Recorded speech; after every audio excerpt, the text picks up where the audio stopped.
It is forecast, though, to continue to turn away from land. This looks like it will push out into the North Atlantic over the next couple of days. And tropical depression number 7, it has not been named yet, may be named later on today, very close to tropical storm strength, winds at 35 miles per hour. It looks like this storm is going to go to the north, so both storms appears no threat to land at this time. That's the latest. We'll have more next hour, Vince. All right, thank you very much, Dave. And as we go to break, we want to remind you that Jeannie Mose will be along with her Fashion Follies story. Can't wait to eat? Think new Uncle Ben's Mini Bowls, like cheeseburger and pepperoni pizzeria. Mini Bowls. Make hunger say uncle. Warms my bones.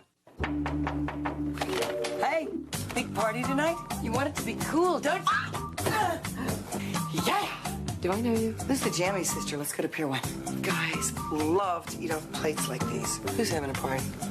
You're having a party. Sexy and sensible. Hurry in and save 20 to 50% during our dining sale. Sexy glasses. The one-of-a-kind experience of Pier 1. Get in touch with your senses. Okay. That looks good. Beautiful. I love the camera. Work it. High fashion. You're so sassy. Packed with protein and essential vitamins and minerals, Carnation Instant Breakfast is the perfect morning fuel to power you up for whatever you've got to do today. You're a jungle cat.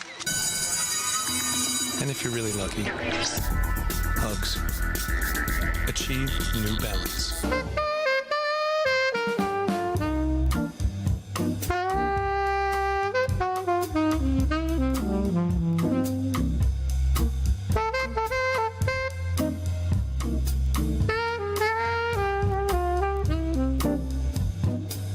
CSFB Direct, ranked as the #1 online broker by Barron's and backed by the resources of Credit Suisse First Boston. That's the difference between online trading and direct investing from CSFB Direct.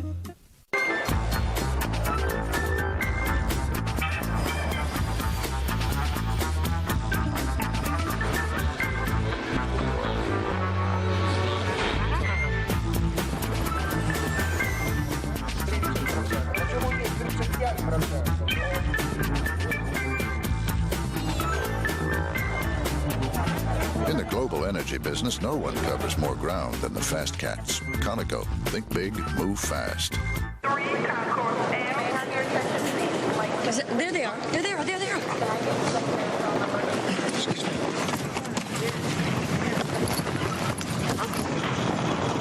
Grandma! Hey, Ma. Hello. How you doing? I'm okay. Just a little busy. Where's Stanley? How will you make your money last when you retire?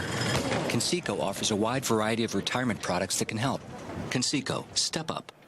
Burden of Proof, weekdays, 12:30 Eastern on CNN.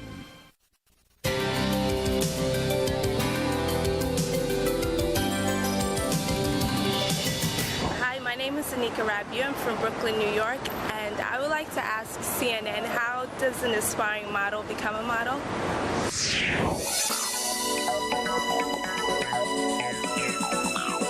The ways in which one can become a model are endless. A girl can be scouted at the mall, walking down the street. American 11 Heavy, taxi November. Okay, American 11 Heavy, just hold right there. I'll move you shortly. Agency, they can go to a modeling convention. It's just any way that anyone can see you. We at Click look for girls who are a minimum at 5'9" and under 21 to begin. And we can find those girls everywhere. And what we ask them to do is either to send in their Polaroids or send in their snapshots so that we can get a line of their body and their bone structure.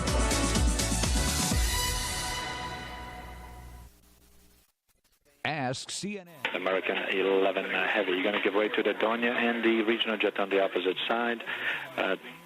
Taxi to the Bravo hold point via Kilo Bravo. Expect runway 4 right for departure. Okay, to the Bravo hold point after the regional jet and the Dornier, American 11 Heavy. Face-to-face. Online interface. Personal. Productive. Local. Global. Very human. Very modern.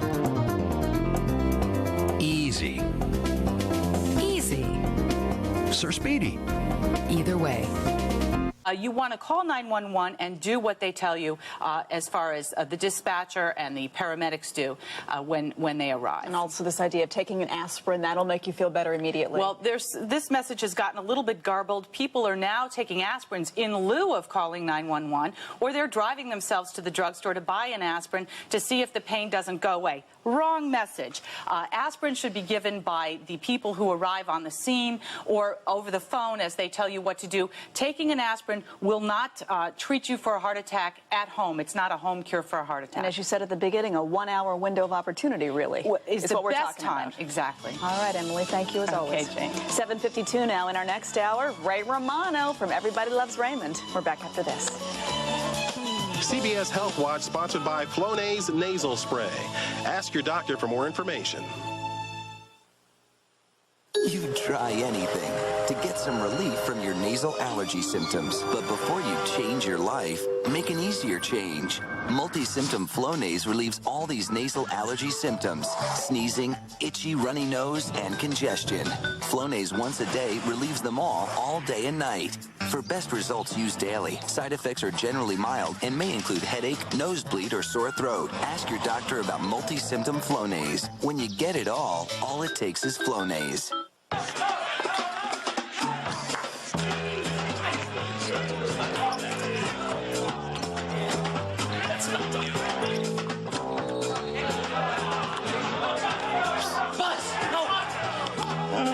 Dogs love home cooking, or new pedigree little champions.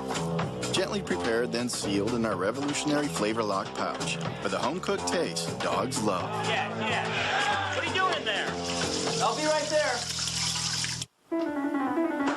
What are you doing? Laundry. Laundry? But I'm glad you're up. I've been waiting to vacuum. Breakfast. I'll pick up your tray when I get back from the market. But it's Sunday. Aren't you going to lay around and watch football all day? Not if I'm going to finish that roast in time for dinner. Somebody had their Minute Maid this morning. It only takes a minute, but the feeling lasts all day. Honey, what's the setting for chiffon? Riboflavin. It helps heal those bumps and bruises. And it's in Quaker oatmeal. Because someday, Jan might not think of a bandage as a fashion statement. Just another reason to start their day the Quaker way. Warms you heart and soul. Being a dance teacher really takes a toll on your skin. And American 11 Heavy. I'm going to have to give you Sierra and then Alpha to the Bravo hold point. So just hold short of Sierra for now. Holy short of Sierra, American 11 Heavy. So soft. The Latin Grammys heat up CBS. Wow. Join Christina Aguilera, Jimmy Smith, Lou Diamond Phillips, Jennifer Lopez, Mark Anthony, Destiny's Child, Luis Miguel, and Shakira. Wow. They'll be rocking the house. The Latin Grammys. It's the Grammys with a twist. Are we doing it tonight or what? Tonight, live only on CBS.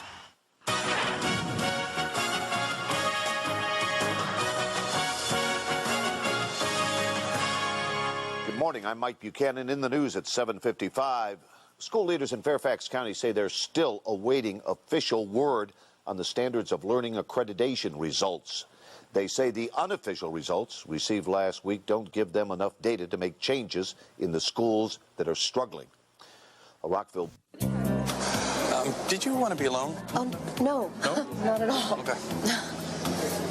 The irony is I started doing this to be part of the crowd. And Yeah, now... me too. Oh, do you... No, I just quit. Nicoderm CQ. Aren't the cravings unbearable? Well, I'm not jumping, if that's what you're thinking. No. CQ is good on the cravings. It's strong medicine. It's with you 24 hours. It works. Nicoderm CQ. Now in a clear patch, too. For a more personal way to quit. Quit, huh? Hey, join the crowd. This is a News 4 Today news break. Look at this day we have here in the nation's capital. Absolutely gorgeous out there, 65 degrees if you like it, a little bit on the chilly side.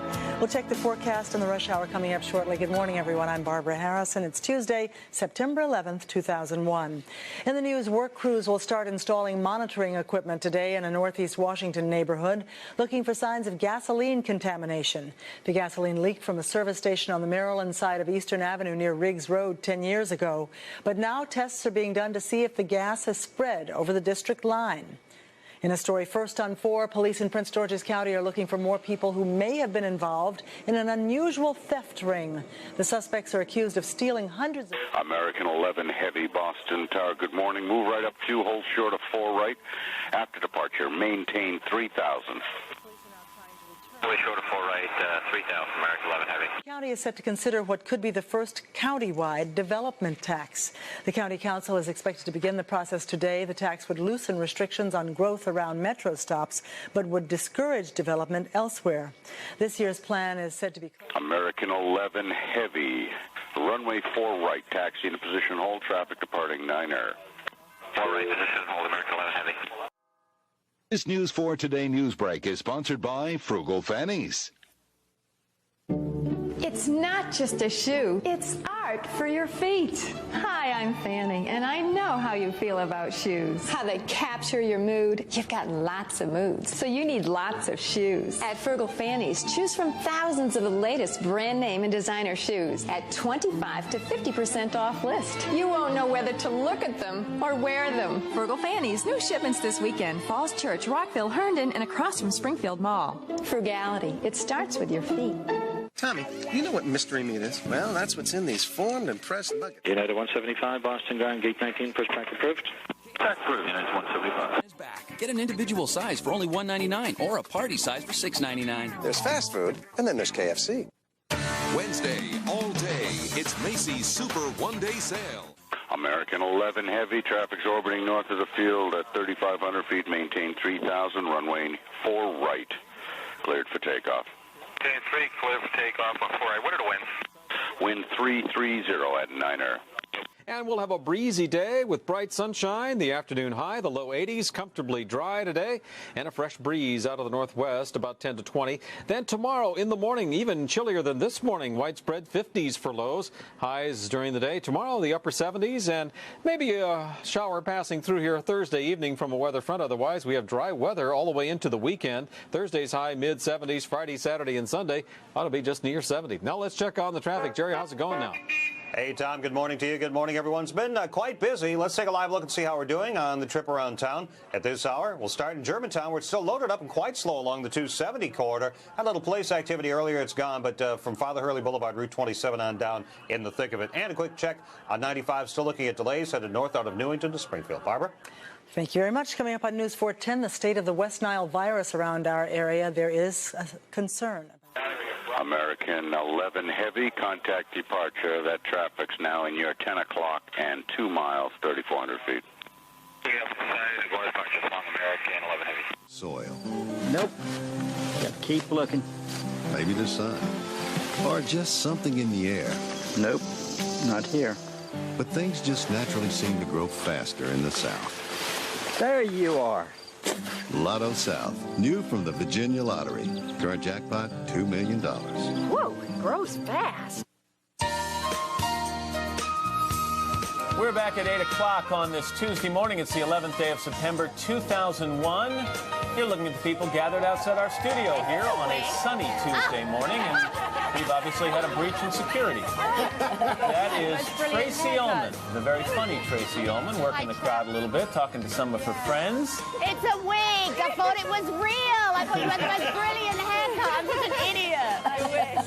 Yeah, nice color. Very nice. Tracy's here and there for a good reason, because coming up in this half hour, Katie, you're going to be spending some more time with her? That's right. Tracy and I are like this these days. We hung out together on Sunday night at a fashion show, and she'll be joining us this morning to tell us about a personal style show that she is hosting and producing. It is called Tracy Ullman's Visible Panty Lines. I don't think we need to say anything more about that. We'll let Tracy do the talking in just a little while. See that one to believe it. Katie, we're also going to have more of our week-long special series on living longer, living better after the age of 50. This morning we'll focus on the role your mood can play in happy aging. And little. Good morning, American 11 Heavy with you, passing through 2,000 for 3,000.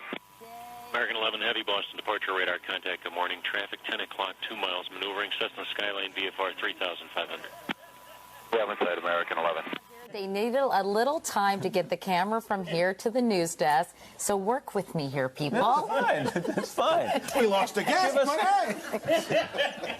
Anyway, that's all coming up. 8:01. Let's get to the top news stories of the morning. For that, we turn to Ann Curry. Because now we have a camera. Katie Mattinell, thank you so much this morning. Good morning, everybody, again. For the second time in 2 weeks, the U.S. has lost an unmanned spy plane over Iraq. Iraq claims it shot down the remote-controlled Predator aircraft near Basra in the southern no-fly zone. U.S. military officials, however, say they lost contact with the plane, but they cannot confirm. American 11 Heavy, climb and maintain 8,000. 8,000, American 11 Heavy. The hearing to determine whether Andrea Yates is fit to stand trial. She's the Houston mother charged with drowning her 5 children. The jury will decide whether she is competent to assist her attorneys in a trial. If the case goes to trial, the district attorney says he will seek the death penalty. Some relief for Congressman Gary Condit today. A grand jury in California has tossed out a complaint by Flight Attendant Anne Marie Smith. It claimed Condit obstructed justice by trying to get her to sign an affidavit denying the two had an affair. Well, the grand jury says it doesn't have jurisdiction over the complaint. Smith's attorney plans to refile. Condit denies the affair and says he's never told anyone to lie. Call him the heir apparent. It's looking more and more like Michael Jordan is returning to the NBA. Monday, Jordan told reporters who asked him if he's coming back, quote, "I'm doing it for the love of the game." But later, speaking to the Washington... American 11 Heavy, turn right heading 180. 180, American 11 Heavy. By the middle of next week. Elizabeth Dole is expected to announce later today that she is running for the U.S. Senate. Dole, who ran unsuccessfully for president last year, wants to succeed retiring North Carolina Senator Jesse Helms. Her husband, Bob Dole, is the Senate's former Republican leader. Congress is urging the president to take new steps to jumpstart the economy. Among other things, Republicans want a capital gains tax cut. Well, today the president is visiting his second Florida elementary school in as many days to stress the importance of literacy programs. He's calling on Congress to finish work on his education plan. Today, First Lady Laura Bush testifies before Congress. She is going to be talking to a Senate committee about learning in early childhood. And one member of that committee is former First Lady Hillary Rodham Clinton. Now here's Tom Brokaw with a look at what's coming up tonight on NBC Nightly News. Thanks, Ann. Tonight, 3 numbers that could save your life. 911, 190 million calls each year, but you won't believe the problems we found. Why some wait for hours for help, information you need when seconds count. That and much more ahead tonight. Ann? All right, Tom, thank you. It is now 8:04, the time for the weather, and now. Today's weather is brought to you by Walmart. Always low prices. Always. Beautiful morning here in the Northeast. American 11 Heavy, turn right heading 220. 20, American 11. Much of the country, some showers in the northern plains and wet weather down in Florida, where they'll be picking up as much as 7 inches of rain in parts of central and southern Florida. Partly cloudy skies in the Pacific Northwest. The heat continues in the desert Southwest. 106 in Phoenix. That's what's going on around the country. Here's what's happening in your neck of the woods. 65 cool, dry degrees here in Northwest Washington. Good morning. I'm meteorologist Tom Curran. A wonderful change overnight, and a fresh, cool air mass going to be with us here for the next several days. And we will have the afternoon high reach just the low 80s today with comfortably dry weather. The breezes out of the northwest about 10 to 20 miles an hour. Then tonight, a really chilly evening down into the 50s. And we'll see the afternoon high tomorrow just the upper 70s with bright sunshine. Thursday evening, slight chance of a passing shower. Otherwise, we'll have some cool, dry weather all the way into the weekend. 54th anniversary. What's your names? Richard and Phyllis. All right, you were here in New York City on your honeymoon. We got married in '47 in Illinois, but you came here for your honeymoon. All right, that's what's up. Thank you very much, sir. Happy anniversary. Now let's go back inside the key. All right, Al, thank you very much. Next up, tips on how to live longer and better and how your moods can actually affect your health. But first, these messages. Well, we've been a band for about 4 years now, but we've been a family for over 16 years. Executive suite making decisions. I mean, it may have seemed tangentially a good idea for him at the time. The NBA, I think, is going to have a problem with this because no matter what they say publicly about how wonderful this is, and their ratings will be huge when he comes back, if he comes back. The fact is, David Stern, the commissioner, and the owners have known for a long time that the day is going to come when they have to go on without Jordan. And they've done it twice already. And if he comes back, they're going to smile and welcome him, but they're going to realize, you know, they're just delaying the inevitable. There's going to be a day they have to live without Jordan. But it's not the NBA's decision. It's Michael's decision. And so many people for so long have put their own expectations on him. If he does this, I think he's doing it for himself. Absolutely. He wants to, in his life, enjoy it. Ultimately, Michael makes decisions, that's right, for himself in that regard. Bob, you've got your finger on the pulse there in Chicago. It's sad in a way that it isn't happening in Chicago, that this is happening in Washington. And do you think part of this is Michael trying to stick it to General Manager Jerry Krause and the Bulls, a Bulls team he probably should still be a part of? There's certainly that as a part of it, but you're right, while the rest of the world, should this happen, is going to say, isn't it amazing to watch Jordan back on a basketball court again? In Chicago, of course, it's going to be, here's Jordan, and the shirt says Washington on it. It's not going to compute real well here, and I think Chicago is going to be sort of watching it through squinted eyes. It's going to be a big international story should it happen, but locally in Chicago, it's going to be a pretty depressing thing to see. I mean, you've got the statue of Jordan in front of the United Center, but he told me once that he never even looks at the statue because he says, I'm not a statue, I'm a person. Well, all they have is the statue now. Bob Green, thank you very much for your perspective. We appreciate you joining us this morning. Thanks. Thank you. He's not a person, he's a legend. That's why this is such a big deal. He's an icon there in Chicago. Right. And every 40-year-old man is looking at him going, yo, go. You know what? I could get back in shape, and I think, no. And we'll be there to cover it. And walk a flight of stairs. All right, let's walk over to Kira Phillips, who's taking a look at the news today. Morning, Kira. Hi, guys. Well, we begin in the Middle East this morning, where Israeli tanks surrounded the West Bank town of Jenin earlier today. Gun battles broke out between local gunmen and Israeli forces, leaving several Palestinians wounded. Israel says it sealed Jenin because it was the staging ground for dozens of attacks by Palestinian militants. Meanwhile, truce talks tentatively set today between Palestinian leader Yasser Arafat and Israeli Foreign Minister Shimon Peres. They have been postponed. In Australia, a federal judge overturned the government's decision to turn away some 400 asylum seekers. The court says the mostly Afghan migrants now on their way to Papua New Guinea aboard a Navy ship must be allowed to land in Australia. Government officials say they will appeal the court's ruling. Jury selection begins today for a Texas hearing that will determine whether Andrea Yates is fit to stand trial. She's the Houston mother, you may remember, that was accused of drowning her 5 children in a bathtub in June. She's charged with 2 counts of capital murder for drowning 3 of them. Elizabeth Dole is expected to throw her hat into the ring today. She's expected to announce she's running for Jesse Helms' Senate seat in North Carolina. The announcement comes in Salisbury, North Carolina, her hometown. Dole once served as Secretary of Transportation and Secretary of Labor. Her husband, Bob, was defeated in the 1996 presidential race. Next, the safety of children's toys. Consumer advocates say they're not safe enough. They say the biggest danger, children choking to death. 16 children under 12 died from toy-related injuries in 1999. 9 of them choked to death. Consumer advocates say manufacturers should do more to guarantee toy safety. The governor of California. Good morning, American 11 with you, passing through 190-230. American 11 Boston, Center Roger, climb maintain level 280. 7,000-acre fire in Calaveras County is 50% contained now. So far, none of the county's 7,500 residents has been without water, but they've been asked to conserve. Carolyn Vince. All right, thank you very much. Thanks, Kira. All right, it's your turn, everybody.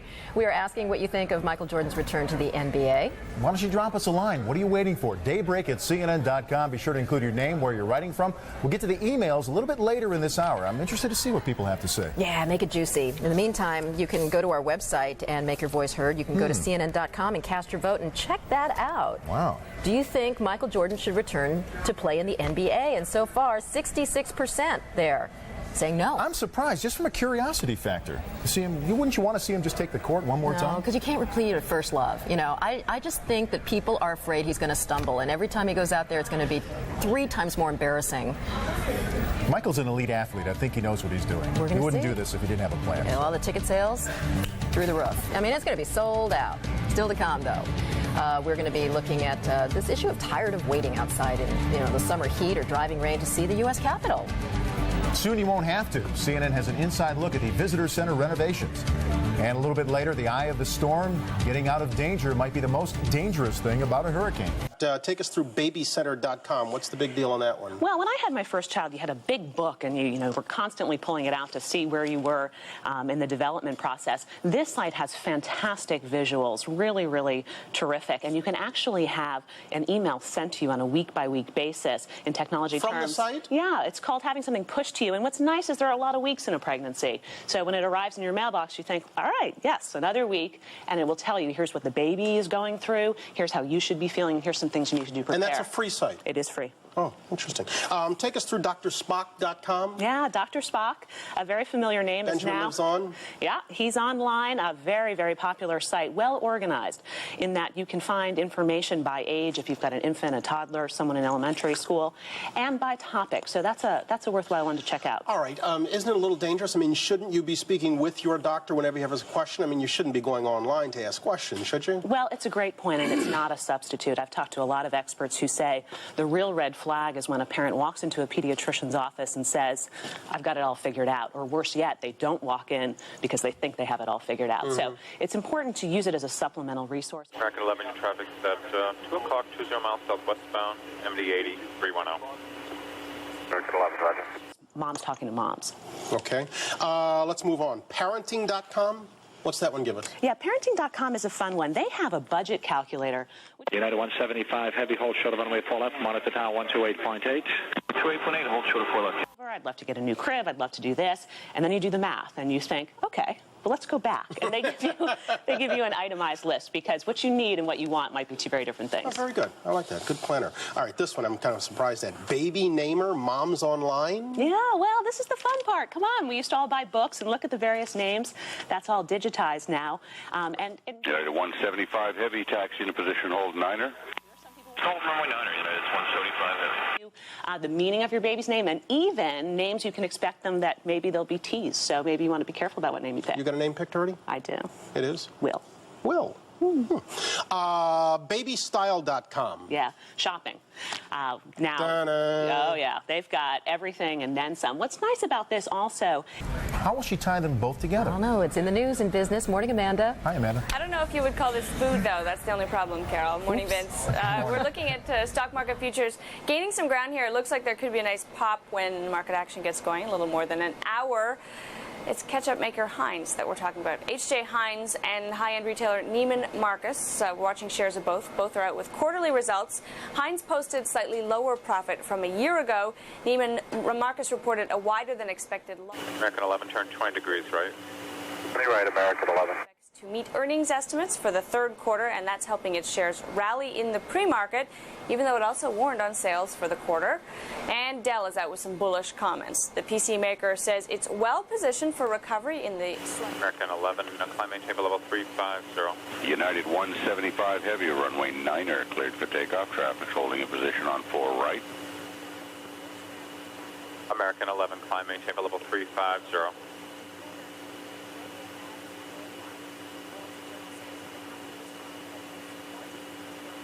American 11, Boston.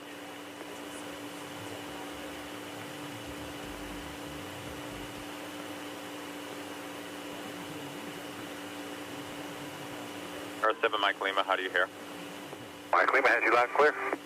American 11, Boston.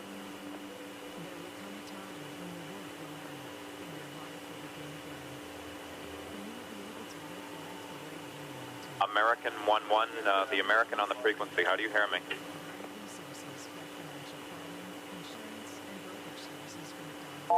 This is Adam.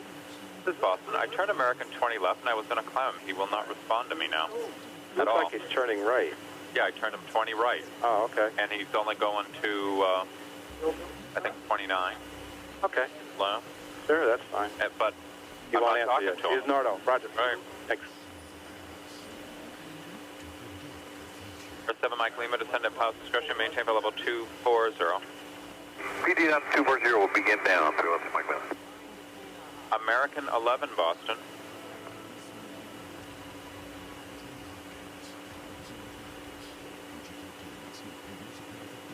American 11, if you hear Boston Center, ident.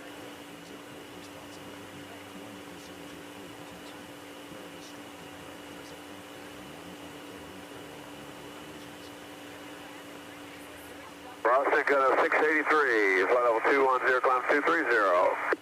Cardinal 683, Boston Center, roger, climb maintain for level 310. Climb maintain for level 310. American 11, if you hear Boston Center, ident please or acknowledge. Shell, countdown shell. We were in the islands, exploring the only volcano in the world you can bike from top to bottom. United 175 heavy, turn right heading 210. Turn 210, United 175 heavy. We experienced what it was like to spend a day in the clouds. Great trips stay with you forever. On Travelocity, we'll show you a calendar of choices for the price you want. Because a great fare isn't great if it's not available when you are.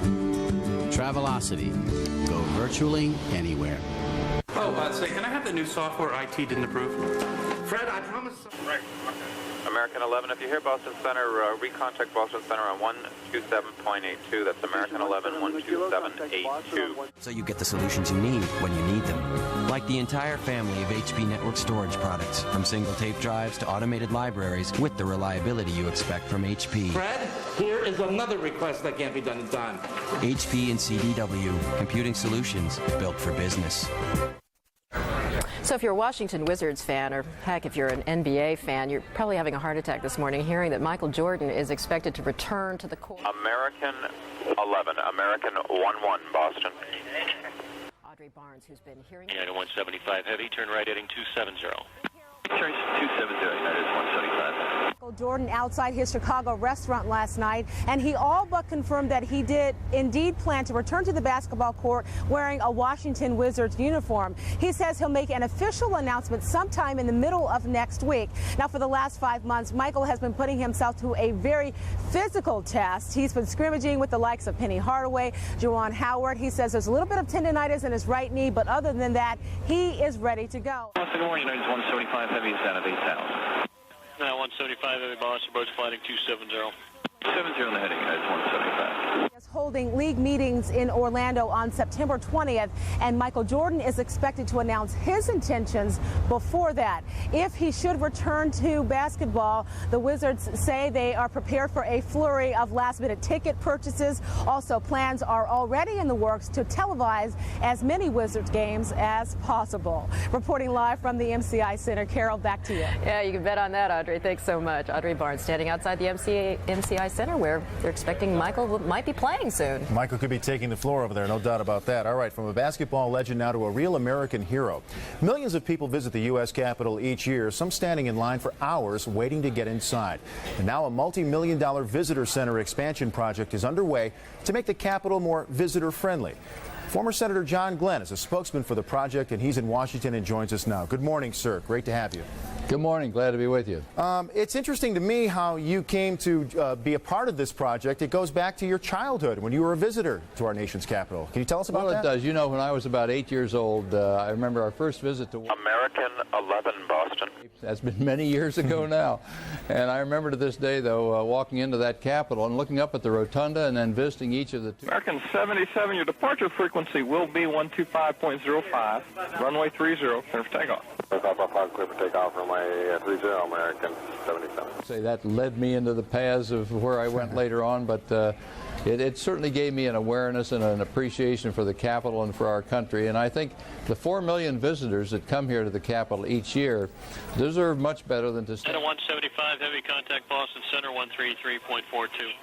3342, United 175 heavy, good day.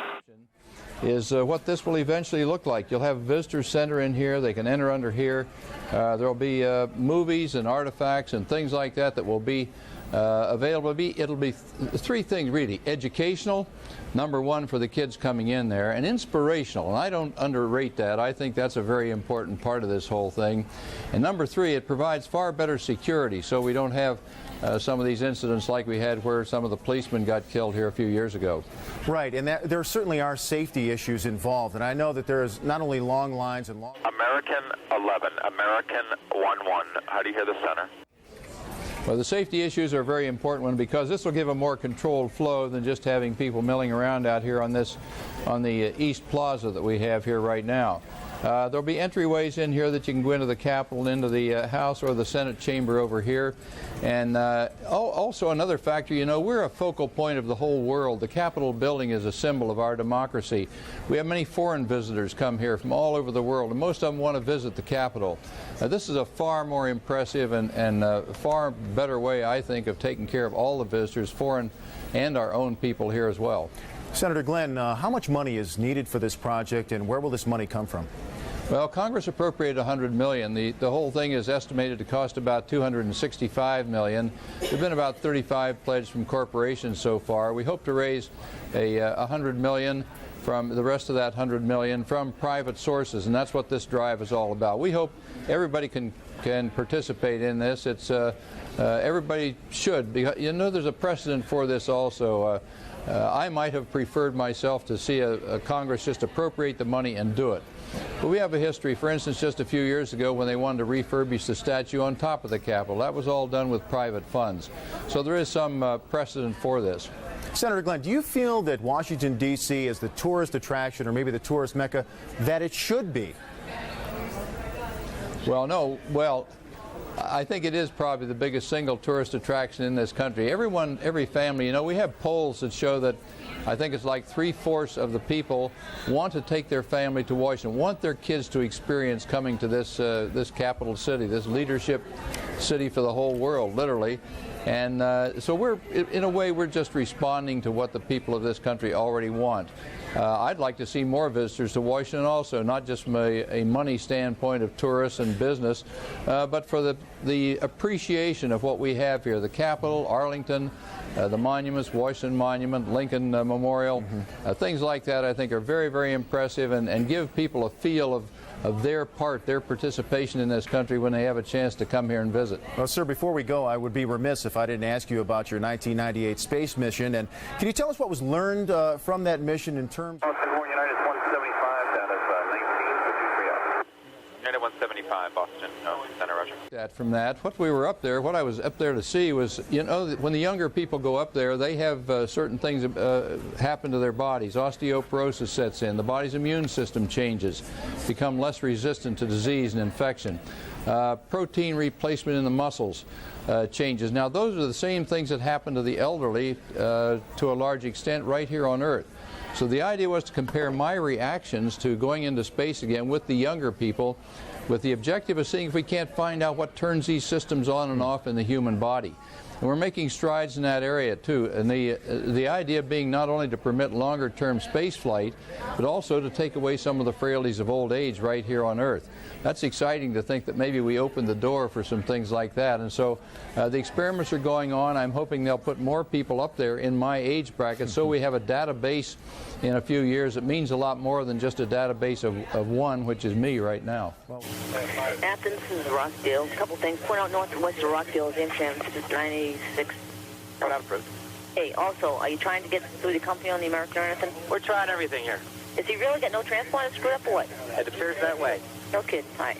I'll tell you, he's a legend. Looking good. Looking good. All right, we're going to take another look at another cool science story. Picture this, a massive hurricane and towns are forced to evacuate.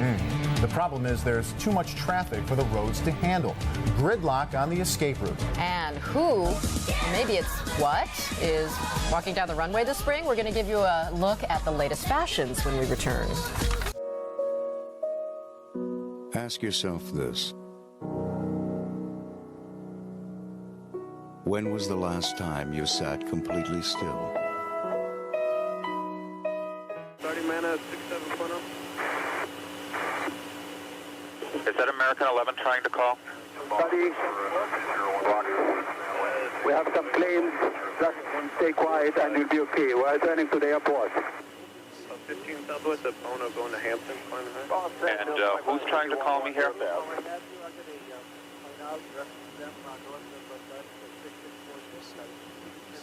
American 11, are you trying to call? Nobody move. Everything will be okay. If you try to make any move, you'll endanger yourself and the airplane. Just stay quiet. This is a News 4 Today news break. Beautiful bright sunshine out there this morning as we look at Dulles Airport. 8:25 is the time, 67 degrees. We'll check the forecast and the rush hour coming up. Good morning. I'm Joe Krebs on this Tuesday, September 11th. In the news for today, Michael Jordan may be coming back to play back. Is there any chance he gets direct flip this morning? Not right now. Go ahead, 38. Yeah, American 11. We suspect there's someone in the cockpit that's taken over. We have just put him in direct Watertown, Jamestown. Last we knew, he was on present heading, cleared to flight level 290. No one is talking to him. Eric has been called. We broadcasted on guard. We tried through company. Okay, thanks. And 290 is not verified. Okay, thanks. You're welcome. 14-year-old Yolanda Beard and 3-year-old Shantae Adams were last seen on Sunday evening around 5 o'clock in the 1200 block of Brentwood Road Northeast. Yolanda is 5 feet 2 inches tall and she weighs 90 pounds. She was wearing a blue shirt and light blue blouse. Shantae Adams is 2 feet tall and she weighs just 30 pounds. She was wearing blue pants and a white blouse. If you have any information about either girl, please call D.C. Police.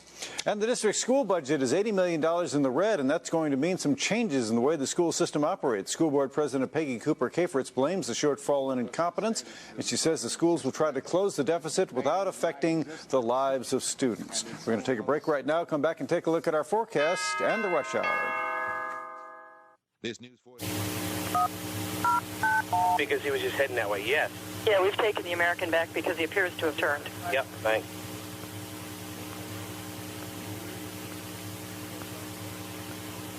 Flagship 5616, Bob.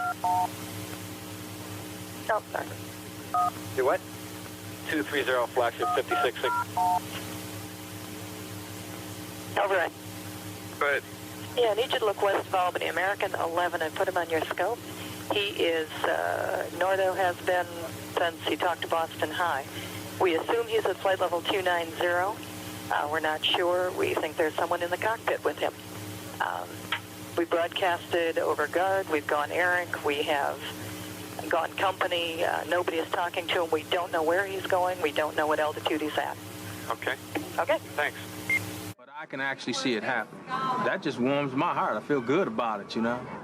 If you give parents a choice, that gives kids a chance. It's about the kids. Well, we had a wonderful change overnight. Good morning, I'm meteorologist Tom Kieran. We swept out the high humidity, and in comes some fresh, cool, dry air. 67 here at NBC4 and at National Airport with a fresh breeze out of the west-northwest. And it'll be gusting today 10 to 20 miles an hour with bright sunshine, highs reaching the low 80s. Tomorrow, bright and sunny after a chilly start in the 50s, should reach the upper 70s. And then Thursday evening, there's a slight chance of a passing shower. Otherwise, we've got dry weather into the weekend with Friday, Saturday, and Sunday's highs just near 70. Now let's check on that traffic. Jerry Edwards, how's it going this morning? Tom, it has been a little rocky. Good morning, everyone. Let's head south and show you the outer loop of the Beltway, just crawling from Eisenhower Avenue passing Telegraph Road. An accident there has just been moved to the shoulder, but a very painful trip indeed. It looks like it's improving a little bit, picking up a little bit of speed now on 270 out of Germantown. Back to you. Thanks, Jerry. Coming up on News 4 at 10, the state of the West Nile virus around our area and the nation. And there's new concern this morning. Another local news update in 25 minutes. Stay with us. Most people don't mean to be hurtful, but when you're really overweight, you hear all the comments. So you learn to build a wall around yourself to block out what you don't want to hear. Then I overheard someone talking about Jenny Craig, and I'm glad I listened. There's never been a better time to join Jenny Craig with their personalized one-on-one counseling. And now, for a limited time, lose 20 pounds for $20 plus the cost of food. Call 1-800-JENNY20. I was at a party recently, and I overheard this woman say she looks absolutely beautiful. And you know what? She was talking about me. Today, cable companies like AT&T control over 70% of high-speed internet connections because they compete under different rules than phone companies. Unless Congress acts, millions will be left behind or with only one choice, their cable company. Now a study says a delay in high-speed internet rollout could cost our economy $500 billion. Tozan Dingle guarantees access to inner cities and small towns and would add billions to our economy. Cleveland. Hi, Cleveland, New York, Boston. I got a little situation with American 11, American 11. He is a 767 departed Boston going to LAX. We don't know where the aircraft is going. He is supposedly going to LAX. Was going westbound. We lost his frequency. Then we lost his transponder, and now the aircraft is just west of Albany, heading due south. Oh, my goodness. Okay. Do we have the data block on it? Who's got the... Yeah, it's a primary target presently, and it's just heading southwestbound. Okay. Understand. I'll go to right now. I'll advise the area. The last altitude observed was flight level 290. 29. Southbound? Heading southwestbound. He's like towards Hancock,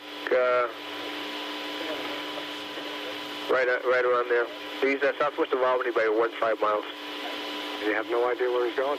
No idea, sir. All right. You can tag him on the TSC. I did pick him up. Primary only? Primary only. Okay. Okay. Thank you.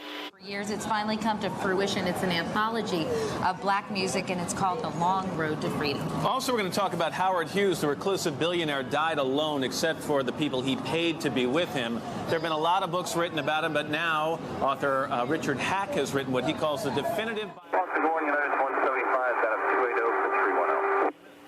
United 175, Boston Center, Roger, good morning. Anyways, book. Absolutely. Anyway, lots to get to, but before we do, we've got another check of the weather from Mr. Roker. Al, it is such a pretty morning, isn't it? Perfect fall morning, although it's not fall yet, so it's still a perfect summer morning. And good advice, hug a nurse today. Where are you from? Youngstown, Ohio. Youngstown, what are you doing here? Elizabeth. Just hanging out? Just on vacation. Who are you here with?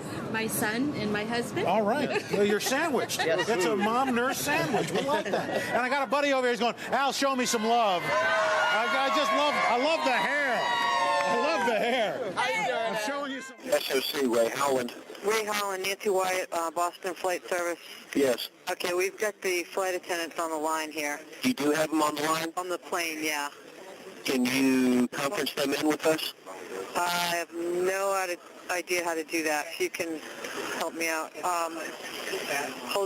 He's getting some information here. I'm going to read his notes for you. It looks like he's Middle Eastern. He speaks no English. He was in 10B, 10 Baker, 9D and G. Speaks no English. The plane's in a rapid descent. Is the cockpit still? Yes. Okay, the flight attendants are concerned they don't know what's going on in the cockpit. Are you in contact with them? No, we're not. We're trying to get in contact with the cockpit. Okay. No, you'll feel like you're distracted. Okay. We don't really want to tell her that. Okay, don't. Okay, got it. Okay, we're not sure. Okay, it looks like there is severe bleeding that he's keeping her on the line. There's severe bleeding. There's a slashed throat. Michael, is that severe? Is that slashed throat a flight attendant? No. It's a surprise. 7 Democrats and 2 Republicans are fighting for those nominations. And in Cincinnati, 2 men who once shared a local TV news anchor desk, current Mayor Charlie Luken and Curtis Fuller, are the frontrunners in the city's first nonpartisan primary for mayor. This reverses the career switch of Jerry Springer, who was the first Cincinnati mayor and then became a TV star. Hey, we got options. Nobody move, please. Going back to the airport. Don't try to make any stupid moves. Closet, couldn't we? Not right now. All right. Thank you, See Kara. you later. All right, this week is traditionally the peak of hurricane season. We're doing a series of reports we call the Eye of the Storm. Today, evacuation gridlock. We'll start with CNN's John Zarrella, who's in the Florida Keys live this morning. John is with us. Good morning, John. Morning, Vince. Let me tell you, emergency managers and hurricane forecasters will always tell you you can run from the water and you can hide from the wind. That means you've got to get out of the way for storm surge, but you can usually hide from the wind. But let me show you the Florida Keys here. This is Isla Mirada. That's the only way out of the Florida Keys. That one road, it's a 2-lane road. So here in the Florida Keys, you've got to run from the water and run from the wind, both. You really don't have a whole lot of options. But no matter where you live, if you are ordered to evacuate, it may be far more difficult than you think. As Hurricane Floyd moved north along the Atlantic coast. Get Drake on. Yeah, hi, are you able to talk to Otis on this line? I'm not sure, but if you need to get in touch with them, I can. I think they're on the 7 line. I have a little situation with the American 11. What? I have a situation with American 11. You want to talk to Otis Tower? I want to talk to Otis Street. I need to scramble some fighters. All right, well, hold on a second. Let me get you the soup. Breaking land. But next time might be different. I really fear that someday we're going to have people stuck in their cars in a gridlock as the core of a major hurricane moves on shore.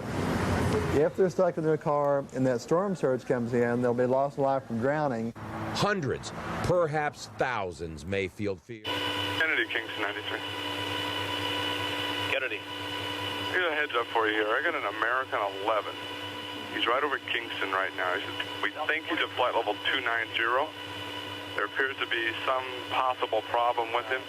He departed Boston going to Los Angeles, but somewhere along the way here he took a left turn, and he's not talking to anyone, hasn't talked to anybody in about 75, maybe 100 miles. So he's southeastbound right now, so he's going to pass just like over Carmel. And again, we don't have a verified altitude. We think he's at flight level 290. We're trying to verify that now. You have a code on him? No, he's just flying X-ray. There's no code on the guy. He's flying X-ray, and we had approved that. So he's a primary right now. Right over Kingston right now, flight level 290, supposedly. Supposedly 290, and he's headed southeastbound? He's headed southeastbound right now. Like he's going to go between, looks like maybe right over Dewey's intersection. So I'm just giving you a heads up. We're not talking to him. No one's talked to him about the last 20 minutes. Now, what's his call sign? American 11. American 11. Yeah, I'll call you when he gets so close to your boundary, okay? Okay. Fuel on US 1. The next day, the roads cleared. Wagner orders a Phase 1 evacuation, tourists and non-residents. Then Hurricane Debbie unexpectedly falls apart. As Carla moves slowly in from the Gulf. A generation ago, evacuation worked pretty well. Back in the 40s and 50s and 60s, if we gave people 12 hours of warning, that was sufficient. Okay, United 175, you have him at 12 o'clock now, 10 miles. Affirmative. We have him. He looks about 20, about 29, 28,000. Okay, thank you. That's not a solution. What I'm saying is every new community that goes up, whenever you give the permitting process for this development, they ought to be required to have a shelter right on site. So for now, evacuation grid. Roger, weapon, Sergeant Powell. Hi, Boston Center, Team U. We have a problem here. We have a hijacked aircraft headed towards New York, and we need you guys we need someone to scramble some F-16s or something up there to help us out. Is this real world or exercise? No, this is not an exercise, not a test. Okay, hey, hold on 1 second, okay? Yep. Hey, seriously, be kind. Last minute and risk getting stuck in gridlock. This is John Zarella reporting live from Isla Mirada in the Florida Keys. All right, thank you very much, John Zarella. Wow, great pictures there to illustrate the power of the storm. We remind you, tune in Sunday for a special hurricane report when the big one hits. Sunday, 10 p.m. Eastern Time on CNN Presents. All right, but surely Dave Hennon's looking out on the horizon, seeing if there's any hurricane action out there. What's it looking like, Dave? There is indeed hurricane action today. Fortunately, though, this big hurricane, Aaron, is going to move away from the U.S.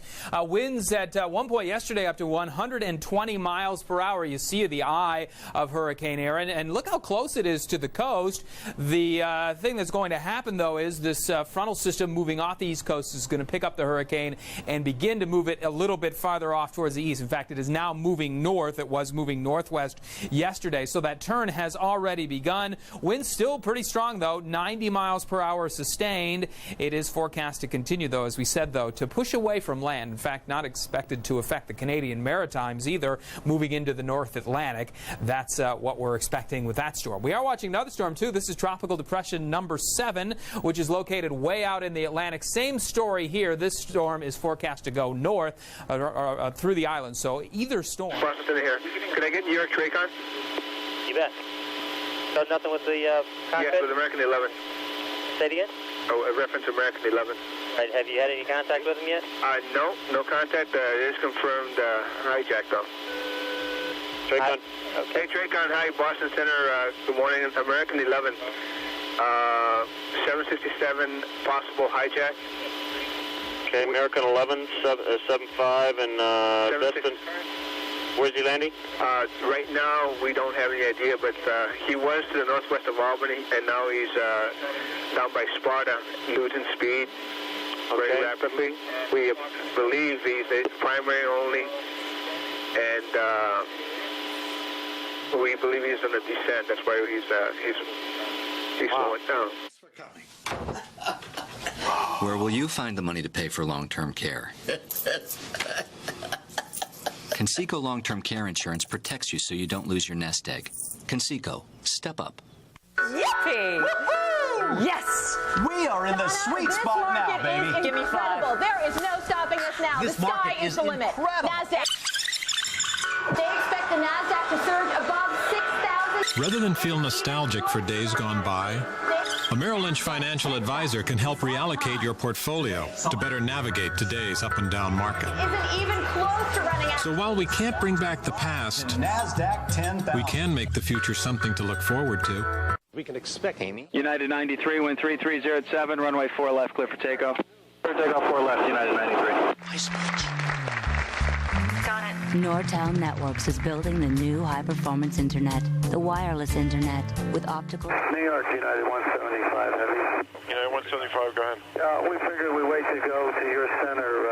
We heard a suspicious transmission on our departure out of Boston with someone keyed the mic and said, everyone stay in your seats. Oh, okay. I'll pass that along over here. Hey, Kingston on 93 line. Go ahead. Hey, United 175 just came on my frequency, and he said that they heard a suspicious transmission when they were leaving Boston. Oh, yeah? Everybody stay in their seat. That's what they heard as a suspicious transmission. Now, that U.S. Air 583 thought the American he spotted him was at 29.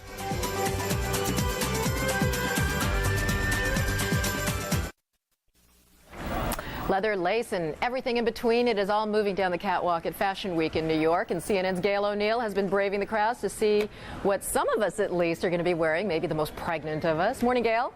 Morning, Carol. I'll tell you, this is the biggest media crush I've seen so far, and it's all over maternity wear. I'm backstage at the Liz Lang maternity show, and it's rock and roll back here. We have media from all over American Airlines emergency line, please state your emergency.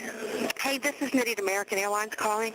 I am monitoring a call in which Flight 11, the flight attendant is advising our reps that the pilot, everyone's been stabbed.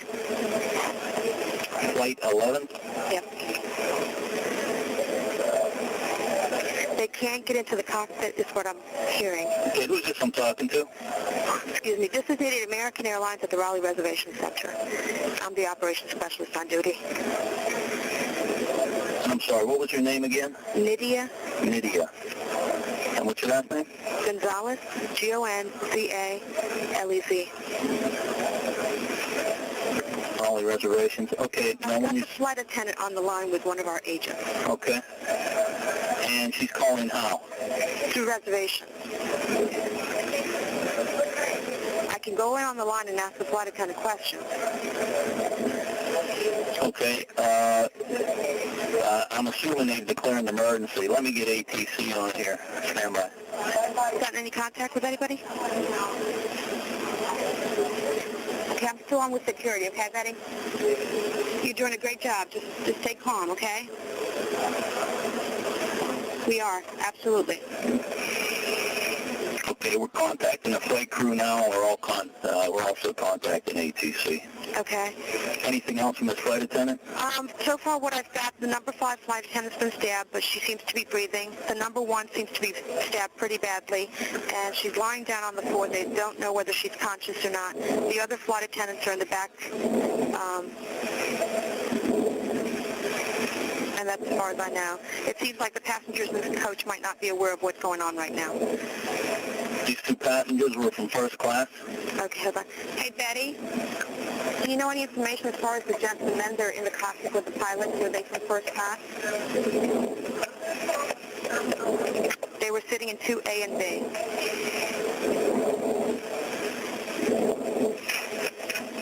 They are in the cockpit with the pilots. Who's helping them? Is there a doctor on board? Is there a doctor on board, Betty, that's helping you guys? You don't have any doctors on board, okay. So you've gotten all the first class passengers out of first class?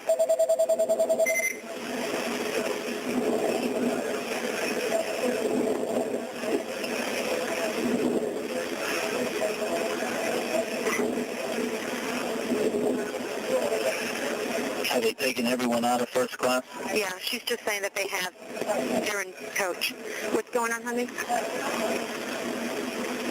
Okay, the aircraft is erratic again. Bobbing very erratically. She did say that all the first class passengers have been moved back to coach. So first class, the cabin is empty. What's going on your end, Craig? We contacted air traffic control. They are going to handle this as a confirmed hijacking, so they're moving all the traffic out of this aircraft's way. Okay. He turned his transponder off, so we don't have a definitive altitude for him. We're just going by, they seem to think that they have him on a primary radar. They seem to think that he is descending. Okay. Yeah. Okay, Lydia? Yes, dear, I'm here. Okay. I have the dispatcher currently taking the current fuel on board, and we're going to run some profiles. Okay. To see exactly what his endurance is. Okay. She doesn't have an idea who the other passenger might be in first. Apparently they might have spread something, so they have a hard time breathing or getting in that area. What's going on, Betty? Italian 1 to Manhattan. Italian 1. We just had a plane crash into Level 4 of the World Trade Center, transmit a second alarm, and start relocating companies into the area. Okay, so we'll stay open. I think we might have lost her. Okay. When it comes to lending and leasing to businesses and consumers, CIT stands apart because when you combine nearly a century of experience with dedication, desire, and imagination, The World Trade Center, tower number 1 is on fire. The whole outside of the building was just a huge explosion. wonder that today's business leaders put their trust in today's financing leader, CIT. With posted pop-up notes and the handy dispenser, you always know where your notes are. Anybody copy? I'm sorry. Say that again, please. I said looks like we lost the primary target about 20 west of Kennedy, and we had a report of an ELT in the area. We're going to, I guess we'll get some Coast Guard activity up there. Well, we lost the track, too. Boston, this is New York. What type of aircraft was the American? 767.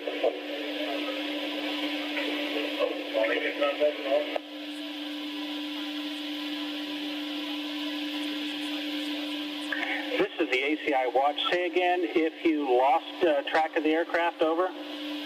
Boston has lost track, and on our frequency we have confirmed that it was a hijack. That's on the tapes.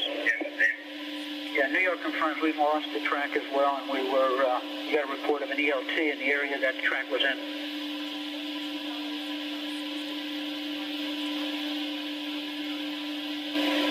Kennedy Tower reports, Kennedy Tower reports that there was a fire at the World Trade Center. And that's the area where we lost the airplane.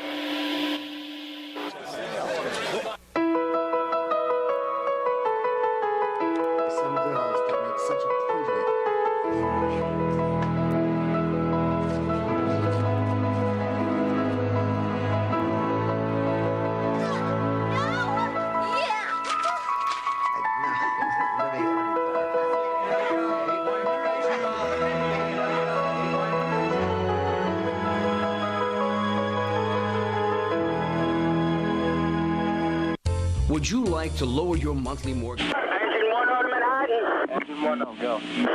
Roll every available ambulance you got to this position. This just in, you are looking at obviously a very disturbing live shot there. That is the World Trade Center, and we have unconfirmed reports this morning that a plane has crashed into one of the towers of the World Trade Center. The CNN Center right now is just beginning to work on this story, obviously calling our sources and trying to figure out exactly what happened, but clearly something relatively devastating happening this morning there on the south end of the island of Manhattan.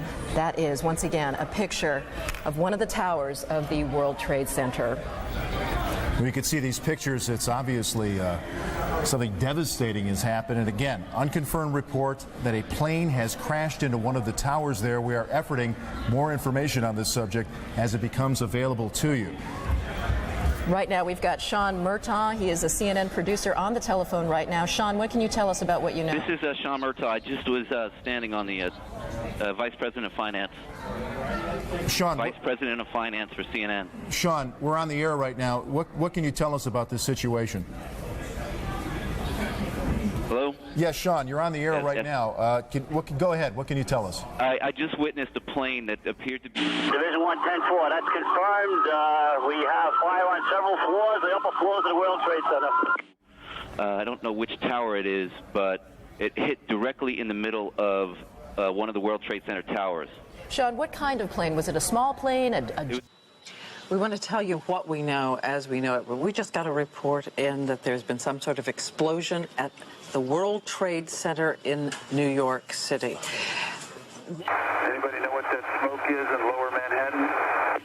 I'm sorry, say again? A lot of smoke in Lower Manhattan. The live pictures here, we have no further details than that. We don't know anything about what they have concluded happened there this morning, but we're going to find out and, of course, make sure that everybody knows on the air. These are, of course, the two twin Trade Center buildings that are down at the foot of Manhattan, that they really are the beacons of New York. It was there that there was the explosion a couple of years ago brought about by terrorists. That's all gone through the courts, but this we don't know anything about. We don't know about anything that has happened here other than the fact that there's obviously been a major incident there, and we're going to go to a special report now from ABC News.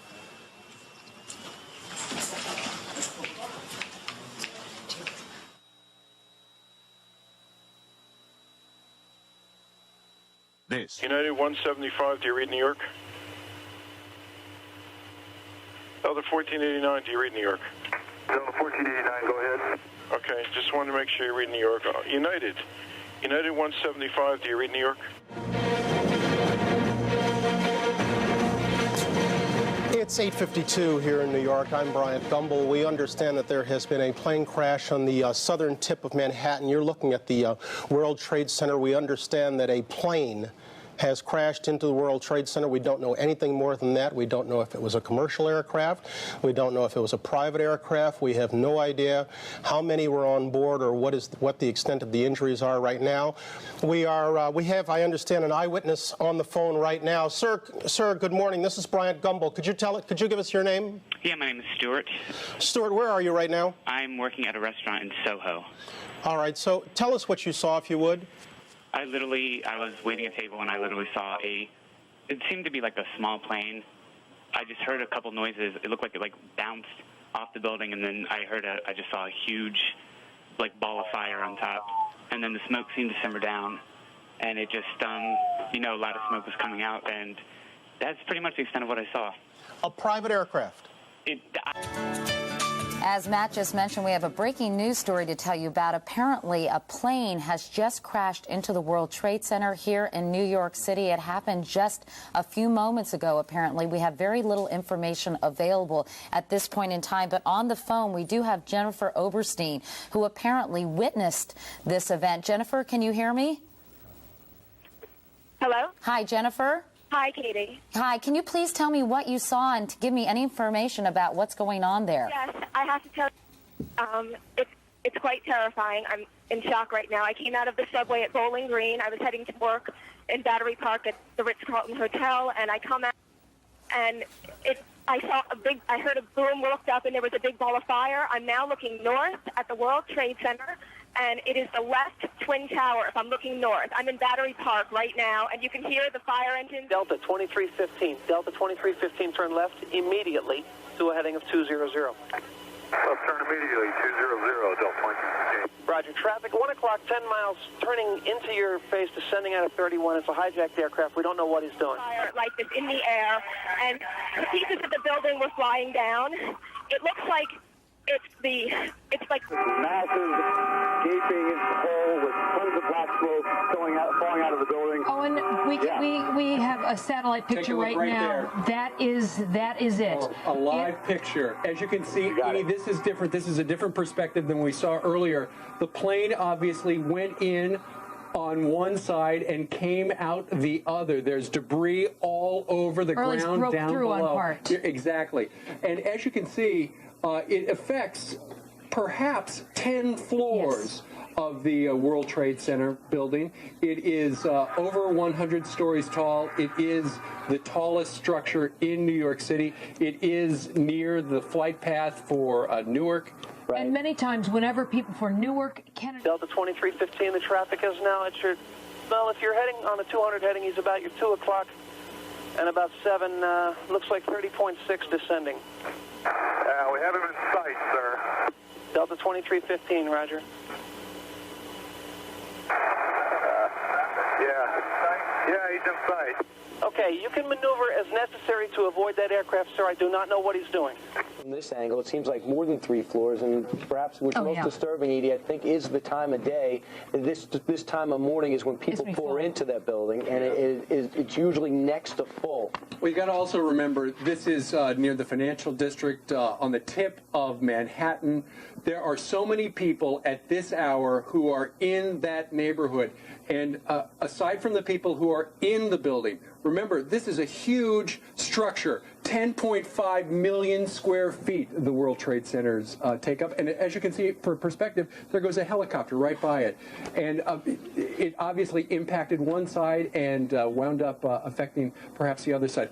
We do know there is debris all over the floor, down the pavement down below, and crews are, they've got all the police and the fire department and the emergency technicians are headed to that area. This is horrible. And also, when you think about what happened to the World Trade Center before, with the bombing there and the chaos that surrounded it, this is a much different challenge, just as grave.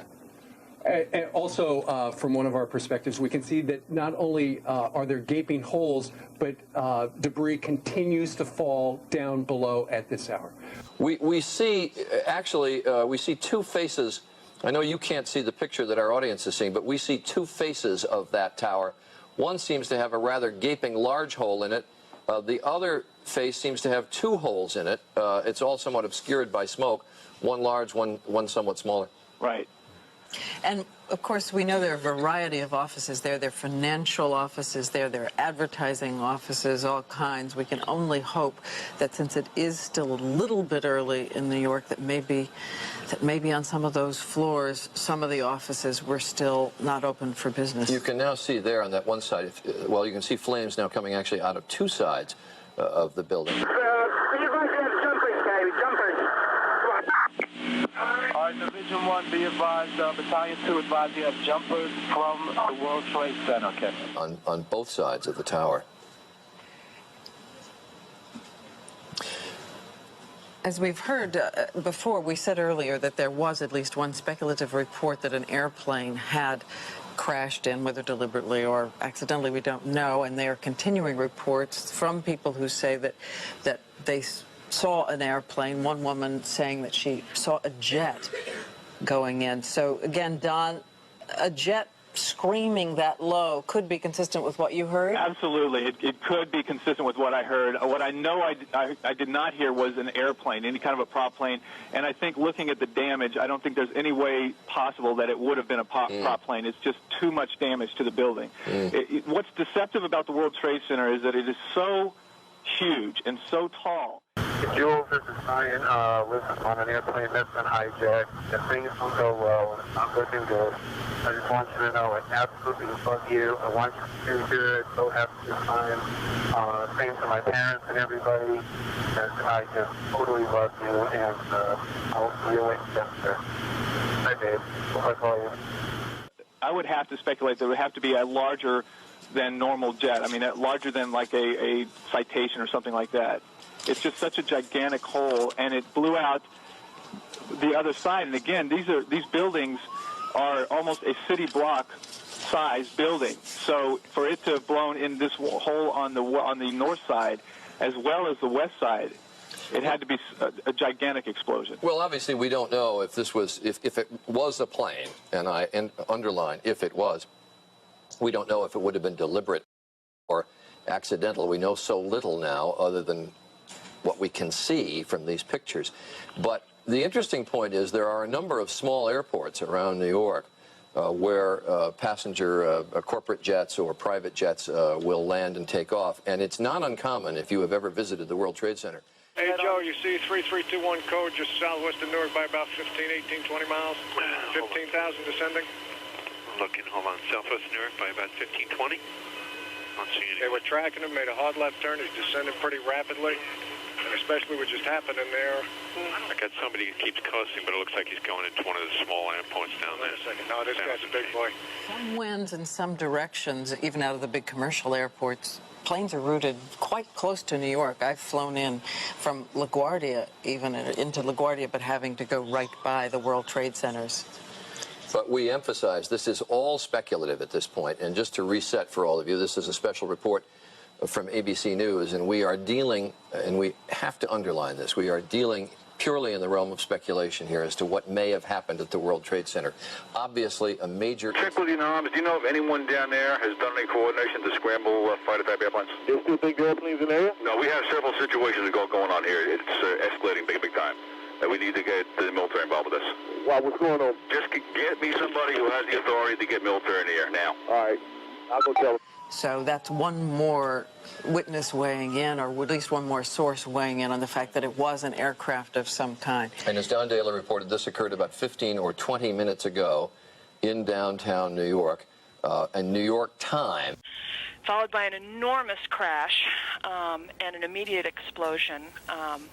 I don't think we could feel shock waves, but we sort of felt like we did. And we were in a position where we could see the Trade Center almost immediately between the other buildings. And an enormous fireball that must have been 300 feet across was visible immediately. A secondary explosion, I think, and then plumes of smoke. There must have been a 3-block cloud of white smoke. Now, from where I was on the street a moment ago, you can, in fact, see smoke leaving the building on 3 sides. It seems to be coming out on at least 4 or 5 floors. The air is filled with hundreds of thousands of pieces of paper that are just sort of floating like confetti. The area is swarming. Hey, can you look out your window right now? Yeah. Can you see a guy at about 4,000 feet, about 5 east of the airport right now? Looks like he's... Yeah, I see him. You see a guy, look, is he descending for the building also? He's descending really quick, too, yeah. Well, that's 2,500 feet now. He just dropped 800 feet in like one sweep. That's another situation. You say that emergency vehicles are there, understandably so, but of course the major concern is human loss. I mean, do you know if there were many people in the building? Oh, another one just hit. Something else just hit. A very large plane just flew directly over my building. You have a second plane into the other tower. Another one just hit the building. Wow. Wow. Another one hit it hard. Another one just hit the World Trade. We just saw a plane circling the building a second ago on the shot right before that. I think there may have been another impact. Can you tell? I just heard another very loud bang, and a very large plane that might have been a DC-9 or a 747 just flew past my window. And the second one just hit the Trade Center. Okay. Yeah, we got to alert the military real quick on this. It has now impacted the building. I'm trying to see if it's the different tower. I think it may have been. I believe the first one was World Trade Center 1, and it looks, from what I'm seeing on the television, like it may have been the second building. This is a piece of tape, and we may actually see another plane enter the picture here in a second. I wonder if there are air traffic control problems. Tony, we're going to stop everybody. We're going to shut Boston down. I suggest the same elsewhere. This happened, Jennifer? Matt, I've never seen any. It looks like a movie. I saw a large plane, like a jet, go immediately headed directly into the World Trade Center. It just flew into it, into the other tower, coming from south to north. I watched the plane fly into the World Trade Center. It was a jet. It was a very large plane. It was going fast. It went past the Ritz-Carlton Hotel that's being built in Battery Park. It flew right past it, almost hit it, and then went in. This is so shocking, of course, to everybody watching. I've never seen anything like it. It literally flew itself into World Trade Center. Obviously now we move from what appears to... There it is right there. Again, I'm looking from south to north, and it went into the one on the right. That appeared to be at least a 727. We saw it a second ago. Here comes the videotape that we just showed you. You will see what appears to be a large plane. It could be a 727 right there. Maybe. It looks like the World Trade Center is on fire. Yes, it's a Boeing 757. We think just flew into the building. You're not kidding, right? No, I'm not kidding. Yes. What's happened here? We're going to immediately check with air traffic control in the area to find out if they had contact with either of these planes before the accident. But what we've just seen is about the most shocking videotape I've ever seen. What are the odds of two separate planes hitting both towers? Elliot, are you still there? Hello? Elliot? Yes, I'm still here, Katie. So, Elliot, what can you see right now from your perspective? I don't face in that direction. I can't see anything personally. It is completely impossible to understand why this is happening and to figure out what in the world is going on. I think we have to be grateful Ali that the first Eberhard plane hit before 9 a.m., but it's now after 9 a.m., and I just wonder how many people were in those offices. Well, hopefully that they were evacuated following the first incident, and we can only hope that there was a very short period of time from when we first learned about this was probably about 8:50 Eastern Time. This second incident occurred about 9:05, and so obviously that would be a short amount of time to get people out of the building. Ali Eberhard is another witness who is on the ground. Ali, can you hear me? Yes, hello. Please tell me what you're seeing. Well, I live in Lower Manhattan. I face the north tower, the north side where the first plane crashed into the building, and right now there's a lot of chaos on the ground, a lot of emergency vehicles. Everyone from the World Financial Center has exited and is walking north up to Battery Park North. There's just mass and mass of people walking north uptown of Manhattan. I happened to look on the first tower, and I actually saw people waving where the first plane crashed through, and then it was unbelievable seeing this second jet come crashing into the second tower. What is going on? And unfortunately, here in New York, many of our stations cannot see this, local stations, because the antennas are on the World Trade Center. They're backup towers on the Empire State Building, but communication, television communication in New York City is probably... And that was the first plane? Jet. Did you see? We're Mr. Davis. We're looking at a tape replay of the second plane boring into the building. Hard for us to tell exactly how large an aircraft it is there, or whether or not that was intentional. Go ahead. I'm sorry. Believe me, it's intentional. We saw the second one come up to Hudson and veer into the second building. Why do you say the second was intentional? Because it was flown very deliberately. There appeared to be nothing wrong with the aircraft. It was flown very deliberately into the building. Have they? You don't. Obviously, you're at 50th. You don't have any vantage point down there. What's everybody else talking about there who has the same vantage point? They see all the same thing you did? Yes. Well, others did not see the first one, but there were several people in my office when the second one came in. Yeah, we're looking at the second one boring in right now, and it does not seem to be wavering in any way or seem to be banking to avoid the tower in any way. Okay, this is, who's up there? Langley. Okay, you're listening? Well, I told the SD so far, we need to get those fighters straight over Manhattan, because we don't know how many guys are out of bomb. Could be 3-2, could be more. I don't know, just in case. Not down in Whiskey 105 where they want, FAA wants to hold. We need to be more tactical with this. Yes, it is. And stick them, Everybody, I think, immediately assumed that a bomb had exploded, and that sort of, had people thinking that further bombs may explode. So there was sort of a rush away. Did you see, George, the second plane, that jet, fly into the other Twin Tower? I heard two explosions, however. There was a first explosion that was louder, and then a second explosion, and but I could not see that, and I looked up, and when I looked up, I saw debris falling. L2431, we have a message for you to heighten your cockpit security due to some activity this morning. Okay, and that is from company? Negative. It's a general advisory to all aircraft. This morning, an aircraft hit the World Trade Center and has been hijacked. And we're receiving reports that there may have been a second one. Okay, thank you very much. Was it a domestic carrier that was hijacked? It was an American Airlines aircraft. Okay, thank you. That we're in an area here where there are 3 major airports. You have Newark Airport, Kennedy Airport, and LaGuardia Airport, all within several miles of the World Trade Center. You know, it's very unusual for a plane to get into this area without being completely tracked or identified by air traffic control. So you would have to imagine that, A, if this plane were headed right for the World Trade Center, there must have been someone trying to talk or communicate with that pilot, and for it to fly right into the side of the building. Well, the smaller plane you can understand almost, but a jumbo jet, a large jet, completely... Let's re-rack that video, if we could, down in the control room where we actually saw the jet flying into the building, and which I was mistaken. Unbelievable. And Elliot Walker said it was a big plane. I was looking in the distance and saw a small plane, which might have been a helicopter, actually. To see this plane come into the picture, there it is. That is a big plane. And, I mean, it's hard to imagine. Inform every unit coming to the scene, responding on West Street or Liberty Street, not to pull up in front of the building. We have ambulances and everybody else pulling up, and we got debris falling from the building. They have to stop short of the building, either north or south. The World Trade Center. I'm wondering if Jennifer Oberstein is still on the phone. Do we still have Jennifer on the phone? She's actually not on the phone because she was near a police officer. At least we could have perhaps gotten more information from that officer.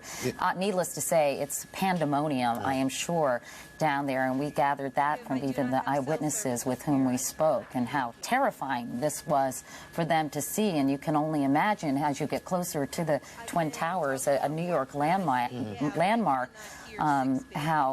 what the scene must be like there. You know, you talked about the buildings looking like they're buckled. They're designed to have a 2-degree sway in either direction. American Dispatch, Jim McDonald. Indianapolis Center, did you get a hold of American 77 by chance?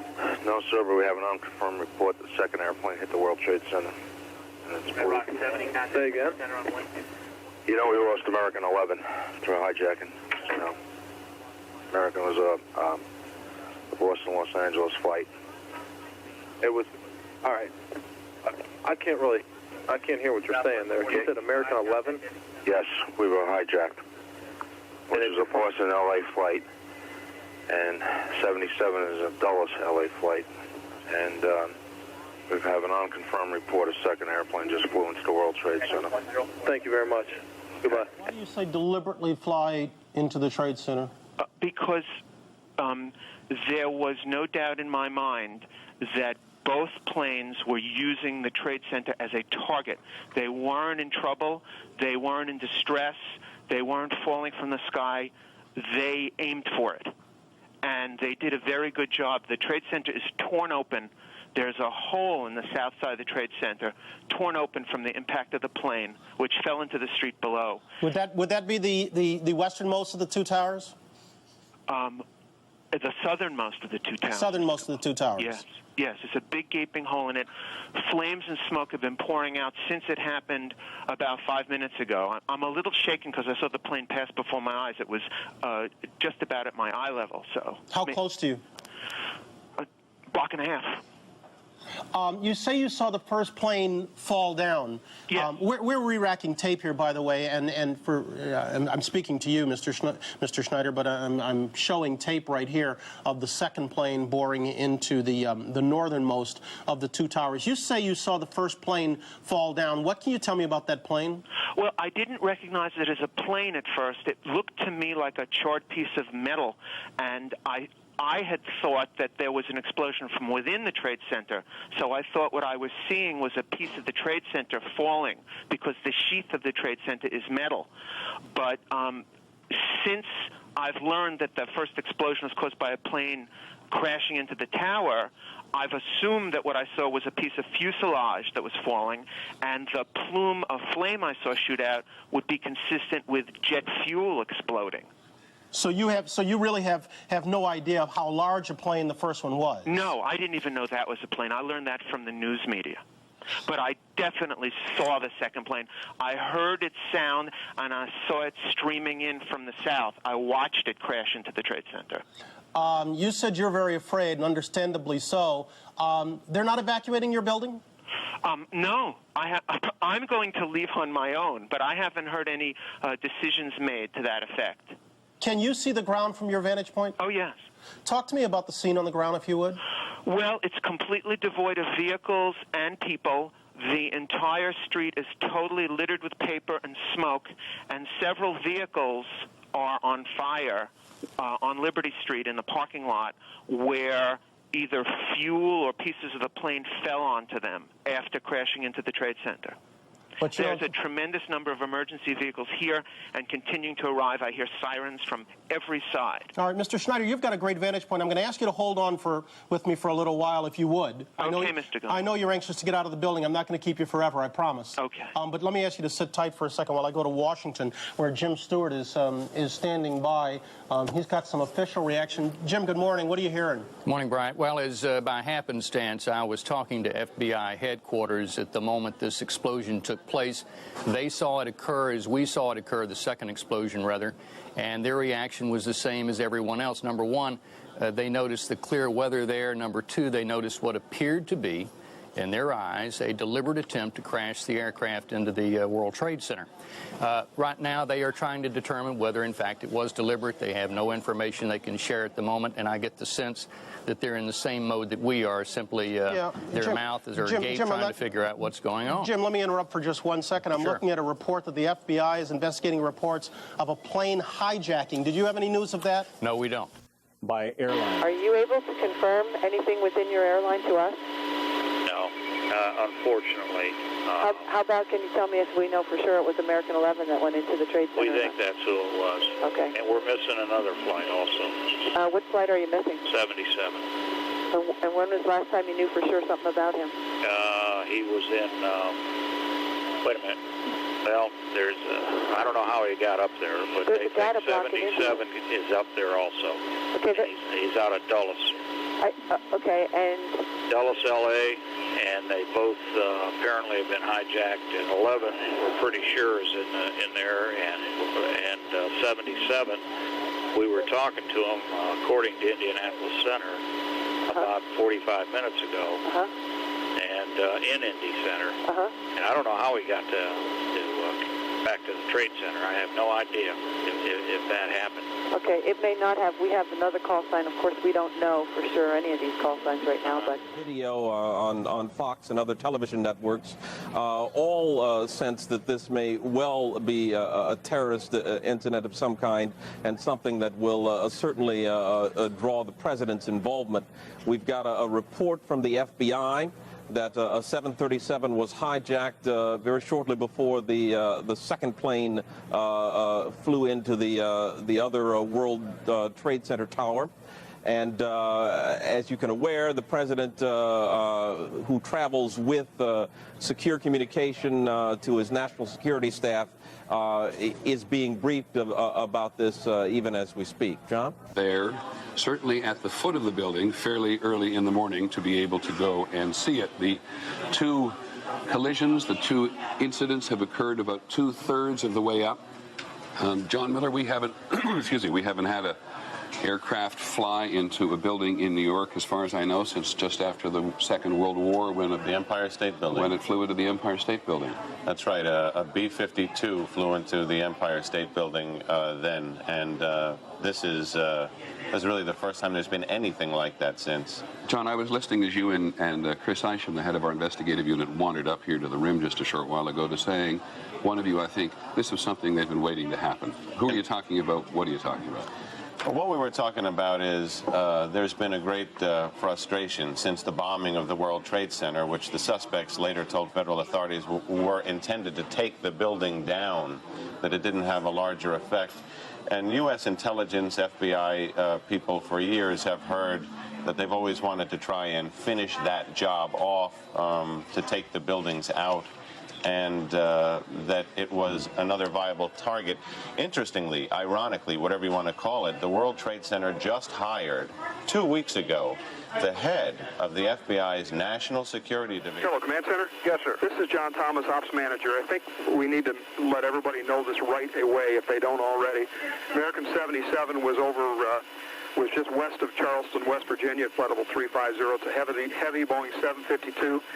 And disappeared off our radar scope about 1256Z, along with lost frequency. We were treating it as the law started to do some procedures to notify search and rescue and whatnot. When American Airlines told us they've had some aircraft or an aircraft hijacked, we now believe that aircraft may have been hijacked, although no one has, we have nothing to verify that. What with the World Trade Center, we could have another loose aircraft out there somewhere. Security correspondent is with us in Washington. John, what do you know? Peter, we do hear that there was a hijacking. It is not clear where that hijacking occurred at this point, but it is one of the many things that U.S. officials are scrambling to try to get a handle on at this point. Anything else, John? What happens at the Pentagon at a moment like this? I know everybody springs into action, but what do?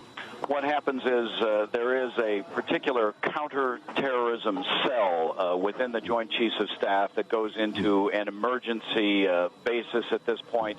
They're investigating all aspects of air traffic in the area, all intelligence that, as they sift through it, may have given them some indication that something was happening. At this point, though, there were no warnings. Military Boston Center just had a report that American 11 is still in the air and it's on its way heading towards Washington. Okay, American 11 is still in the air? Yes. On its way towards Washington? There was evidently another aircraft that hit the tower. That's the latest report we have. Okay. I'm going to try to confirm an ID for you, but I would assume he's somewhere over either New Jersey or somewhere further south. Okay, so American 11 isn't a hijack at all then, right? No, he is a hijack. American 11 is a hijack? Yes. And he's going into Washington? This could be a third aircraft. Much of the country watching television this morning will have seen the second plane crash into the other tower. And we have, as you can see from a distance there, until we get our cameras on the ground, producing material which we can put on the air. No. Okay, American Airlines is still airborne. 11, the first guy, he's heading towards Washington. Okay, I think we need to scramble Langley right now, and I'm gonna take the fighters from Otis and try to chase this guy down if I can find him. They put out an urgent call for Scott air packs because they're climbing smoke-filled stairwells. They've got to go very high up to get to the target locations, and they're talking about people trapped in the smoke there. And this, of course, is reminiscent of 1993 when the explosions occurred at the trade towers last time. Exactly. John, is it standard operating procedure? You mentioned that all of the other principal government buildings in the city, Gracie Mansion, the mayor's official residence, and some of the other buildings will be evacuated. Is that a fairly standard anticipated operation? It is an existing plan that is on paper, but Peter, I have to say, it's never been put into effect in New York. This is unprecedented, and I think as this develops, you'll see similar plans go into effect in Washington and potential target buildings, because they really have to take the position that they're under some form of attack here, at least as a precaution, until they sort this out. As we wait to get a better grasp of what now becomes a rescue operation of the people in the twin trade towers, we're reminded here that the U.S. officials, according to Pentagon sources, have no warnings today of any kind of terrorist attack. And if you listen to the news on a regular basis, you hear the Pentagon warning Americans worldwide of some impending terrorist attack. And here we are in the height of commercial America. With no warning whatsoever, no intelligence whatsoever, as far as we can tell, at least in these first couple of hours. No, and all of the latest intelligence, at least the basics of which I've been scanning for months, have focused on the high potential for attacks against American targets abroad. Indeed, federal authorities and the intelligence community have reported they've interdicted and interrupted more than a dozen of those attacks by shutting terrorist cells down around the world. They've always been worried since the first attack on the World Trade Center that there would be another bold strike on U.S. soil. Police from their desks ran downstairs, and now there's a steady stream of folks running away from the building. Some people saying that they're fearing there'll be another explosion, and when they saw the second plane, convinced that this was dangerous, there's just an absolute flood of folks escaping downtown Manhattan right now. And Rose, do you have anybody with you that could talk about being inside the World Trade Center when this happened? Right now, honestly, there are scores of people that are literally running by. With dispatch, urgent, people trapped 5 World Trade on the 80 floor. 3 World Trade, that's the 101 floor and the 102 floor. Manhattan received? figured out that there's ongoing danger, and there's just a stream of folks running as quickly as they can uptown away from this. Understandably, what about rescue efforts? I would imagine there's still a number of people inside those buildings. Well, right now what you see is there's trucks trying to get through, and people have actually jumped from the crowd and are trying to help direct traffic to try to get emergency vehicles there. There is no traffic going in the other direction, but because of the flow of people, it looks like some emergency vehicles are actually having trouble getting to the scene. And from where you're standing, is there any kind of command center, any place that people are being directed toward? Right now, what there is there's a crush of emergency vehicles and rescue vehicles, but they don't seem to be quite organized in any direction. There's fire department vehicles on the one side where you see the smoke coming out of the building. On the other hand, you see groups of police officers trying to organize the crowd in a more orderly fashion. I think there seems to be some fear on their part that such a huge crowd of people might injure each other on the way out. All right, Rose Arce on the ground there near the World Trade Center. We continue our coverage live with the live pictures as we go. And we're just now getting word again from the Associated Press now saying that the crash of these two aircraft into the towers of the World Trade Center in New York appear to be an act of terrorism. This, they are quoting a U.S. official. They did not say which department of this U.S. official was speaking from, or the authority this official was actually carrying at this particular point, but they're saying that a U.S. official is now saying to the Associated Press, it is official, well, he is saying at least that these two aircraft crashes we've seen into each of the towers of the World Trade Center are the act of terrorism. We're just getting word now that President Bush is going to be coming out, and he's going to have comments momentarily. We understand, we're keeping an eye on the picture from Sarasota. He's going to be returning to Washington almost immediately, we understand. Darren? And in fact, as you mentioned, President Bush is in Florida today. We're supposed to have an education event just minutes from now. That has been canceled. Our Major Garrett is traveling with the president. Major, maybe you can tell us a little bit more on the president's immediate plans. Good morning, Darren. President Bush, as you said, will make a statement here at Emma E. Booker Elementary School in Sarasota on the catastrophe at the Twin Towers in New York. Following that statement, the president will board Air Force One and return immediately to Washington. Were the scenes of a bombing in 1993. The FBI told the Associated Press that it was, quote, foul play and not an accident. A person who answered the phone, that was reported by ABC, a person who answered the phone on the trading floor at interdealer broker Cantor Fitzgerald, located near the top of the World Trade Center, said, "We're blanking dying," when asked what was happening, and hung up. There was screaming and yelling in the background, and a follow-up call was not answered. Nick Fulton, an eyewitness, said just before the first explosion he saw a plane fly over his apartment in the Soho district of Lower Manhattan. Jamie Gangel is on the telephone, our national correspondent, with more information. Jamie, what can you tell us? Katie, I've just spoken to top U.S. officials with the access to latest intelligence, and they said, quote, that this was clearly terrorist-related, no question about it.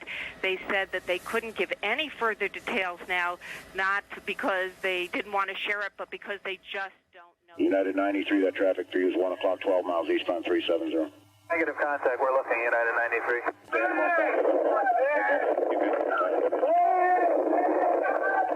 Somebody call Cleveland? Roger, American 1060 with you. We're 370. We're slowing due to the delays possible going eastbound. That's American 1060.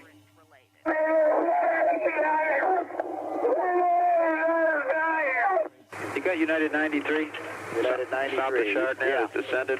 What's that? I just saying, it looked like he descended I there. don't think so. United 93, verified 350. United 93, Cleveland. Go ahead, Frankie. Do you have United 93 south of Chardonnay? We hear some funny noises. We're trying to get him. Do you have him? No. Thank you. United 93, Cleveland. United 1523, did you hear your company, did you hear some interference on the frequency here a couple of minutes ago, screaming? Yes, I did, 797, and we couldn't tell what it was either. Okay. United 93, Cleveland, if you hear the center ident.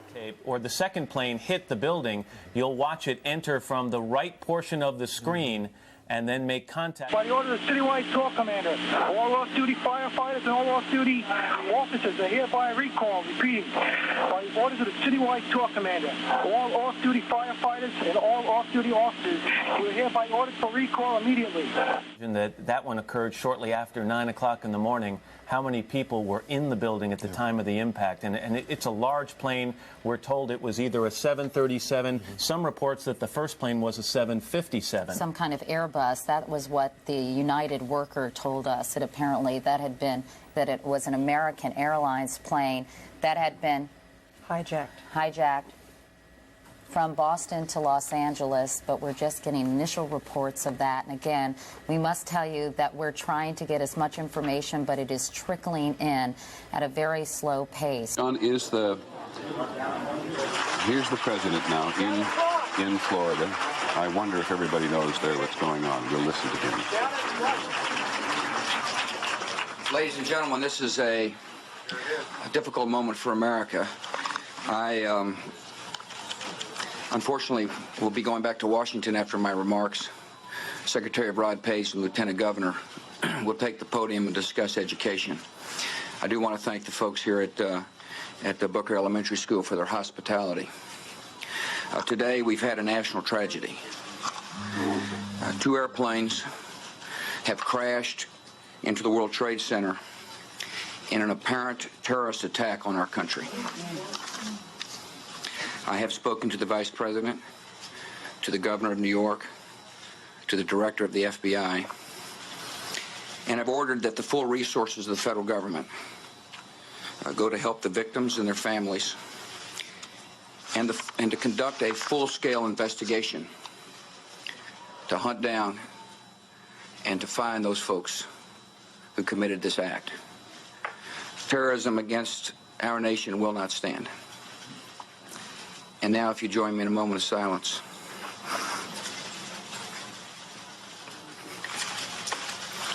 May God bless the victims, their families, and America. Thank you very much.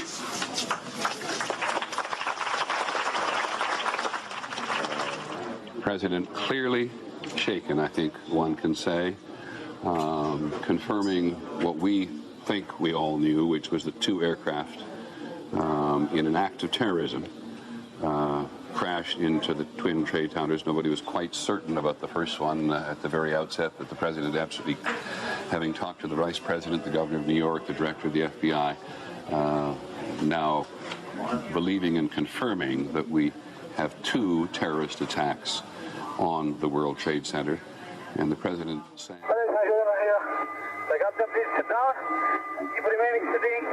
We have them all aboard. So it's which is an important thing. Calling Cleveland Center, you're unreadable. Say again slowly. God bless the victims and their families. John Miller, what are you picking up on the police radio? There was a bit of a stir a moment ago because LaGuardia Tower reported urgently that there was another aircraft moving fast in the no-fly zone. Now they've contacted that aircraft and they say it's a military aircraft that's rushed to the scene to enforce the no-fly zone and literally be a presence in the area in case there is another plane headed for the building, so that there'll be some at least armed aircraft up to confront it. Plane that was hijacked en route from Boston to Los Angeles this morning.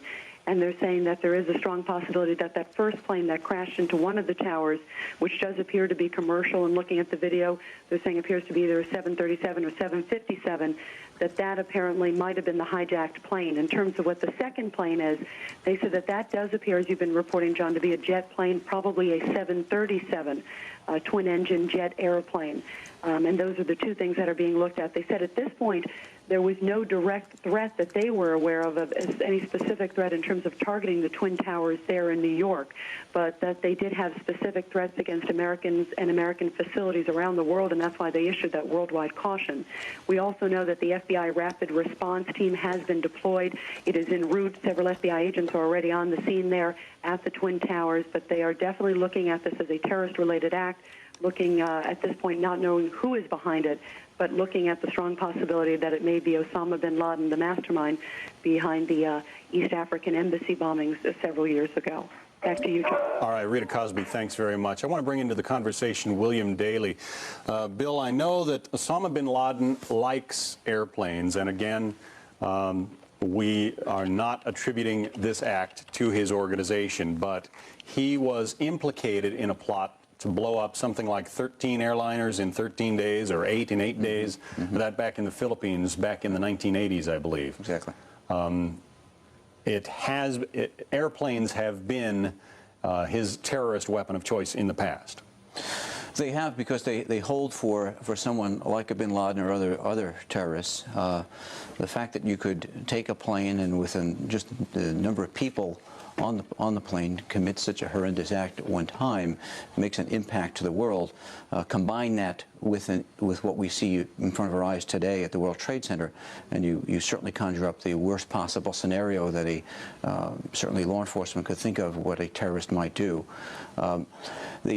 Before we get on to, possibly bin Laden, there are certainly other terrorist groups around the world that would like to do things like this. The question would be who might be able to actually carry out such an incident, whether by sheer manpower, training, or some other device. So although he's certainly our poster boy literally for terrorism worldwide, there are other groups out there that certainly have also ill intent against the United States.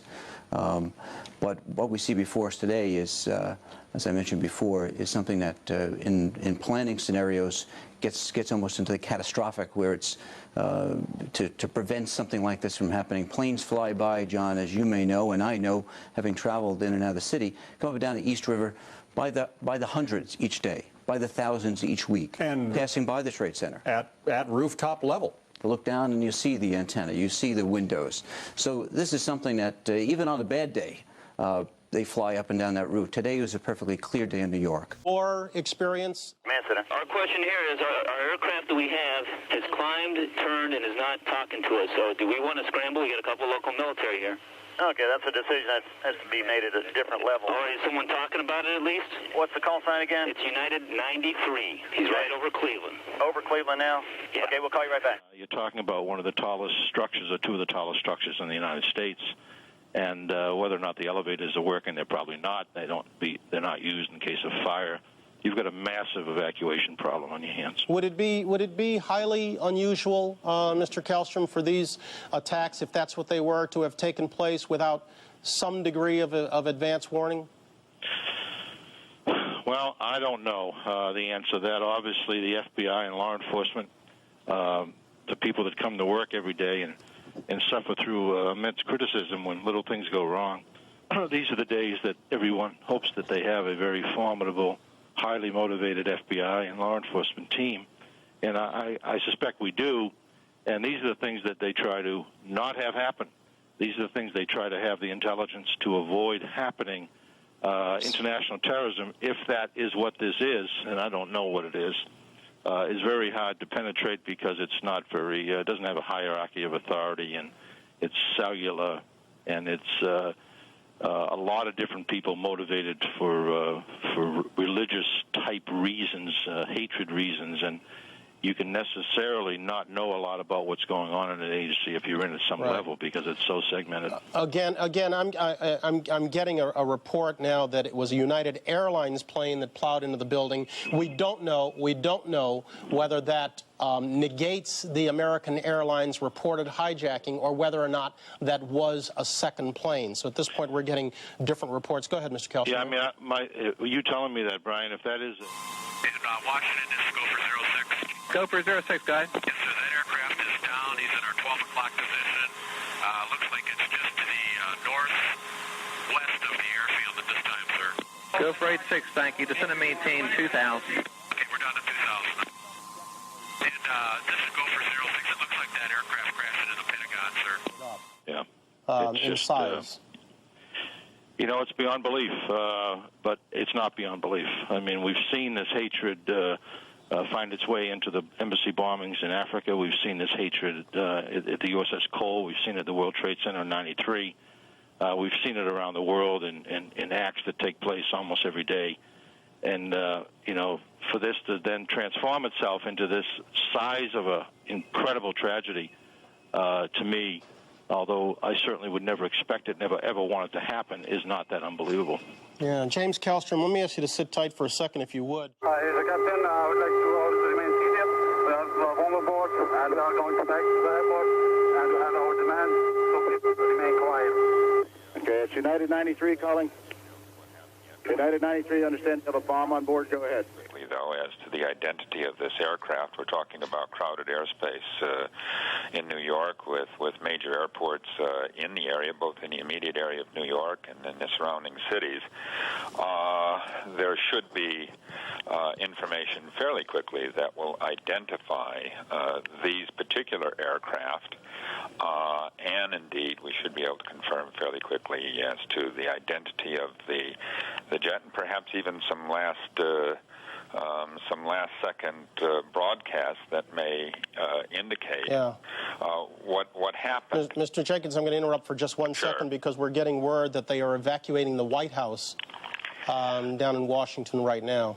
About the situation in New York by National Security Advisor Condoleezza Rice. Then the second notification updating him with more details on the situation came from his Chief of Staff, Andrew Card, who's traveling with the President here in Sarasota. The day was supposed to talk about education reform, but the President is scrubbing all of those plans, marshaling all the resources of the federal government, talking with his aides as he can, and preparing to fly back to Washington to, again, as we said, convene a National Security Council meeting. Back to you. Major, before you get away, and I apologize if I'm asking you to repeat something. I'm having a little trouble hearing you. Do we know exactly where the President was when he was told? He was just arriving here in Sarasota at Emma E. Booker Elementary School. He had taken an early morning jog this morning in Sarasota, had just arrived here with a presidential motorcade. Then the spectacular, horrific pictures began appearing on television sets here at the elementary school. The President received a telephone call from Condoleezza Rice, National Security Advisor. Then he received an update from his Chief of Staff, Andrew Card, traveling with him. Then it was made clear to the press, traveling with the President, he would make a statement. Shortly before that statement, he was actually sitting down with some children here at the elementary school, reading them a book. Reporters asked him if he knew about the situation with the Twin Towers. He nodded and said he would talk about it momentarily. In fact, he did. We just heard the President's statement declaring Major, this an apparent act of terrorism. Yes, Aaron? Let me interrupt you here. Senator Ted Kennedy is...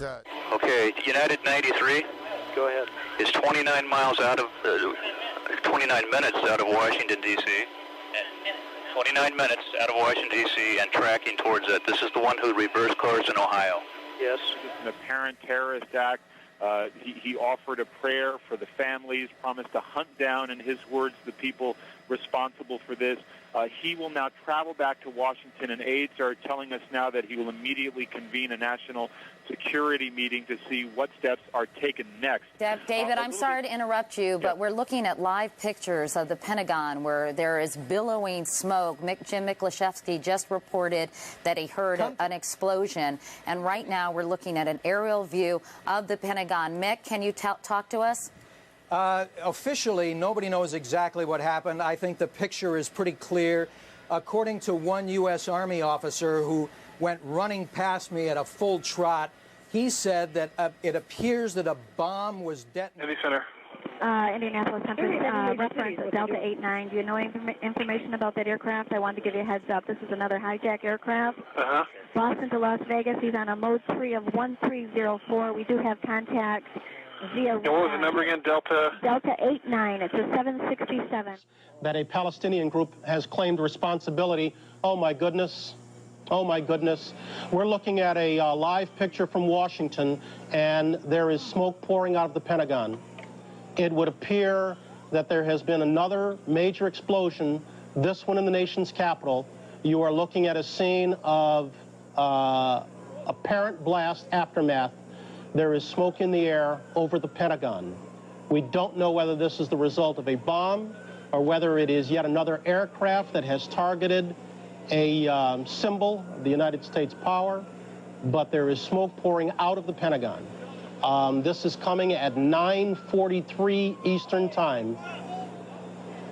And we understand that there's a bomb at a heliport being reported. Many things that would ordinarily occur here. I must also tell you, Claire, I think if you think about what's behind the EOB there, you're really down in pretty open area. It doesn't look like a place where a building would be on fire. No, that's right, although there are a number of buildings just behind the old executive office building on G Street that could potentially be on fire, but nothing you would necessarily think of as a target. apparently we're also... Claire, let me interrupt you for a second. We now have fire confirmed at the Pentagon. John McCarthy at the Pentagon can hear me. John, please get in touch immediately if you can and brief us in there. John McCarthy has actually been evacuated from the Pentagon, and parts of the Pentagon are indeed being evacuated. We want to hold our breath here, it just seems to me, for a second, and not get into a mode that the country is under attack. But we now have 2 attacks on the Twin Trade Tower Center. U.S. buildings, city buildings completely evacuated in New York City.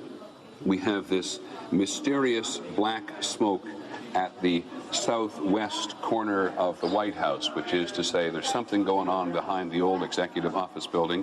We now have a report that fire has been confirmed at the Pentagon.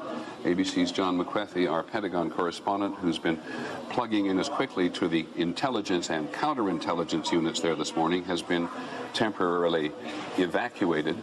But that is as much as we know for sure. Which is just opposite of the Potomac River, as I just said. We're looking at the White House, Mick, because we are learning that there have been some evacuations from the White House. I'm assuming that everyone is being evacuated from the Pentagon? Well, nobody's given us the official word yet, but I think that's probably a safe bet. Thank goodness that was a helicopter that just flew by. I'm just a little nervous right now when you hear aircraft go past. But they have, in fact, evacuated that portion of the building. Usually they have sirens that go off in the building alerting you to the fact that it's time to get out. I haven't heard those yet. But just judging by the pictures, it's clear that that part of the building that is not damaged, at least, has been evacuated. Like I said, in the hallway, it was pandemonium. People were rushing from their offices, rushing outside. And you're in your office at the Pentagon right now, Mick, reporting to us? I am in the office, but I'm at the opposite side of where this crash occurred. All right. Why don't you see if you can gather some more information. Please, again, be careful, Mick. And we're going to go to Matt, who's going to be talking with Jamie Gangel. All right. Yeah. Katie, thank you very much. I'm joined by Tom Brokaw, and we'll try and recap what's been going on all morning here on the East Coast and in Washington, D.C. in just a few moments. But we do want to go right now to NBC's or today's national correspondent, Jamie Gangel, with some more information. Jamie? Matt, I just want to tell you that U.S. intelligence sources are confirming the reports that one of the planes was a hijacked flight, an American flight from Boston to Los Angeles. They are also now looking into what's going on at the Pentagon. They don't have any details, but they have now put government buildings around the city of Washington on a heightened state of alert. I think part of that is happening formally, but obviously people are seeing what's going on, and some people are leaving buildings as well simply because of the concern following these latest reports from the Pentagon. All right, Jamie, thank you very much. Again, joined by Tom Brokaw, and Katie's back with us now, too. Let's try and recap. It's 9:47 Eastern Time. Try and recap what's going on so far this morning, and the news is terrible. Just before 9 o'clock. At 8:42, actually. 8:42, a plane crashed into the right-hand tower of the World Trade Center, somewhat about 3/4 of the way up. You can see the smoke billowing from that point of the building. And then about 18 or 20 minutes later, a second plane, a large plane, we saw it actually on tape, hit the left-hand tower of the World Trade Center about halfway up. An enormous fireball on several sides of the building. People trying to be evacuated. There's the tape of the second plane hitting right there, even as people were trying to get out of the first building.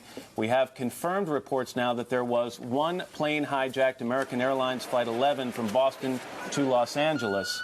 And that is apparently one of the planes used in this crash, Matt, there's a report on Dubai television that, in fact, the group claiming responsibility is the Democratic Front for the Liberation of Palestine. This comes, ironically, on a day when the Israeli Foreign Minister, Shimon Peres, is scheduled to meet with Yasser Arafat. Of course, we've had the meeting in South Africa for the past several days in which the Palestinians were accusing the Israelis of racism. The United States vacated that meeting, but there hasn't been one specific incident. And the Israelis vacated that meeting as well. And the Israelis vacated it as well, but there has not been one specific incident. They're pulling Jeff away to go talk about United 93. Do we want to think about scrambling aircraft? Oh, God, I don't know. That's a decision somebody's going to have to make probably in the next 10 minutes. You know, everybody just left the room. Trade towers here in New York, 2 deliberate attacks on those towers today, and we do not know for sure who is responsible. I'm sure has probably incurred some debris shattering upon it. It's a tremendous logistical, I would say at this point, challenge and nightmare for people who are trying to rescue, put out the fires that are being, I'm sure, fueled by the jet fuel as well as the interior of the building. We now understand that the Federal Aviation Administration is shutting down all airline takeoffs nationwide. All airliners nationwide there will be no more takeoffs, and I imagine that the planes that are in the air right now are going to be diverted to the closest airport as soon as possible, because in a situation like this, the authorities don't know where the next one might come from, the next rogue aircraft. We have seen the World Trade Center, both towers hit by jetliners. We've seen the Pentagon apparently hit by a jetliner. Authorities want to take every precaution they can, and so all aircraft takeoffs nationwide have been stopped. You've got to think that that is an indication one would suspect that this was a hijacking, or at least one of them was a hijacking, because that would indicate that they don't know if there is another plane where it would be coming from. And one way to prevent a repeat, whether it would be a fourth attack, if that's indeed what happened out at the Pentagon. Well, and we are looking at pictures of the Pentagon area now, Eric, and it's quite clear from the smoke cloud that some enormous explosion hit there. Would the Pentagon be protected by anti-aircraft missiles such as are at the White House, believed to be at the White House roof? Perhaps this plane, that if it was a plane at the Pentagon, was heading toward the Pentagon, could it have been shot down by our military before it got there? Because that appears to be smoke from jet fuel a little bit away from the Pentagon, not on the actual building itself, as we look at this. But let me again say the plane that I saw was heading here in Manhattan. The first plane that I believe was heading south. It was above Fifth Avenue at a low altitude, which was rare, but it is a usual jet route from planes, especially planes that are vectored down from the north, whether it be from Canada or whether it be from Boston.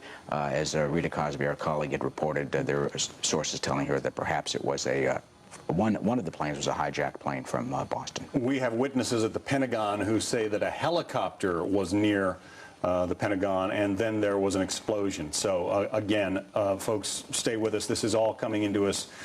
Breaking news. You can imagine the catastrophe that we're trying to deal with here, but clearly 3 explosions, 2 at the World Trade Center, 1 outside or very near the Pentagon. Molly Falconer is at one of the New York area hospitals and has some updated information on the number of injuries. Molly?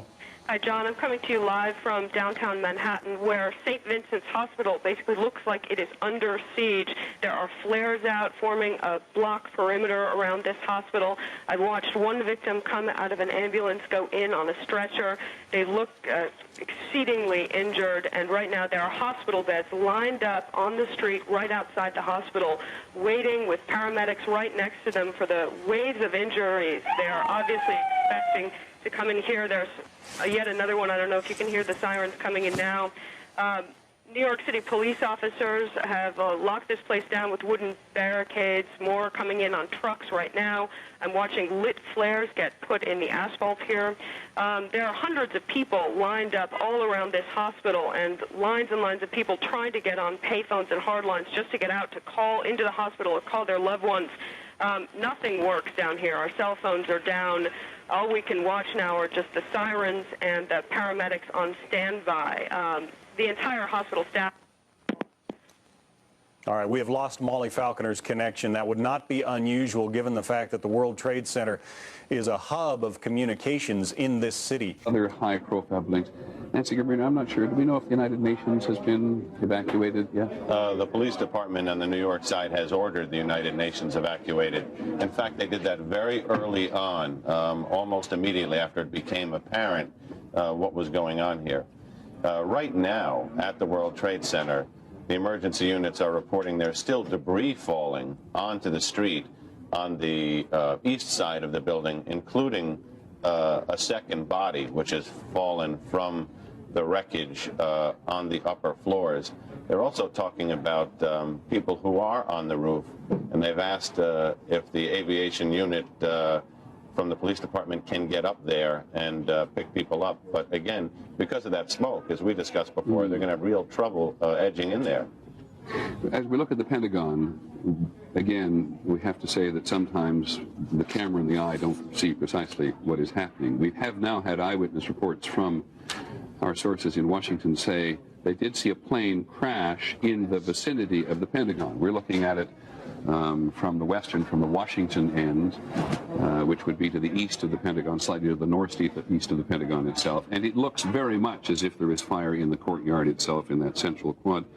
But you can see a small plume of smoke on the northern side of the building as well. At least I think it's the north. Yes, it is the northern side of the building as well. And we're not absolutely certain. The Associated Press, quoting a senior U.S. official, or quoting a U.S. official, is now saying affirmatively that one of the two planes that crashed into the World Trade Center was hijacked after takeoff from Boston. At this time of day, any number of aircraft taking off from Boston to go to ABC's John McCarthy believes that it was an American Airlines flight number 11, bound for Los Angeles. And I realize when saying that, we're going to put the fear of God into a lot of people on the West Coast and people who know who are connected with that flight. But our Pentagon correspondent John McCarthy just reports into us that American Airlines Flight 11, bound for Los Angeles from Boston, was actually hijacked out of Boston. That's a helicopter over the Pentagon. I apologize to the audience. We have two separate monitors here. They show different pictures. Could you tell me which one the audience is seeing at home so I can work with that? And may I not have to ask again? Thanks very much. I don't.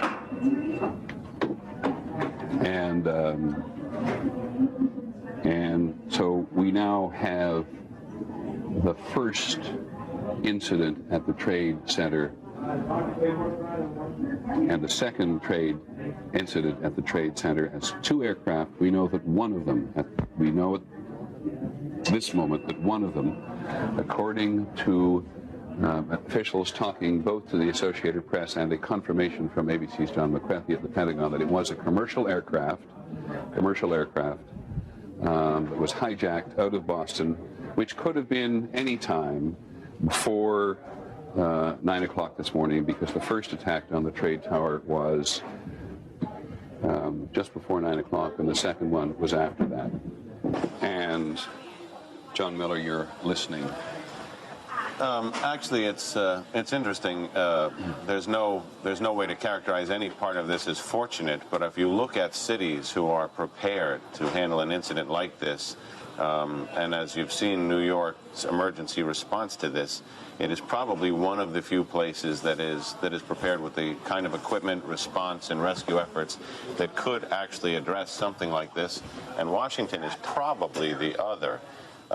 Immediately when this happened, the entire emergency service unit, which comprises hundreds of specially trained cops, was mobilized to the scene. Now a triage center for the injured has been set up just around the corner from the World Trade Center. It's an incredible scene down there with a... United 93 is 20 miles northwest of Johnstown. 20 miles northwest on primary? Well, that's a report from another aircraft. Asking all planes not to take off. Now the FAA has ordered all aircraft currently in the air over the United States to land at the nearest airport. Now you can imagine what may be happening, or what they think might be happening in some part of the country, that there is somebody else on some aircraft coming from somewhere or going somewhere with evil intentions. And so all aircraft currently in the air over the United States have been ordered to land at the nearest airport. I think what you're going to see... I just want to check one thing, because one of the very first people the President talked to was the director of the FBI, and Pierre Thomas, who covers the Justice Department and the FBI for us, has been here. They may think they prepare for this kind of thing, Pierre, but man, it must have been a shock. stunning shock. The FBI Special Operations Center is now in full alert.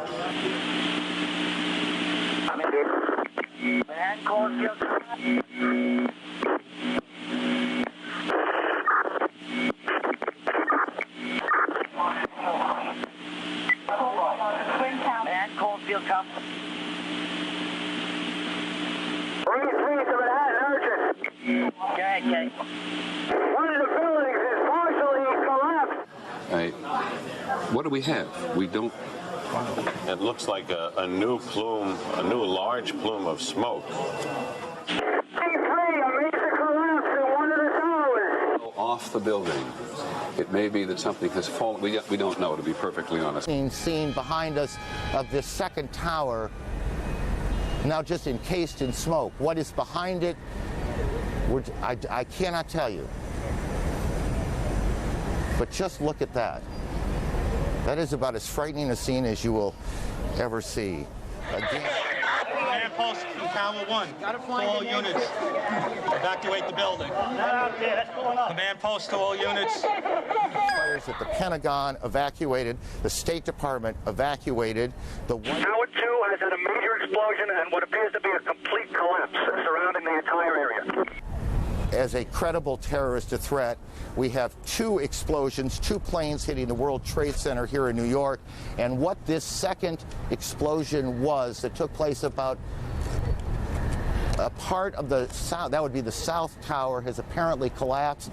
We don't know if that was from the impact of this first plane that hit it or whether something else has happened there. We'll work on that. What can you tell us?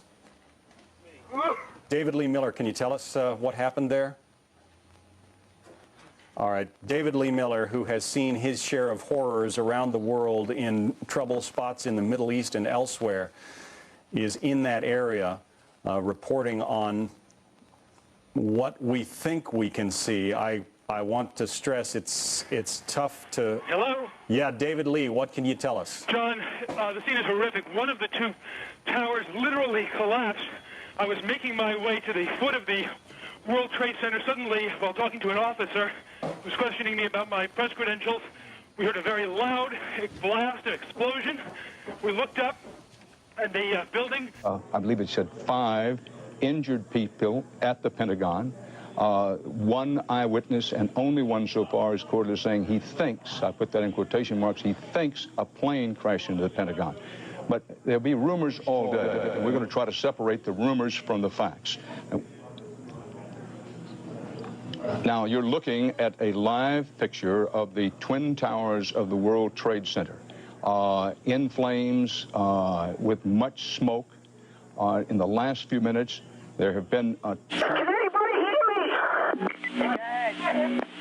I'm a civilian. I'm trapped inside one of the fire trucks underneath.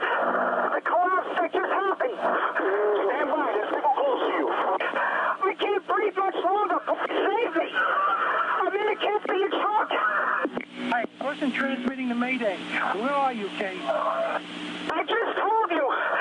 If you look at the World Trade Center, there's the North Pedestrian Bridge. I think it collapsed when that partial building just collapsed. I was on the street. I don't have much air. Please help me. The president is in the air going back to Washington at the moment.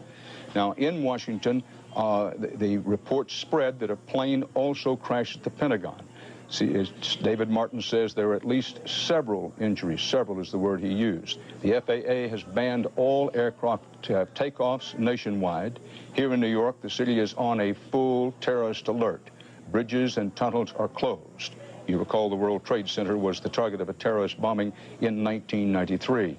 Now, again, it's important to point out that with television, what we can show you is what is at the end of the television camera.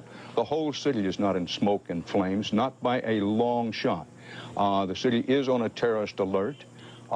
Entry into the city has been closed off. Tunnels and bridges are closed off as a precautionary measure.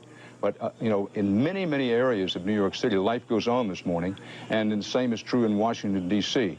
So just keep in mind that when you see this picture constantly, it's of one section of New York City, and we go to Washington for the picture there, the Pentagon, the same thing. This is what the terrorists back in 1993 tried to accomplish when they drove a van laden full of bombs into the garage. Apparently they were successful. John? Let me bring in the former governor of New York, Mario Cuomo. He's with us by telephone now. Governor, what's your reaction? That's the only thing I can ask you. It's the same as everyone else is. Everybody now is holding their breath and measuring the extent of the tragedy as it grows from moment to moment. And that will be the story, I'm sure, for the next 24 hours, is how much damage was done. I think the longer-range story is even more terrible. The longer-range story is who did it and why. And if it were a nation, it would be easy to deal with, but it's not a nation. It'll be individual terrorists. Excuse me, Governor, can you hold on for just a second? From the tower, from right to left, I guess west to east, and everything just all of a sudden just imploded. I ran as fast as I could, went inside of a building about a block away. I stood in the building for a couple of seconds, and then all of a sudden the building started filling up with smoke.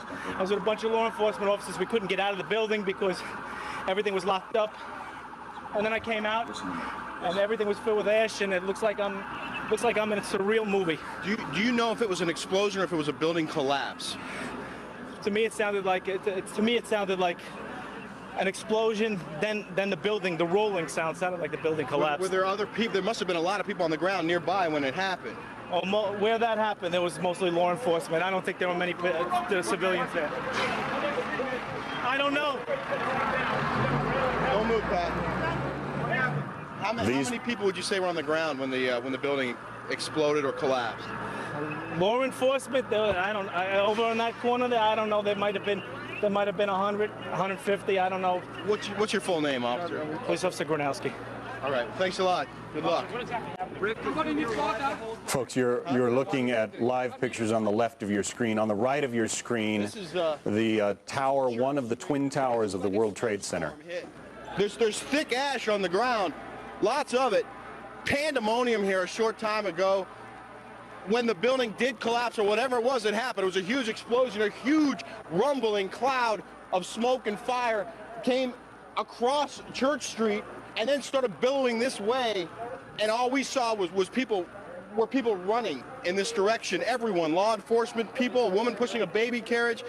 This is actually, we believe, debris from one of the planes that hit one of the towers on the World Trade Center. The FBI is here, as you can see. They had roped this area off. They were taking photographs and securing this area just prior to that huge explosion that we all heard and felt. We'll try and talk to some of these guys. I believe I was the one talking to you about that Delta 1989. Go ahead. Okay, well, disregard that. Did you... What we found out is that he was not a confirmed hijack. Okay, I don't want you to worry about that right now. We got a United 93 out here. Are you aware of that? United that has a... We've got 3 more hijacked airborne. That has a bomb on board. A bomb on board. And this is confirmed. Do you have a mode 3, sir? No, we lost this transponder. We have a bomb on board, Boston. What we want to know is, did you scramble airplanes for that Delta 1989? We did, out of Selfridge and Toledo, sir. Did you? Are they in the air? Yes, they are. Is there any way we can get them to where this United is? Look at this guy. Look at this guy. Unbelievable. Unbelievable. The streets have been shut down. There was very little traffic on the streets except for emergency vehicles going one way or the other. So there was not a lot of vehicle traffic in this area, but there were a lot of pedestrians. Okay, there is now on the United 93. Yes. There is a report of black smoke in the last position I gave you, 15 miles south of Johnstown. From the airplane or from the ground? They're speculating it's from the aircraft. Okay. It hit the ground. That's what they're speculating. It's speculation only. Okay. To check it out. No. What do you mean? To see if we can help. But this is. Yeah. This poor woman. Wow.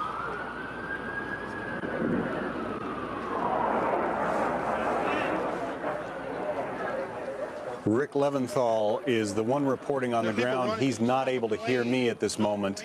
But Rick... Just the sound of a plane. Guard jets. All right.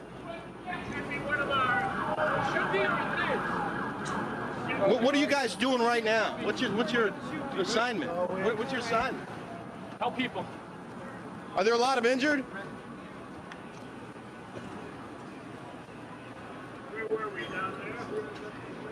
The dust is still thick in the air. What that guy is covered with is this stuff that's all over the street. Just thick soot, ash. Just came roaring down here in a huge cloud from the World Trade Center. You see just the survivors, if you will. Are you able to talk? Can we just talk to you about what happened? I was there when it exploded. You were right there at the building? Yes, a lot of people trapped. You're right. A lot of people trapped. EMT. This guy needs help. Rick Leventhal is not able to hear me, but from his vantage point on the ground, I think it's not clear to him what's fairly clear to us. Looks like here. Our vantage point from the helicopter, that the top of Tower 1, One World Trade Center, has literally crumbled. I can't guess how many floors, perhaps 30, perhaps 40. This action, Matt actually just pointed out to me, on any given day, 50,000 people, Tom, work at the World Trade Center. And at 8:40. We're moving some people, be advised, moving some people to Chase back to Broadway. We're setting up an ad hoc emergency post with EMS personnel, okay? We could use more people because the place is filling up with injured. And it would have probably taken out the electrical in the building where elevators wouldn't work and people struggling to get some way out of that tower. And it takes a long time to come down over 100 stories. And to think about the possible loss of life that just occurred by the collapse of that southeastern tower is just amazing. Minna Kathuria is with the Today Show, and she apparently saw the collapse of one of those towers. Minna? Yes, hi, Matt. Tell me what you saw. Well, on the corner of Duane and West Broadway, walking down towards the Twin Towers, and it just collapsed. It looked like it looks sort of like the building just demolished. Smoke, clouds, clouds of smoke everywhere. People running towards me. I was going towards the Twin Towers. People were going away from the towers, and it was just people running like I've never seen a scene like it. Have you, from where you were, Minna, did you see many of the injured being treated? Is there any indication as the type of perimeter that the EMS people were dealing with? No, I hadn't gotten that close yet. They were sort of blocking off the street. Now what they're doing is totally clearing out the area. And more emergency officials are coming. Sir, how you doing? I'm doing well, as good as can be expected. I've got guys that will be launching in about 15 minutes. Appreciate it. Are they loaded? We've got hot guns. That's all I've got. Well, that's good enough for me. I met some woman who was in the building to the right of where the first thing happened, and just all crying, wondering if the people that they know in the buildings next door are okay. Jamie, Minna, thank you very much. Minna, take care of yourself. Jamie Gangel, our national correspondent, is on the phone now with some more information. Jamie? Katie, as you well know, buildings around town are being evacuated. The State Department has been evacuated. The White House has been evacuated. And the Pentagon has been evacuated. Intelligence officials tell me that they do believe at the Pentagon that was a third plane going down. We have completely collapsed. 5 blocks from the World Trade Center, and we were standing here when there was some sort of collapse or explosion, and everyone started running in this direction. Police officers, pedestrians, EMTs, everybody came running this way. I saw a woman pushing a baby carriage, running for her life, and right behind them was a huge cloud of billowing smoke and ash and debris coming this way. The smoke is obviously cleared somewhat. Ma'am, she's with DCPI. Can you talk to us for just a second and bring us up to speed? Obviously, people have their hands full out here. It's not easy getting anyone to talk. Yeah, tell me where you were, what happened, what did you see, what did you hear? First I went on Canal Street, I saw the fire. I saw the 2 buildings. I think it was a bomb because it's 2 of them.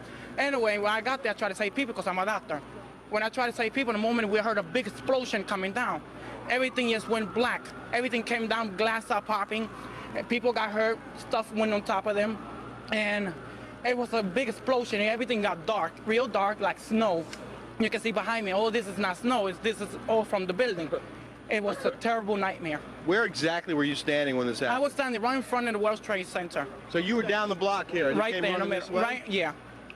Did you get hurt at all? No, not me. Did you see anyone around you getting caught up in it? Yeah, I was with the firemen. We got hurt. We all went inside to this dark. We was inside the building where everything happened, but we came out alive. What's your name? My name is Dr. Angel. Were you able to assist? I also want to give you heads up, Washington. Go ahead. United 9-3. Have you got information on that yet? Yeah, he's down. He's down? Yes. When did he land? Because we have confirmation. He did not land. Oh, he's down? Yeah, Down? somewhere up northeast of Camp David. Northeast of Camp David. That's the last report. They don't know exactly where. Confusion reigns. This is clearly a national catastrophe. There will be some response from the White House. Jet, it may have been a prop jet. It may have been a jet, but it's a smaller version of the jets which so many people in so many middle-sized American cities are now accustomed to seeing.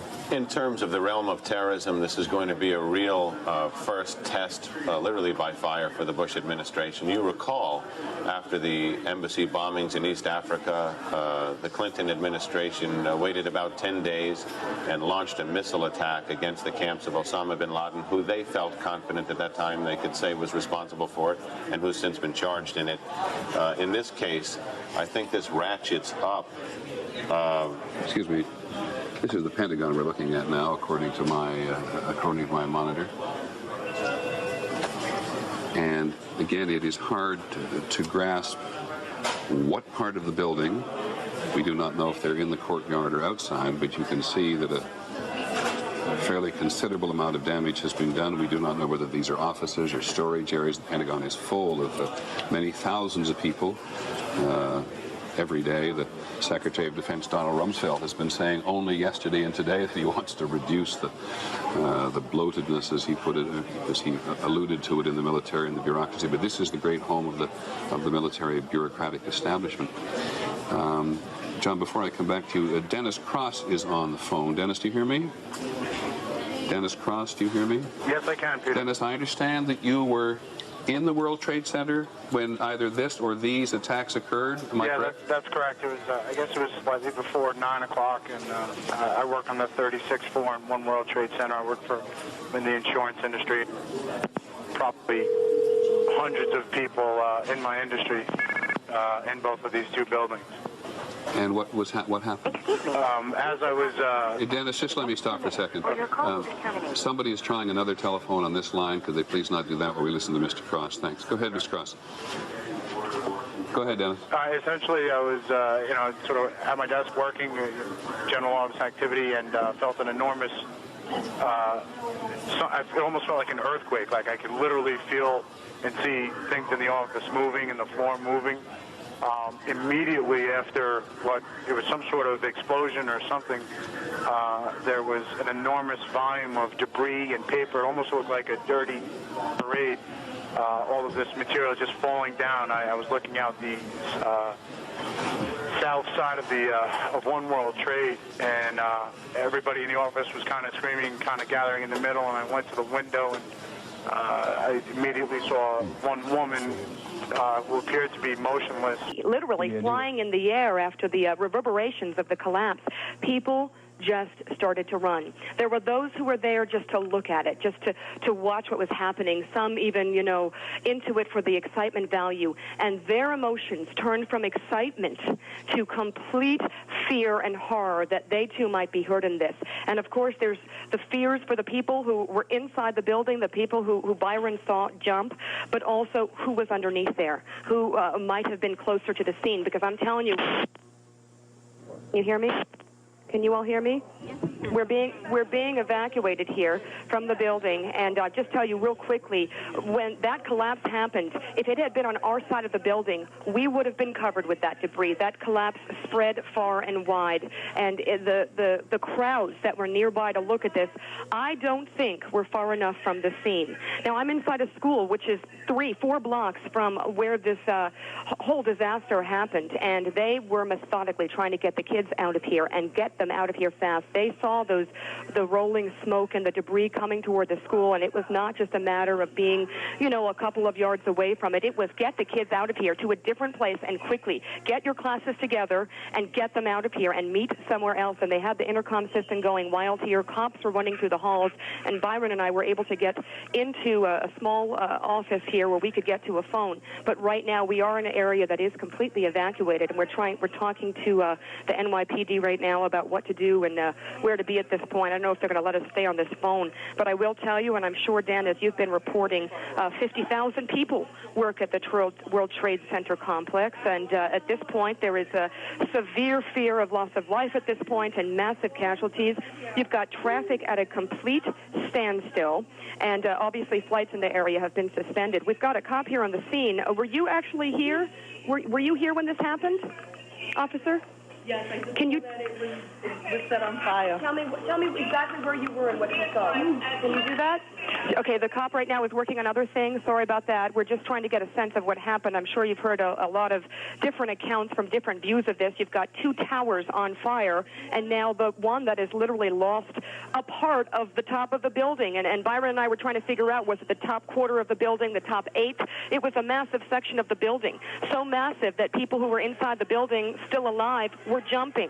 And at this point, what we are dealing with, I'm just looking out a closed door here at the chaos out in the hall here. People are still trying to figure out where to go. They're asking the cops how to get out of here, where's the safest place to go. And what we're trying to do right now is keep a handle on the chaos here, keep a handle on where people are, and we're going to stay on the story. Right now, Dan, I'll throw it back to you. Mika Brzezinski covering at the scene of the Twin Towers of the World Trade Center. If you're asking how many people injured, how many people killed, the answer is we do not know. One portion of one of the Twin Towers of the World Trade Center here in New York has collapsed. Now, American Airlines Flight 11, a Boeing 767, flying from Boston to Los Angeles, is reported by the Associated Press to have reported a terrorist takeover in flight. We have not confirmed it on our own. This is according to the Associated Press. Assumptions can be made all over the place, but the fact is we don't know what airplanes hit the World Trade Centers. We do know that there were 2 separate airplanes not far apart. It's believed that an aircraft of some kind also caused the explosion fire at the Pentagon. Now, there are reports out of Washington at this hour. Keep in mind that the FAA has ordered what in effect is a lockdown on air flights over the United States. Planes in the air have been ordered to land. They don't want any aircraft flying anywhere in the United States if they can keep from it at this moment. And here's the reason. Reports of all kinds are flying around, but there is one report that another aircraft has been hijacked in the Eastern Corridor. Or a credible claim of responsibility for these astonishing attacks is made that we can believe. Again, you're looking again at the interstate road, Route 395 that runs down past the Pentagon. That is just, of course, across the river from Washington D.C. And the smoke you're seeing is indeed from the area out by the helipad, which can be seen by drivers as they go by the Pentagon. And you're seeing the smoke from it. It appeared from some pictures we saw earlier, John, of the building itself, that while it was clearly damaged, and in the area where the hit was very badly damaged, it did not look like the damage to the overall building, which is massive, was all that extensive. Right. Well, that is perhaps a touch of good news. Britt Hume, thanks very much.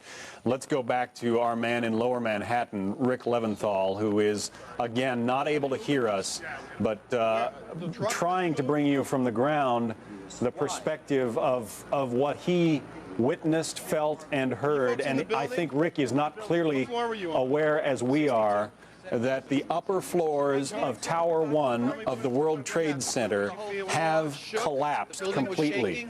And, you know, it felt like a bomb hit or a plane hit or something like that.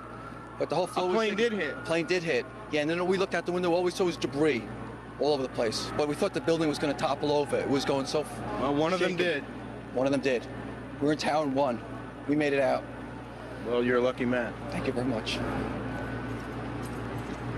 Okay, thanks. All right, take care. Clearly, this is a nationwide catastrophe, but folks, phone lines in New York are virtually shut down, so you're not going to be able to call your loved ones If you have any other way, perhaps email. If you have any other way of contacting your loved ones, try and do it without using the telephone, because telephone lines in New York are at gridlock right now. Let's listen in again to this eyewitness. I have a lot of faith in God, and I hope a lot of other people made it out the building as I did. All right, thank you. Tell me what you saw. Stop and talk to us. Where were you? Top of the roof, 25 Park Place. Me and a super. So heard the loud noise from a jet. We look up and we see this big jet, like a 737 or a 727. It was a 757? About that, it was a big jet. Yeah. We saw it come, just looking like it's sideways. At first, we thought it was just going to try to miss it. Bang! Right into the middle of it, like around the 70th floor. And then, half hour later, we see the second one bang into it. We're on the roof of it. We're a block away. I mean, what's going through your mind when you see this happen? You see bodies flying out of the sky, and you can't do nothing about it. You tell me. You tell me what you think. I mean, my heart's in my mouth. I mean, I pray for these people. There's no words to describe what's going on out there. I mean, you see bodies just coming a half hour later, still coming out of the goddamn sky. It's devastating. Devastating. I can't imagine anything worse than this. There's got to be. I can't imagine. You know, everybody on the plane must have died. The floor, I got friends of mine on 104th floor, friends on other buildings. I just spoke to one of my friends a half hour prior to that, getting ready to go upstairs to go to work. It's devastating. I mean, I've seen a lot of construction accidents. I've seen a lot of bad things happen. I've never seen a jet fall out of the sky into a building, no less once, but twice. Devastating. I want to bring into the conversation General Al Haig, the former Secretary of State. General Haig, at a time like this, how does America respond prudently, with the proper amount of caution, and yet with whatever force needs to be applied? Well, first we have to know the full limits of this tragedy, and it's unprecedented, of course. But we have to stay above all united and calm and ready to take resolute action, which sometimes we have failed to do in the recent past, when the perpetrators are uncovered, and we have many, many indicators of precisely who they are. This was too broadly based a terrorist act to be just a few crazies. This is a terrorist movement, and we know where they're located today. And obviously, as a nation, we're going to have to take action against them. But clearly that action is going to be some days, if not weeks or months away. Oh, it has to be very carefully assessed before any action is taken, of course. And we have to be reasonably assured that those that we are moving against are the perpetrators. And I think we know where to center our look. All we have to do is look at the world today with the Palestinian and bin Laden groups. Who are the terrorists that you think are the most likely suspects? Well, I'm not going to speculate because I don't have inside knowledge, and it would be rather foolish to do that. But I do think we have the means to assess it, and there will be many statements, many parties claiming credit, somehow already have done so, for the World Trade Center bombings.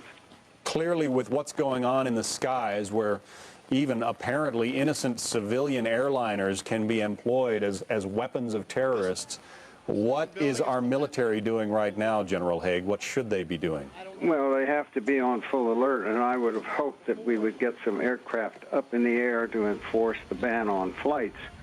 That has to be done if it has not already been done, and I'm sure it has been. We saw the same thing. All right, General Alexander Haig, former Secretary of State, thanks for being with us. Rick Leventhal once again with our producer Carlos Van Meek is in Lower Manhattan.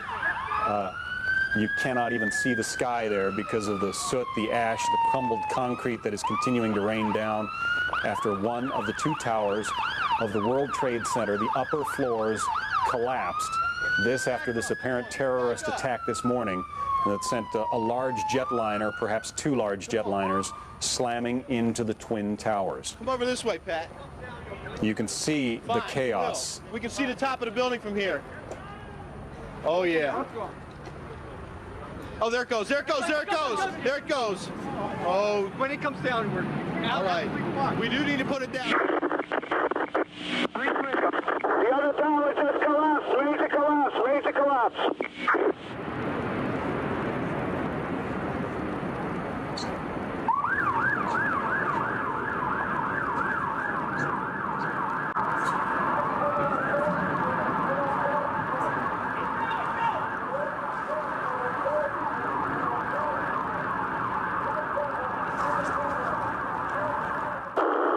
The World Trade Center's collapsed. Building 2 has collapsed. Okay. America, offer a prayer. Everybody get out. We had to collapse to the second tower. Everybody's running from there. This is here it comes. Get in. Hold on. Both trade towers, where thousands of people work, on this day, Tuesday, have now been attacked and destroyed, with thousands of people either in them or in the immediate area adjacent to them.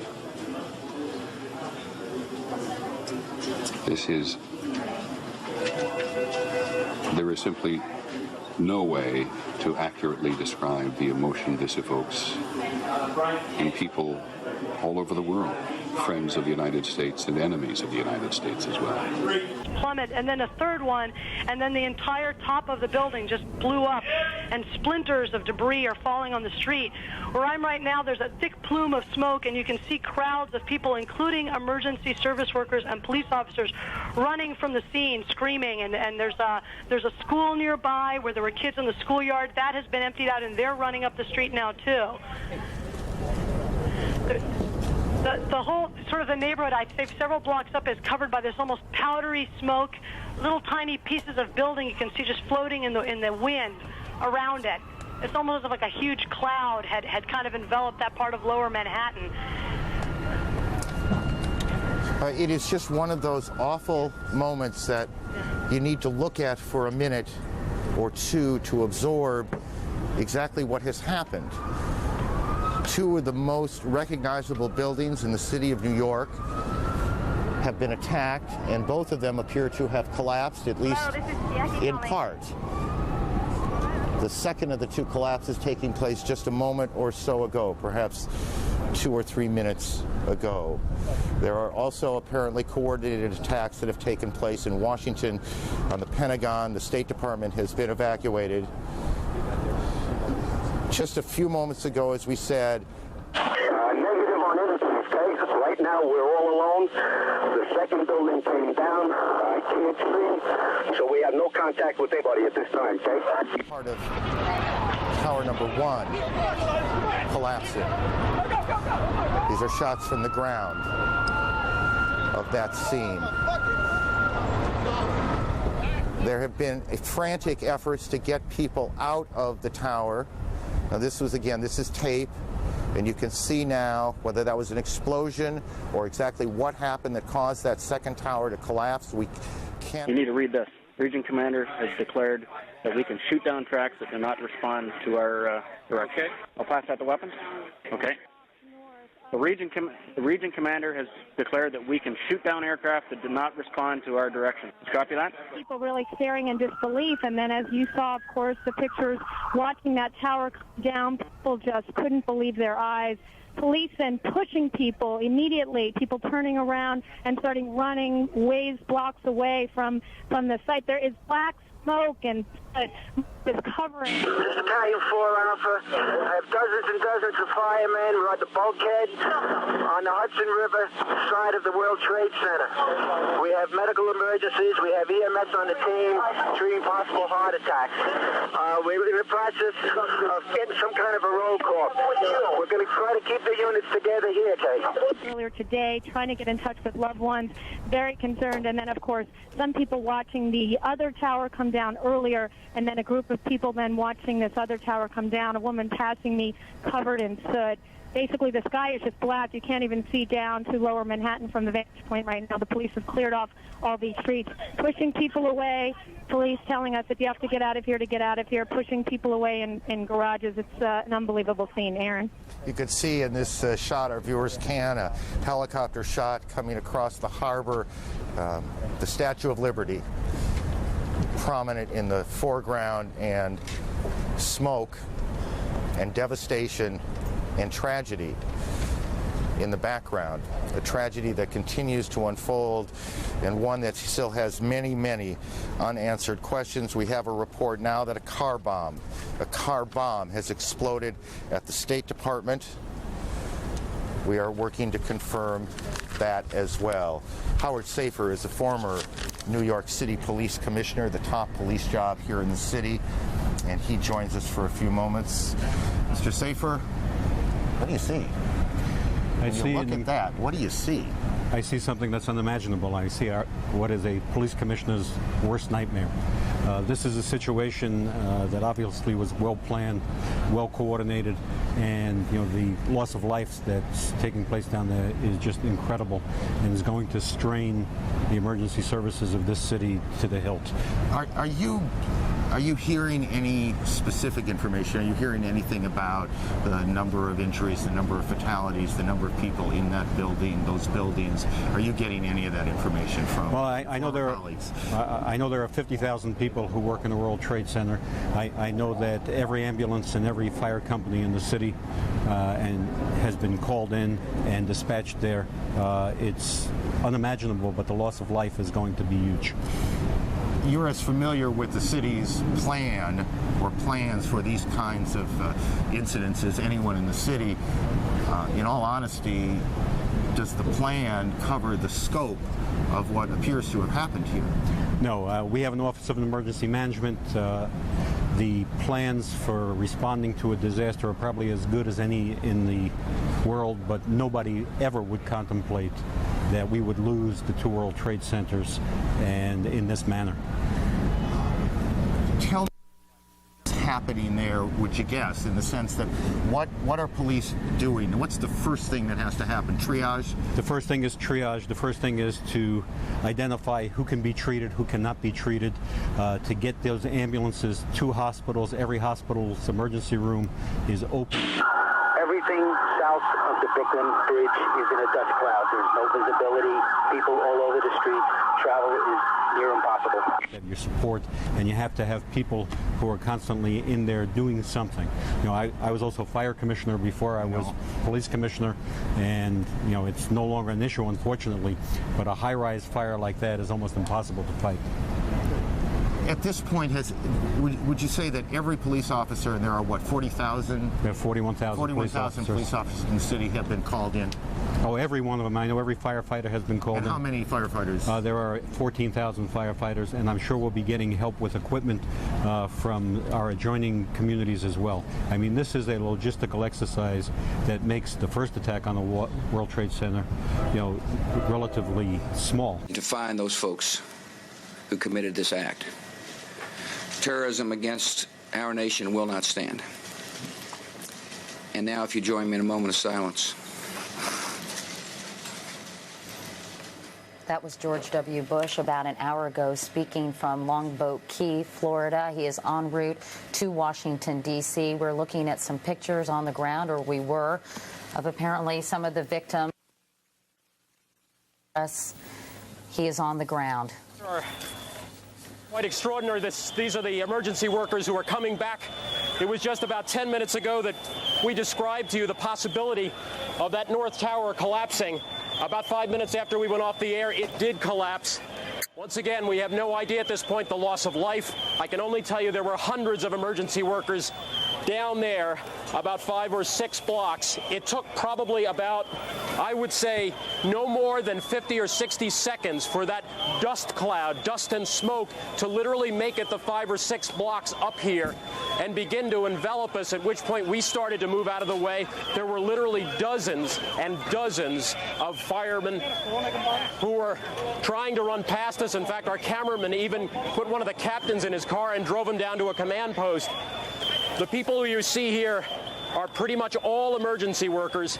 Many of them that I have seen in the last 2 to 3 minutes, quite frankly, are coming out of here. And remember this, these are professionals. They're coming out of there looking literally stunned, in shock, many of them, struggling for breath, obviously in serious distress. Breathing problems are the biggest problem for those who manage to make it safely out of that area down below us.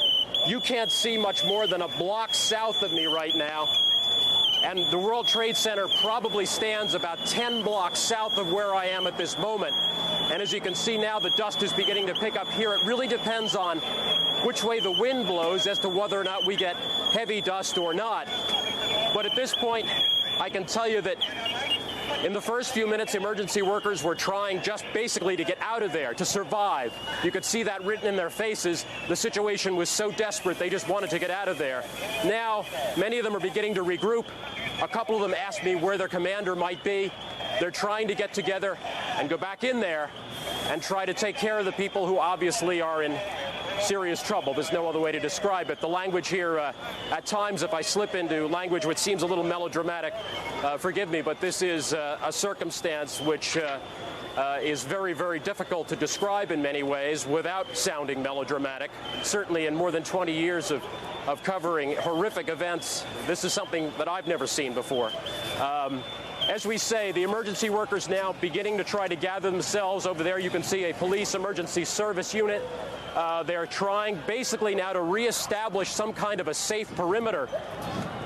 And many of the emergency workers basically just happy to be alive. Certainly that picture tells it all. Many of them just happy to be alive at this point, having survived what is an extraordinary event, the collapse of 2 towers. As we said earlier in our report, 110 stories each. I will tell you that what I saw fall had to be at least 40, 50 stories of that building at first. The skeleton was left at about, I would say, the 50th or 60th floor after the shell, after the structure of the building fell down. The skeleton, the steel skeleton, was literally sheaved off, and it took probably about another 30 seconds before the skeleton collapsed into the street. That was the last we saw of the World Trade Center, and that was maybe 10 minutes ago when that final skeleton, the metal skeleton, steel skeleton, collapsed into the street. That was NBC's Pat Dawson again. He's standing about 10 blocks from where the World Trade Center towers used to stand.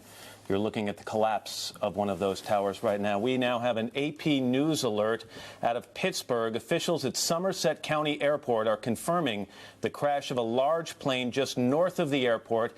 That's about 80 miles southeast of Pittsburgh. Again, officials at Somerset County Airport confirm the crash of a large plane north of that airport, which is located about 80 miles to the southeast of the city of Pittsburgh. We do not know whether that crash of that plane is related to what has become an obvious terrorist attack both here in New York City and in Washington, D.C. at the Pentagon. Collapse. We were several hundred yards away, but we clearly saw the building come down. I heard your report of a 4th explosion. I can't confirm that, but we heard some boom, and then the building fold in on itself. We are told, Brian, hang on, we're told that the Secretary of Defense is being evacuated from the Pentagon. The Pentagon, portion of the Pentagon has collapsed after, and I'm not precisely sure on this, and I want to tell you when I'm not precisely sure, but apparently a plane or helicopter hit part of the Pentagon itself. As you take a look at the pictures there, I must say every time we hear a plane coming up overhead, it gets a little nervous where we are. Whatever is happening and whoever is responsible, we have no way of knowing if it's played out yet or if it's just going on. So every time we hear a plane go by, we wonder what the situation is and where it is headed. That sound, we're told by a person here, they believe that is a fighter jet. Federal office buildings around the country, is that correct? All over the country have been closed, or just in Washington? Well, we were not allowed into the federal courthouse here, where CNN maintains a workspace. The officers just said we're not allowing you in. I think that's a security precaution. Got it. Stay with me a little bit. All federal office buildings now, all federal office buildings in Washington, D.C. Are being evacuated as we speak to you now. There are a variety of reports, and it's important to try and put this in some kind of order, but the most important things to tell you if you're just joined in is that what has all the makings of an extraordinarily well-planned terrorist attack on both Washington and New York has taken place this morning. The trade centers here in New York, the 2 World Trade Center towers have collapsed after being hit by a plane. Maria Hinojosa joins us on the phone. She is in New York, down near the building. Maria, what can you tell us? Well, I'm actually at St. Vincent's Hospital right now, where at about 40 to 45 minutes after the first explosion, they started seeing... Division 6 acting again. The access, down the FDR is clear. PD has the FDR lanes open, but have all units approaching use extreme caution. Traffic is going wrong way and numerous civilians. Okay. Condition. Outside the hospital, people are coming in trying to help, to donate blood. Essentially, everybody here at this hospital is in a state of shock. I mean, I walked into the testing area, and the women here who usually just draw blood are also extraordinarily moved and shocked. They're moving in and out of the emergency room to try to help as many people as possible. Now, outside a block, about a block away from here, where you really had a bird's eye view of the 2 twin towers, which are the landmarks of New York City, people stopped, the entire traffic has stopped. People have poured out of buildings and were watching, in fact, as one of the towers collapsed. And then you're really seeing a lot of people trying to move north, away from any place downtown near the World Trade Center area. People are just walking. The subways are stopped entirely all around the area of the World Trade Center. You can't get below 14th Street, and there just feels to be like a massive exodus of people walking north to get away from the area as far away as they possibly can. Maria, I know Kitty Pilgrim is with you as well. Right, I'm right Kitty, here. tell us what you've been able to report on. I'm actually reporting from Kennedy Airport at the United Terminal, and I was here this morning flying out when they made an announcement about 20 of 10 that all flights were grounded. People thought it was just the normal course of airport business these days, and so there was not much of a reaction, and then the news started to trickle through. It was not an official announcement made over the intercom. Kitty, let me interrupt for just a second. The Associated Press is reporting that federal officials fear that a second hijacked plane or another hijacked plane is headed towards the Pentagon, and I'm looking for the time on this. We will continue to check that out. Kitty, I apologize for interrupting. Why don't you continue? Did we lose her? Everyone didn't react, but then the news came through. I have never seen Kennedy in this condition. I've been here many times. People are in absolute shock. No one's talking. They were just staring at each other with their arms dropped to their sides. A pin could drop in the United Terminal. There were a couple hundred people there, and no one was saying anything. After about 20 minutes, people rushed to the phones. You cannot phone out. There's no real access back to the city. People are trying to get back. They've unloaded the baggage from the planes. They've asked that everyone pick up their bag and take it out of the terminal and take it home. And they're asking everyone to please leave. People are just finding it difficult to leave. They are not officially evacuating Kennedy Airport at this point, at least at the United Terminal. The attendants have been asked to stay. And again, there's still several hundred people standing around not knowing what to do. No one's even speaking. Of black smoke and dozens of fire engines, medevac helicopters. They are rigging that part of the lawn of the Pentagon, which is where the helipad that the Secretary of Defense uses is located. They are rigging that to handle mass casualties. They're bringing in large numbers of stretchers to deal with this. All appearances are that for the first time in its 50-plus year history, the Pentagon has been attacked.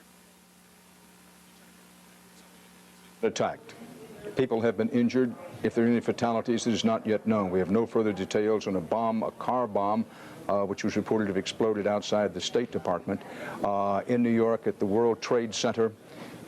It is a disaster of historic. 2-4 and one member's out of the building. I got 2 members trapped. I can't tell the command post. 2 members trapped in the promenade between the 2 towers. of some mysterious plane crashes in Pennsylvania, and to bring you up to date on that, Russ Mitchell. Thank you very much, Dan. Yes, there is a report of a large plane crash in western Pennsylvania at Somerset County Airport. According to the Associated Press, it crashed about 80 miles southeast of Pittsburgh.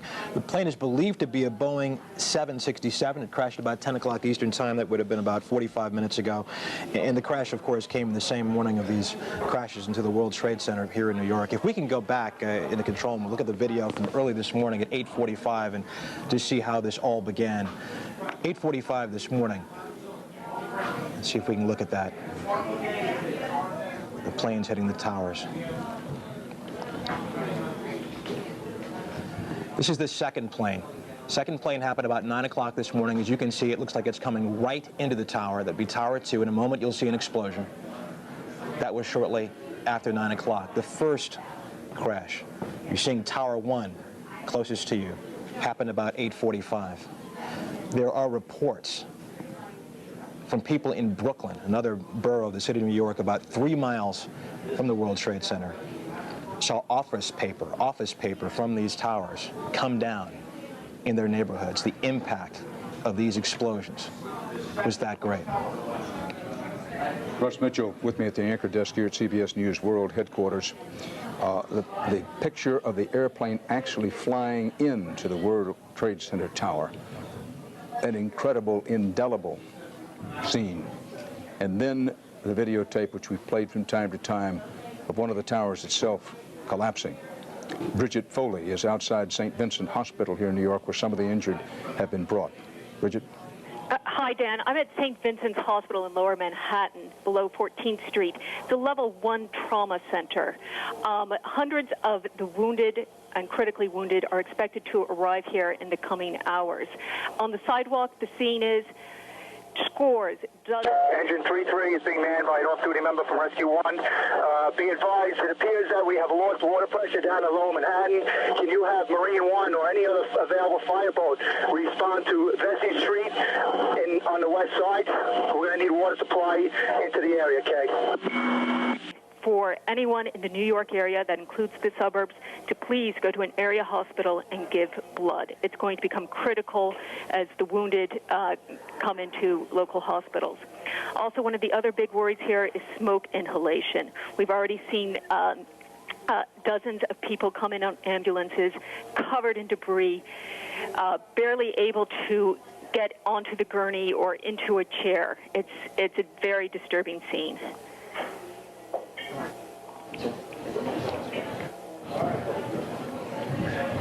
Bridget Foley at St. Vincent Hospital here in New York, where some of the wounded are being brought. An eyewitness,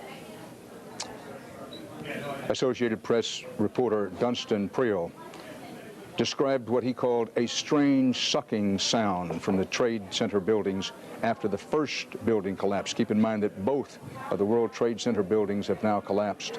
He described what he said was a strange sucking sound, quote, windows shattered, people were screaming and diving for cover, people walked around like ghosts, covered in dirt, weeping and wandering, dazed, unquote.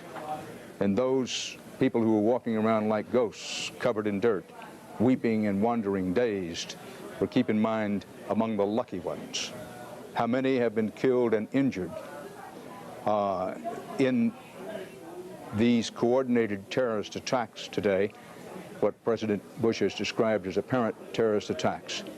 The total number of killed and wounded, we simply do not know. Obviously, we are in the middle of an extraordinary catastrophe that started about 8:45 Eastern Time here in New York, when one plane crashed into one of the towers of the World Trade Center. About a half an hour after that, as people were converging, as fire and police and rescue teams were converging on the scene, a second plane appeared to the west of the Trade Center buildings and slammed into the second tower. That's what you just saw. Fire shooting out the north and east side. Unit with an urgent, go ahead. Listen, we got numerous people trapped here from the previous collapse. We need a hand to get them out, okay? We're about 4 feet under. I really don't know. Where were you operating? What side, guys? West side of tower number 1 or tower 2? One. That hit one of the Trade Center towers. About a half an hour after that, perhaps a little bit longer, lose track of time a little bit in these situations, the first tower, or let me correct that, the south tower, the second tower, the one to the left, collapsed.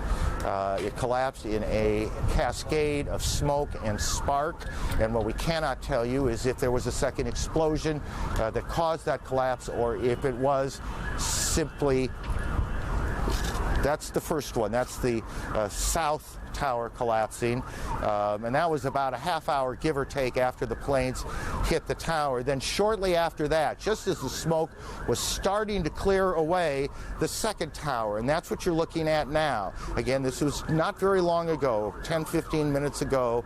The second tower, it almost looks like one of those implosions of buildings that you see, except there is nothing controlled about this. This is devastation. How many people? There are 50,000 people who normally go to work in the Trade Center buildings. How many of those people had arrived already? How many of those people were trapped in the upper stories? How many of those people have been hurt? How many of those people died? We cannot tell you now. We can tell you that hospitals throughout the New York area are receiving literally hundreds of patients. And they are performing triage. They are trying to figure out who could be treated, who needs help first. This is sort of standard operating procedure. We are just being told now that Israel has evacuated all its diplomatic missions around the world.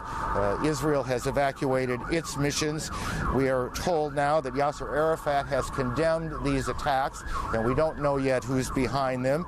Britain has condemned these attacks. Germany has convened its National Security Council, and we will check and see if events are going on in those places, or if that is simply a reaction to what has gone on here in Washington and in New York. CNN's Gene Meserve joins us on the phone from Washington. Gene. Hay Street, which is one of the major thoroughfares here in Washington, it is absolute gridlock. It takes about 15 minutes to drive one block. Ordinarily, this time of day, there'd be nothing near this kind of traffic. We're 1084. Be advised, we have numerous injured people on board, babies and hundreds of people. So we might have to relay them or off our boat with another boat or something. Okay. This traffic situation, many people trying to use their cell phones. However, cell phone service has become very difficult in this town because of the crush on circuits. For the most part, people appear to be very calm and collected. I will tell you, though, that as I drove, I looked at the car next to me full of some young women who I would guess were in their 20s, several of them crying their eyes out, obviously very upset as they listened to the radio and heard the news of what is happening in this city in New York also. Aaron, back to you.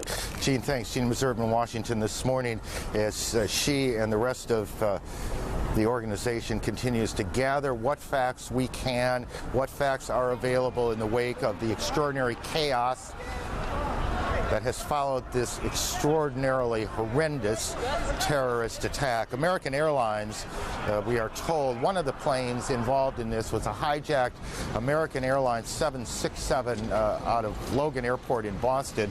American Airlines will say what is known. What is known as you look at the White House being evacuated a short time ago, or is that live? And I'm not sure on my monitor which it is. I believe it's taped from a short time ago. In any case, American Airlines will talk to reporters in about a half hour or so, 11:30 Eastern Time. One of its planes involved in this, and we will bring that press conference to you live when it happens. Here in New York, hospitals are being overwhelmed. As hundreds of patients are being brought in and being treated. We cannot tell you, we would not even begin to guess what the numbers in this will be, how many people will have died by the time this day is over, how many injuries have taken place in both Washington and New York. But as former police commissioner Howard Safir told us a few moments ago, obviously the numbers are going to be extraordinary. Who do we have on the phone, guys? Just help me out here. Patty, are you there? Yes, I am here. What do you got? About an hour ago, I was on the corner of Broadway and Park Place. That's about 1,000 yards from the World Trade Center. When the first tower collapsed, it was a massive explosion. At the time, the police were trying desperately to evacuate people from the area. When that explosion occurred, it was like the scene out of a horror film. People started stampeding away from it. Patty, I'm going to interrupt you for a second. We told you there was a second plane that went down, this one around 80 miles or so southeast of Pittsburgh. We'll try now to connect with KDKA TV in Pittsburgh. Well, just so much for planning. We will try again. We have reports that a plane has crashed in the Pittsburgh area, southeast of Pittsburgh, about 80 miles. And at varying times, we've heard that this was a 767 and a 747. I'm not sure it matters which it is. What matters is that a plane has crashed in the Pittsburgh area. The Pentagon continues to monitor reports that another plane, a hijacked plane, is headed for that area. If there's any question about that, they were anticipating new kinds of threats. All the money in the counterterrorism budget went towards preparation for a BW or nuclear attacks on U.S. soil. But what we have seen time and time again, that terrorists are able to exploit conventional materials in a very devastating way. What McVeigh did at Oklahoma City in 1995, using commercially available materials to some devastating effect, although they weren't the casualties that we see today. But 1993, Hey, but Vince, let me interrupt you for a second, and I apologize. I sound like I'm on the attack here, but there's a feeling in that. You notice I haven't called anybody a terrorism expert this morning. I don't think anyone wants to be known as a terrorism expert. Thank you very much. And but we have a series of terrorism experts who appear in our lives and sometimes sound off knowledgeably. I exclude you from this, by the way, otherwise I wouldn't raise it in your presence. Sound off, knowledgeably about how we know this group and that group and that group. And this is, among other things, a desperate failure of intelligence in both the human and technical area. Am I right? There's no question about it, Peter. It's a major intelligence failure. The inability to anticipate this kind of a terrorism event on U.S. soil. I think that they were focused on bin Laden in Afghanistan. They were focused on U.S. facilities abroad. And I don't think they believed that bin Laden or a consortium of groups collaborating together had the capability or the willingness to do this kind of thing. Is that a false assumption? Obviously. Yeah. We saw what they did with the USS Cole last year. It was a very sophisticated U.S. warship that was almost totally destroyed with the loss of 17 lives by suicide bombers. And just one other thing before I let you go back and work the beat for us, if you would, and that is Osama bin Laden. Some of my colleagues and I argue here about the U.S. emphasis on bin Laden. It's bin Laden, bin Laden, bin Laden. It's if the United States gets only one focus at a time in terms of somebody involved in terrorism. Mobile Command Center to Manhattan, Chase. Mobile Command Center, we have firefighters from 4 engines responding to the location, off-duty members. You have members trapped on the west side of tower number 1. We believe it's Captain Fuentes. He's unable to give us his exact location. Reported to be several members trapped. You have that message and copy it. The resources and the coordination and the direction to do these kinds of events requires capabilities beyond any one single group. In other words, there had to be cooperation, possibly with some state support, to do this kind of thing. Okay. I mean, we've been hearing for the last 2 months that bin Laden was getting ready to do something, but I don't think anyone was looking here as the object of his next event. Okay, Vince, I much appreciate it, and I hope you go work the beat for us and you check back with us through the day. I'm, by the way, this is not for an immediate discussion, but I'm sitting next to John Miller of ABC News, who you've heard often this morning is one of the only reporters in the world to have gone to see Osama bin Laden in Afghanistan. And as the day goes on, we'll clearly deal with this in even greater depth, John, than at the moment. But what we are now dealing with is a devastating human tragedy as the result of terrorism in New York City and in Washington, D.C. And just before I talk to John Cock, well, I'm more than happy to listen to these people on the street if we can possibly hear from them. But just in case, by some remote possibility, at 8 o'clock East, 8 o'clock Pacific time, along the West Coast, you've just turned on your television or you're continuing to watch it, let me just review for you where we think we are at the moment. Because it is both a tragedy that has revealed itself before the eyes of millions of people in the country watching on television, and a complete mystery as to how, as we heard from Vince Canistraro just a moment ago, how this could have happened in such a coordinated way with any of the intelligence service of the United States having much a clue about it. So just before Somerset, Pennsylvania. Then there's this report from an FBI official telling Jim Stewart in Washington that what is, quote, believed to have been a United Airlines plane of some kind crashed into Camp David, the presidential retreat outside of Maryland. One is reminded as we look at these horrific scenes, and there's no other way to describe it. Earlier on, we were cautious as we thought the situation dictated about our reporting about even one of the World Trade Centers collapsing. We quoted the Associated Press saying that one had collapsed, and then we literally saw on the screen the second one collapse, and both of the World Trade Centers have been collapsed in this almost unbelievable attack. The late Edward R. Murrow said, "No one can terrorize a whole nation unless we are all his accomplices," quote unquote. Something to ponder as we size up this situation, which may not be over. The picture that emerges, at least the initial picture, is one of a series of coordinated terrorist attacks. Do we know that for a fact? No, but the evidence at hand strongly indicates that that's what's happened. That an American Airlines plane on a flight from Boston to Los Angeles, according to American Airlines, is one of the planes that was hijacked and was crashed into the World Trade Center. Exclamation point, pause. If someone wrote it in a novel, it might be considered just a little beyond belief. Believe it. It happened this morning, according to American Airlines. The second aircraft that crashed into the other World Trade Center building, we've had various descriptions of it. No one knows where it came from. Want us to walk into that spot or bring rigs? Get as close to that location as you can without being in the collapse zone, and you get the members. They're looking for manpower. What's the test for? Fortunately, they're looking for manpower and tools. You have members trapped in the street and collapse zones all over the World Trade Center. The cook at PS 234, just across the street from here.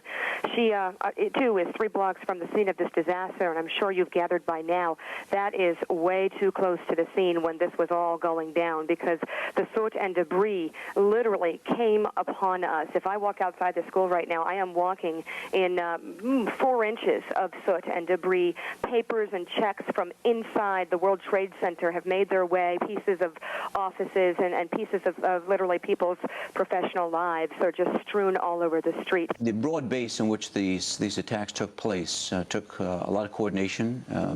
As Eric just mentioned, there may have been some involvement of groups like Osama bin Laden or others. I would go on to say that as a result of the effort it took to take these, have these incidents take place, is that we will find the people responsible, is that the trail will be hot, we will go after them, but everyone needs to realize, a state of calm, needs to come over the country and realize we're in control.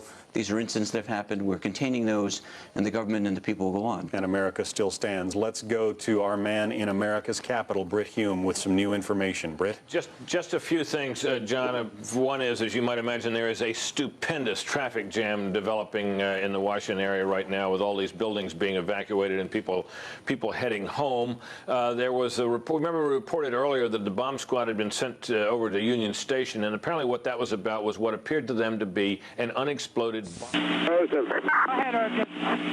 I'm trapped here because from the previous collapse. I need some exit out, okay? Are you at the west side of World Trade Center, the building number 1 in the street? In the rear side of building number 1. The American Muslim Political Coordination Council, which is a function of the Council on American Islamic Relations, that's a group located here in Washington, has released a statement condemning the apparent terrorist attack, saying, quote, American Muslims utterly condemn what are apparently vicious and cowardly acts of terrorism against innocent innocent civilians. Join with all Americans in calling for the swift apprehension and punishment of the perpetrators. No political cause, it says, could ever be assisted by such immoral acts. In addition, John, there was a report, I should say, kicking around on the air of an attack on Camp David, the presidential retreat north of Washington. Senior officials in the administration are saying that that is not true. So that's where that matter stands. Back to you, John. Britt Hume, thanks for the updated information. Yeah, it bears repeating. There will be a lot of rumors, a lot of panic swirling around today. Whatever you can do to stay calm, gather your loved ones around them, and then just give them a hug is certainly is advice that I think is worth taking. There is clearly a catastrophic loss of life in the World Trade Center itself. Our colleague, Jeff Green, well, we have a little more sound here from witnesses. I went to firewall company. The doorman goes to me, wow, I never seen a plane flying so low. And we looked out at it, all of a sudden, boom, it seemed like it wasn't even real. And we came running over here closer to the place, and all of a sudden we saw the other explosion. I don't know.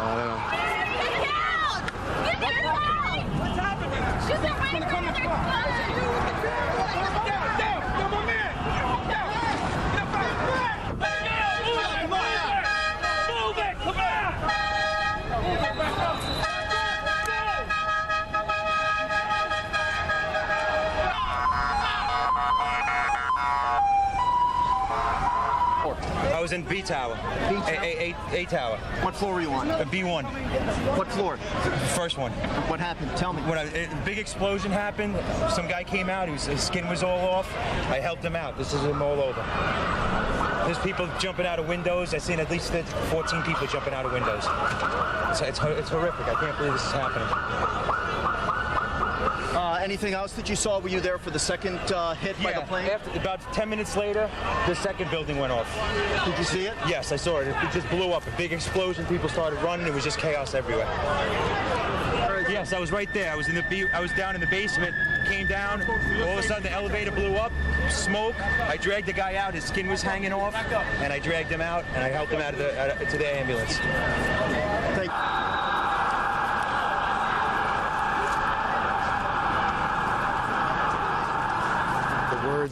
The words of some of the witnesses here in Manhattan this morning, and the pictures of what will, I suspect, before this is over, go down as one of the most horrific days in our lifetime. We're joined by our colleague, CNN's Jeff Greenfield. Aaron, you know what? In 1993, when terrorists bombed the World Trade Center, their plan was to knock one of the towers into the other, bringing them both down. That disaster was averted, and bad as that was, in a sense, America was lucky. Another terrorist attack in the planning was interrupted to blow up the Lincoln Tunnel and submerge dozens, maybe hundreds of people. At the eve of the millennium, a suspected terrorist, was intercepted, you remember, at the Canadian border on his way to Seattle. And I know that not so long ago, former President Clinton, in a private talk to a group, ruminated on how lucky the United States has been over the years with the combination of luck and the skill of anti-terrorist people to avoid such things. What we are seeing now is nothing less than the worst nightmare that one could imagine come to life, probably worse than anyone could have imagined. You may remember that Tom Clancy wrote a novel that ends with a terrorist hijacker crashing into the Capitol. The worst act of terrorist violence on American soil, the Oklahoma City bombing, killed fewer than 200 people. All we know today is that tens of thousands of people worked in that complex that has been destroyed. And I hate to say it this way, but this may be the day that America's luck ran out. Well, it is hard, isn't it? I mean, you look out here and you see the Statue of Liberty to the right and these buildings off to the left, the attacks on Washington. We don't know a lot about who's behind this or what this is all about, but the symbolism of these attacks is extraordinary. We see that talked about on the news every night, not so much from a terrorism standpoint, from a work standpoint, but people landed on major airports every day, undocumented. So it's extremely difficult as Brian pointed out earlier, these terrorist cells are very insulated from each other. There's no particular hierarchy like there was in the Mafia, where you put a particular wiretap in at the top and you know everything that's going on. That's not the case here. We know there's tremendous hatred. I mean, we've talked about this in law enforcement for over a decade. They blew up the World Trade Center. They tried to bring the World Trade Center down. They've blown up many other government symbols, and Ramsey Youssef tried to blow up 11 jumbo jets simultaneously. Okay, Jim, I'm sorry to interrupt. It's Katie Kirk. We want to go to Pat Dawson, who's down at the World Trade Center with an official, talking to that official. Pat? Recording? Yes, Katie, forgive me, we're just trying to get the, obviously, as you can imagine, Joe, go ahead, you may put the microphone on there. As you can imagine, this is a very, very difficult situation here. We are here with a couple of guests who can give us at least some insight into what's going on there. This is Chief William Hall of the Port Authority Police of New York. As we told you earlier, the Port Authority Police have jurisdiction over the Trade Center. And also Alan Rice, who's the director of the World Trade Center. Gentlemen, if I get you just to stand like that. First of all, Chief, do we have any idea of how many people are in there? We have no idea. Now, as you know, it was pretty much rush hour time that this took place this morning, so the numbers we don't know yet. We tried to get almost everybody out that we could early on. After the first two crashes, when the planes hit the building, there was roughly about, I would say, what, an hour and 15 minutes between that and the point where the South Tower collapsed. How many people you were able to get out? Do you have any idea? We don't know. We tried to do a floor-by-floor search. New York City Police, the Fire Department, Port Authority Police, best they could, tried to get everybody out. But as you know, there were people still coming out after that building came down. Do you have any idea how many people would normally be in the building at 8:30 or north? This is the director of the World Trade Center. There are probably 10,000 people in each tower. 10,000 people in each tower would typically be in there on a normal business day. And we get about another 5,000 visitors during the course of the entire day. So by 8:30, 9 o'clock, the building should have been full. Okay, so in other words, by 8:30 to 9, you figure the building would have been approaching full capacity with the workers. So we are talking about roughly 10,000 people per tower. Per tower. 92 floors down the west tower of the building. Down the west tower of the building. She was able to walk without any chaos to give a radio report live. It's my understanding that literally thousands of people in the time before the two towers collapsed were able to make their way away from that area. Mass transit was certainly down at the time, but it's a quick walk to get out of that area. They had, what, a good 45 minutes, Ann Woolsey, to begin to make their way to the north. In Midtown right now, I was looking over this building and down into, in fact, I'm doing so right now. I'm looking down onto 47th Street,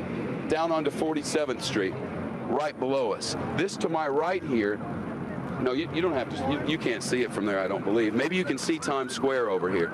You can't. This is Times Square right below me. This is a scene right now at 11:15 in the morning, at 11:15 when this would be a sea of tourists on a spectacular day in Manhattan, and instead sirens echo across Manhattan, and that is the TKTS stand. I believe you're looking at that now. You're not able to see that, are you? The TKTS stand, can you see it on the lens? We can't. Pan back down to where the World Trade Center numb shock all over this city and all across America. If you're watching us now, you're looking at the lower end of Manhattan where the World Trade Center once stood.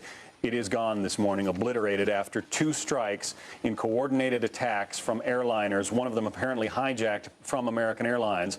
We are going to be getting a news conference from American Airlines in about 15 minutes.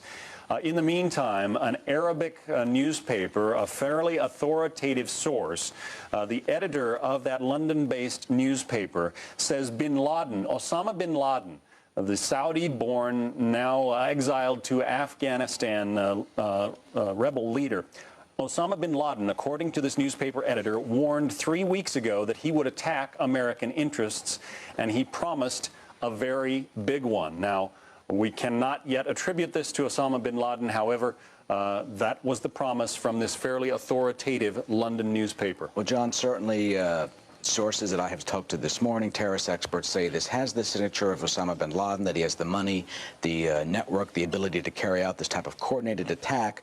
And let me point out that in the East African bombing terrorist trial here in New York City of the bombing of the 2 embassies in East Africa, that 3 of the alleged co-conspirators, one is now in jail, 2 are in jail, one's in jail, 2 cooperated for the United States government at the trial. They had pilot's licenses, and they can fly airplanes. So I'm sure investigators right now are trying to figure out a possible scenario. Were these planes hijacked by bin Laden people? Did they rush up to the cockpit? You don't need a gun. You can burst in, several of them, and strangle the pilots or something, and then take over the controls of an airplane near the last minute while you're flying, and divert the plane and smash it right into the World Trade Center towers or in the Pentagon. Clearly, that is a scenario that I would think that investigators are trying to go on right now to try and figure out exactly what happened, who was responsible for this horrible act. And I also think that we have now entered a new era, clearly a day of infamy, that we are not in this country clearly immune. September 11th, 2001, you're going to remember this day for a long time, and a lot of things in this country will change as a result of what you're seeing on your screen now. Not all of the chaos, perhaps the worst of it in terms of loss of life, but not all of the chaos is taking place in Manhattan. Washington, D.C. also has been under attack. U.S. airplane apparently hijacked as well, slamming into the outside wall of the outer ring of the Pentagon. Our David Schuster is there and has an update for us. David? John, we have the eyewitnesses describing it as a U.S. airplane at approximately 9:40 this morning, approaching National Airport from a strange approach. The eyewitnesses claiming that it then slammed into the south side of the Pentagon. We've just spoken with a U.S. Air spokesperson, Rick Weintraub, who says that all of their aircraft, commercial aircraft, have been accounted for, and says that they are unaware of any one of their planes involved in this incident. So this may be a case of an eyewitness misreading the markings on the plane, but we can confirm for you that there is a large gaping 50-foot hole on the E-ring of the south side of the Pentagon near the helipad. We're getting reports from Arlington, formerly Arlington Hospital, which is now an Ananova Hospital, that injured are being taken there. The Pentagon has been evacuated. The smoke is still pretty thick here in the Pentagon, even on our side, the north side of the Pentagon. And 10-4 Mobile Command Center, be advised, we received a report of a bomb in the Brooklyn Battery Tunnel. The tunnel is being closed at this time, Kate. Involved in this particular incident, the Pentagon. U.S. Air says that it was not one of their aircraft, that perhaps the red markings that an eyewitness saw might belong to American or Southwest, or American or one of the commuter airlines that fly in a national airport, which is just a few miles away. But again, we are confirming that an counterintelligence source is confirming that it was a commercial aircraft that slammed into the Pentagon this morning. There's no indication yet on the number of injuries or those killed. Some initial reports are that some Arlington hospitals are being flooded with injuries. There were dozens of fire trucks and ambulances that were streaking towards the Pentagon at approximately 9:45 this morning. Yes, so now we know the identity of 2 of the flights involved in today's incidents. That leaves at least 1 more, and if the report of the crash in Pittsburgh is accurate, that leaves 2 more that we don't have identified yet, but it gives us those 2 that you mentioned. Well, it could have been both these planes could have been into the Twin Trade Towers, because it was plainly there were 2 airliners that went into the Twin Trade Towers up here, as we saw on the videotape of the crash. Okay, they say there's a bomb in the school here. I was told by firefighters. Pat Dawson, let's go to you in Lower Manhattan. You have a report of another bomb. All right, Tom, we've just been told we're being evacuated. You can see all the emergency workers walking north on the West Side Highway in New York. We've been told by firefighters here that there is a report of a bomb in this building. This is a school, a high school right here. And as you can see, they're moving everybody away from this building. They've said that there's a bomb in the building. They are evacuating us north now. That is according to firefighters on the scene, and we're going to move out of here right now just to keep ourselves safe. So we're going to start walking north ourselves, but that's what we're being told by New York City firefighters here, that there were reports of a bomb in that high school right there. It's called Stuyvesant High School. And so we are walking north to get out of the way. You can see just to my left here, these are even the ambulances which were down there are being moved north. The firefighters are being moved north. Everybody is being moved north. We're being asked by the police now to go north and get out of the way. way. Officer, do you have any idea of what the problem is? There's a report of a secondary device possibly in the area of this school, so they're going to move everybody back as a precaution. Secondary device meaning a bomb? Possibly. Okay, and where did that report come from? Was it called in? It came in over our radios, and it's reported through our supervisors on down, so we're pulling everybody back. And that's in the Stuyvesant High School right there? Yes. Okay, thank you very much, Officer McQuaid. Pat, that's Officer McQuaid of New York City Emergency Service. Pat, that school has been evacuated?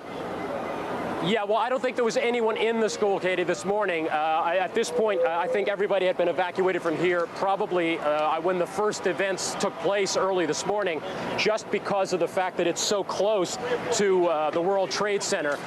Most of these buildings around here have been evacuated, so I would imagine, I never saw any kids going into that school this morning, so I'm going to presume that they never even allowed them to get to school this morning, and that anywhere that were here at 8:45 were probably moved out almost within moments after this the crash took place, because it literally is only about 10 blocks north of here, and I haven't seen any students coming in or out. Things that they've been very concerned about in recent years is the notion that could hospitals deal with massive amounts of casualties like this, and now they're going to... Let me just interrupt you for a second so we hear it as it's happening.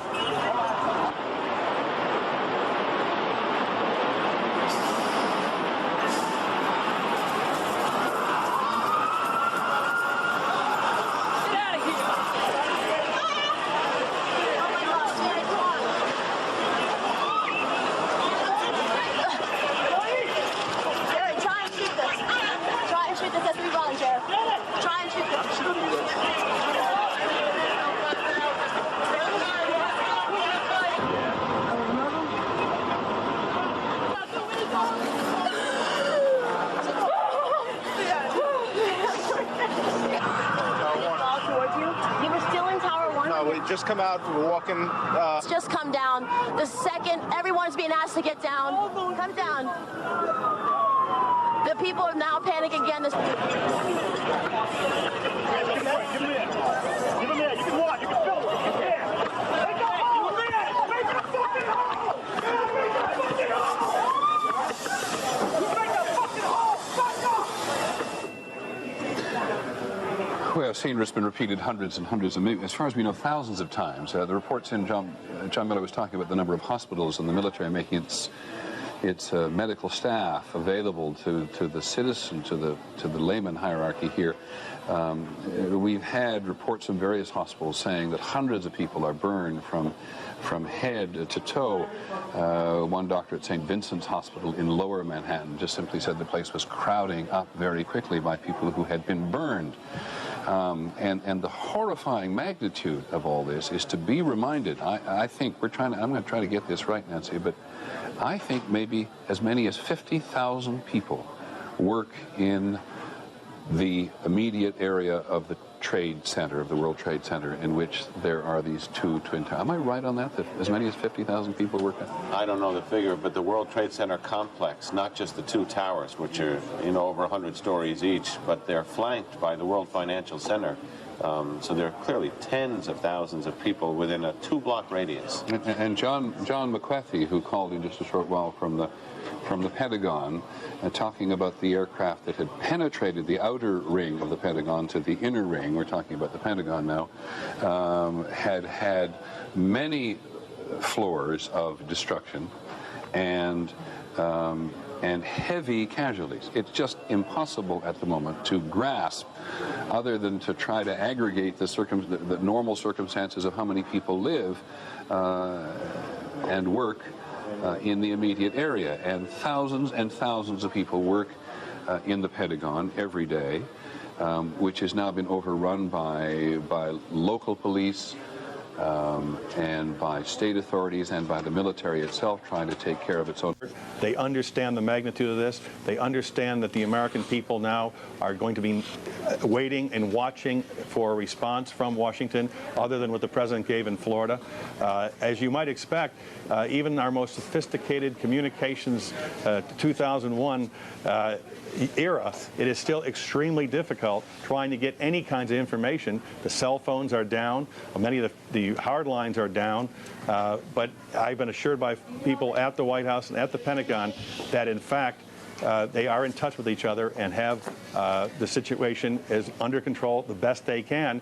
But like all of us, they simply don't know yet who did this. Tim, you talked about Porter Goss. Obviously, the Capitol was evacuated along with other major monuments and major government buildings in Washington, D.C. Where are people, members of Congress, right now? Have they assembled anywhere, and what are they doing, and where are they? Katie, after the explosion at the World Trade Center, Congress convened, said a prayer, and then recessed. And many of the members headed home. And they were obviously going to look forward to a very difficult week in Washington dealing with the economy. I'm told Porter Goss is on the telephone now with me. Congressman, can you hear me? Congressman Goss, can you hear me? We'll continue to effort that, Katie. But most of the congressmen have now, and congresswomen have returned to their homes here in Washington because the building itself has been evacuated. The leadership of the Congress, as I mentioned, Speaker Hassert particularly, is in a secure place, and he will be in constant communication with the President and Vice President, being the number third person in the hierarchy.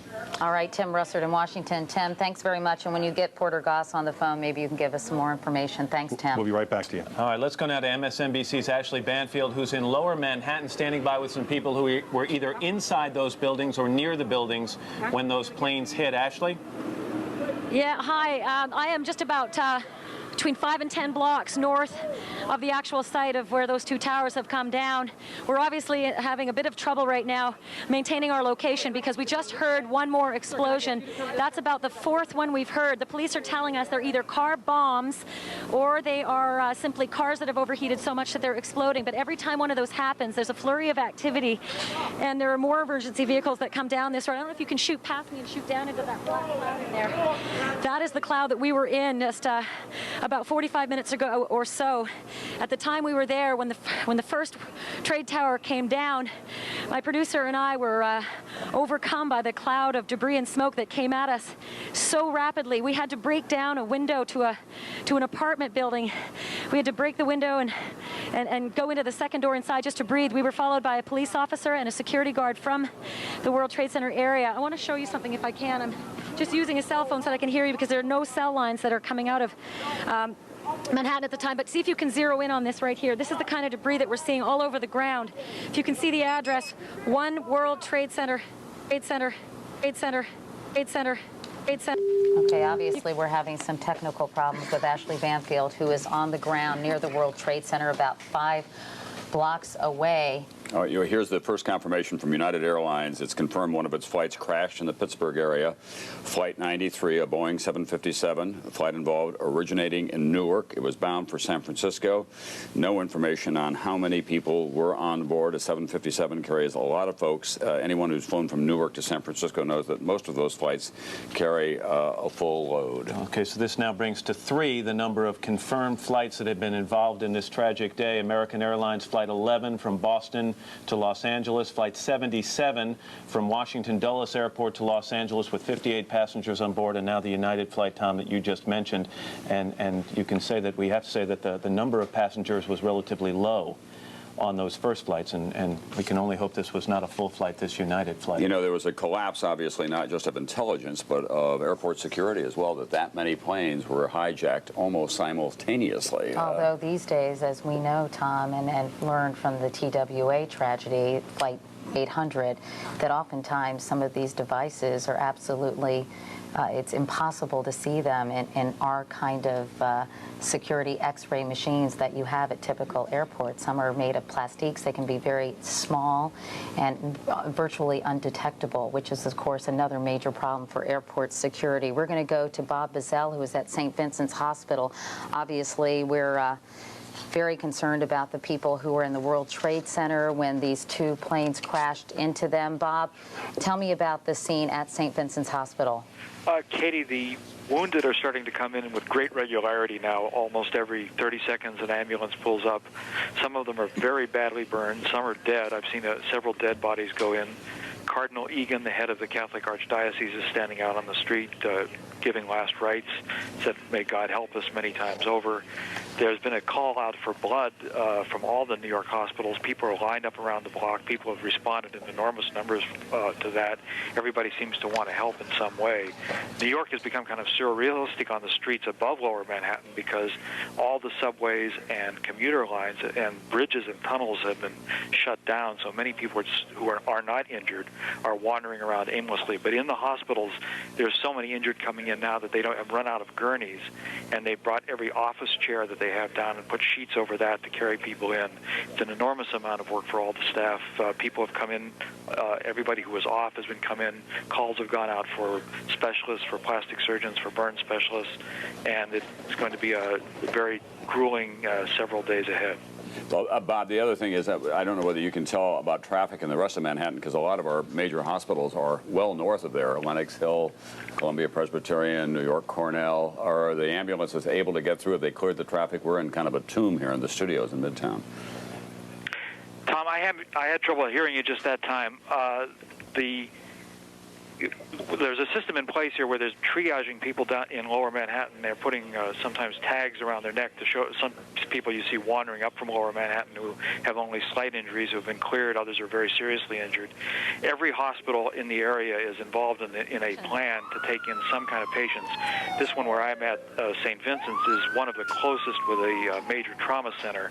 But every hospital is on alert. Every hospital is just taking in what is becoming now a sea of patients. All right, NBC's Robert Bazell. Bob, thanks very much. Let's go back to Washington and NBC's Tim Russert, who has a guest on the phone, Porter Goss, the head of the House Intelligence Committee. Tim? Exactly right. Congressman Goss, are you there? I'm here, Tim. As the chairman of the House Intelligence Committee, what is your official reaction to what we witnessed this morning? Well, obviously, I'm horrified. We do our best to make sure there are no surprises like this happening to Americans at home or abroad. It's never 100% sure, and we got the wake-up call again today. It is unbelievable that anybody would do an act like this, basically using innocent victims aboard our commercial airliners as weapons against other innocent victims in our big buildings, our symbols of economy and commerce in New York, and our defense and legislative and executive buildings here in Washington. When people are watching this at home, Congressman, they're saying to themselves, how could this happen in the United States of America? A complete breakdown in our airport security, a complete breakdown in our airspace security over the Pentagon, the center of our military command. How could something be this vulnerable? Well, we are a free, open, democratic society, and we take great pride in that. We pay a price for it. We, as you know, if you've ever flown into Washington National, Washington Reagan Airport, you fly right over the Pentagon. And many times we've commented on how vulnerable the building is for just that reason. That vulnerability was taken advantage of today. As for commercial airliners flying around New York and airspace there, obviously they fly near the trade towers. To be able to say that our airport security works 100%, anybody who flies in America knows that's not true. You answer a few questions before you get on the plane and show a photo ID. That doesn't necessarily mean you can't do mayhem on the plane, as we see from time to time. And tragically, some kind of an organization somewhere has orchestrated all this in an effective fashion. We have great intelligence capabilities out there who keep us constantly on alert about these types of reports. I can tell you I knew of no specific reporting anything of this particular specificity on this day with these targets, but I can tell you that we are scrambling all the time to assess information that would do harm to the United States and its people. And as we know, we've seen our military installations subject to attack, our embassy subject to attack before. We stop a lot of it, but obviously we don't get it all, and we're just going to have to rethink how we do business in today's world and deal with these kinds of threats. Based on your experience as a honored CIA agent and now as a very highly respected chairman of the House Intelligence Committee, how many organizations, terrorist organizations in the world, are capable of pulling off such a coordinated massive attack? I would say there's only a handful if we're not talking about state-sponsored terrorism. If you're talking state-sponsored, it could be more, but I don't think we're dealing with state-sponsored. I think we're dealing here with a loose network, a loose association of people who have the same goal, which is an anti-United States goal, who have found a way to get together and network and pull this thing off. part of the problem with terrorism is that one of the weapons of terrorism is confusion. And one of the hopes now, of course, of the terrorists who perpetrated this is that we will have lots of confusion in the United States, and there will be rumors of other things happening, and that will upset how we go about our business and our behavior and how our law enforcement people react and so forth. That's one thing to deal with. And another thing to deal with, as the President alluded to this morning in his very strong statement, was that we will respond. The question is, against whom? And we want to make absolutely sure when we're dealing with asymmetrical warfare such as this, where we're dealing with innocent people, by and large, who are victims of this, that we respond appropriately and not provoke any other incidents that are unwarranted in the world, but get the people who actually cause this to happen. And that requires good information, and obviously we're in the process of trying to get that information. But it may take some time to sort through all this, find the fingerprints, and in fact launch any kind of retaliation. That is certainly true, and one of the hallmarks we may need is patience these days.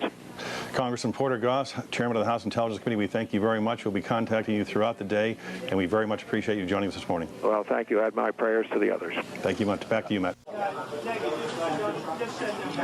Okay, Claire Shipman will get to as much. She's got a very good vantage point over the White House. It does not by any means look like the traditional arrival of the President from Andrews Air Force Base in a Marine helicopter on the south lawn of the White House. And quite frankly, everybody on the roof, with a few remaining people on the roof of the building now. This is a permanent guard. I think we're all in the country familiar with the fact that this is a permanent military installation on the top of the White House, as there is one of the really intense perimeters around that. But I think they would not have been quite so relaxed if the President was returning to the White House. And you heard John Cochran report from Florida a while ago that there is nobody's told him where the President is going to land on his way back. In fact, he does traditionally land at Andrews Air Force Base, and we have no idea precisely where he is going to land. And but there is no doubt at the moment that authorities are on alert from coast to coast still. All air traffic halted. All high-profile buildings in New York City, certainly in the District of Columbia, all of the national buildings have been evacuated. It's certainly been true in Chicago. The Sears Tower of Chicago was evacuated. So were the tallest skyscrapers in Boston, Cleveland, and Minneapolis, and the Space Needle as well in Seattle was closed. Military bases all across the country went on alert. On a variety of stages alert. In Washington, military personnel were put on what's called alert level Delta, which is the highest possible alert status, and military personnel throughout the country were put on Charlie threat level. For people who follow those things, we say them often without knowing what they mean, but they're both pretty high states of alert. There was extra security put in place at the Department of Energy's nuclear weapons and research complex in Oak Ridge, Tennessee. They put in extra security at the Los Alamos National Lab in New Mexico, and among the other places at Fort Detrick in Frederick, Maryland.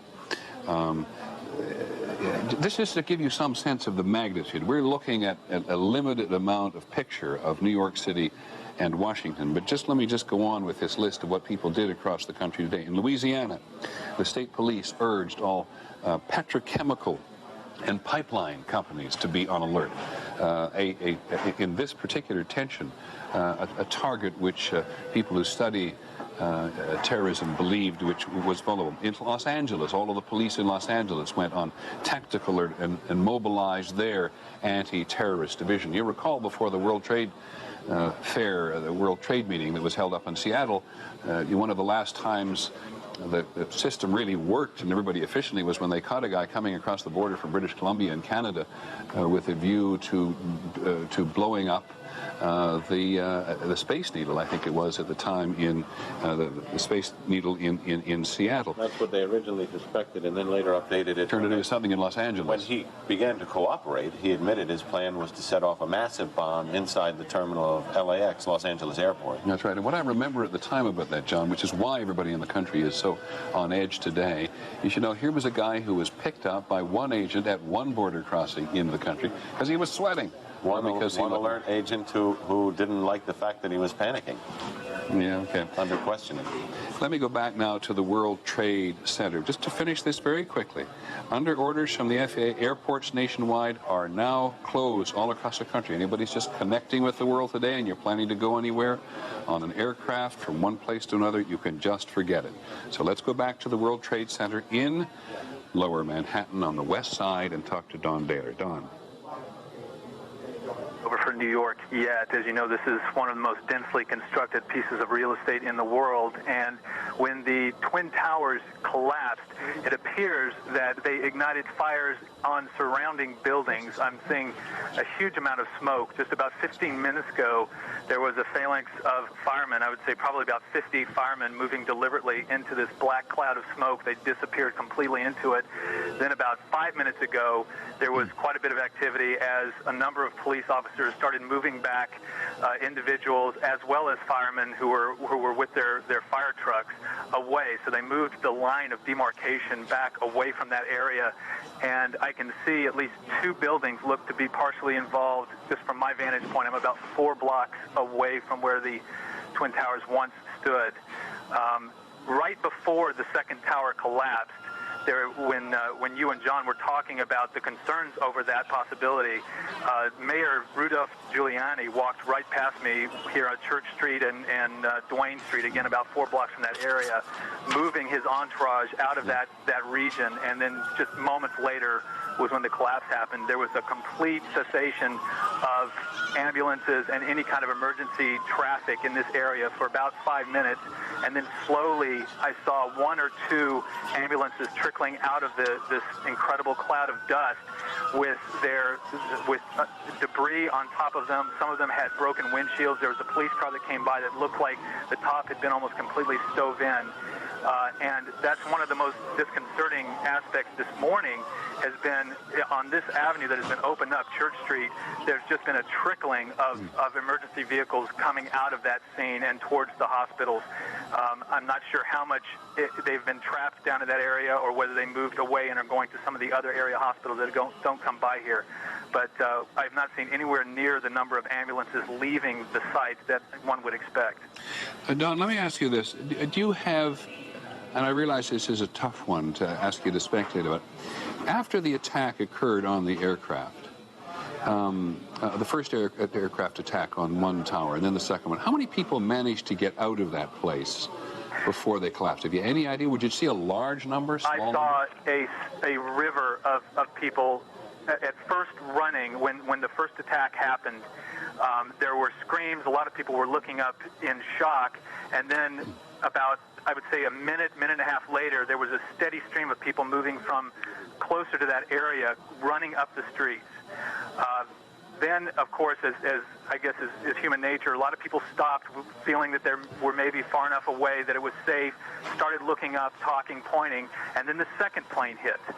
And that, again, caused another stream of panic. As the police started to respond and started to try to clear the streets, there was a very calm, organized evacuation of the southern part of Manhattan. I saw no panic whatsoever. It was very calm. The police were directing traffic, getting all the cars out of this area, getting all the people north. But when the first tower, the one that actually was that you saw, was the second tower hit, but the first tower to collapse, fell, then it was mass chaos, and there were thousands of people running up the streets.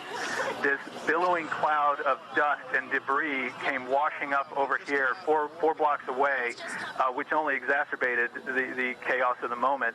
And then from then on, from the time that the first tower collapsed, there was just the street here, Church Street, was just full of people covered in dust, holding their handkerchiefs or papers over their mouths to try to breathe, moving northward away from this area.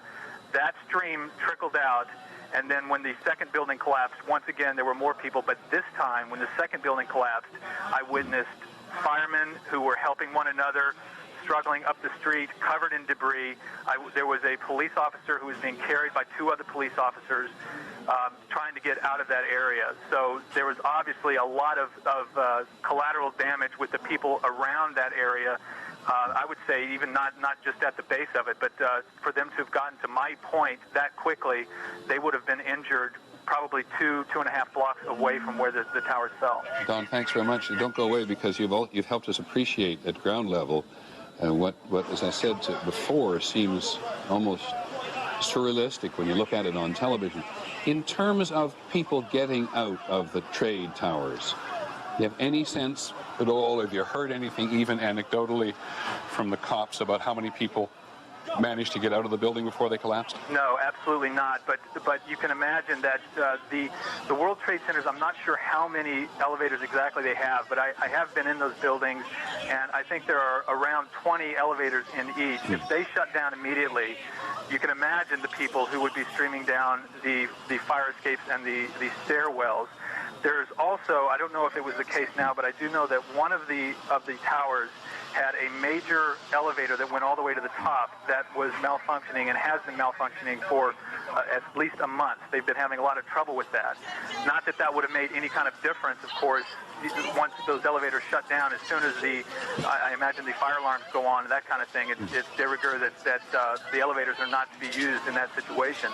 If the elevators go all the way to the top, and that's where the extent of the damage was at the very top of these, there's probably no way that anyone on the lower floors was able to use elevators. So they were all going down the stairwells, and one can only hope that there was quick enough reaction that they did get clear away, that they did not stop at the base.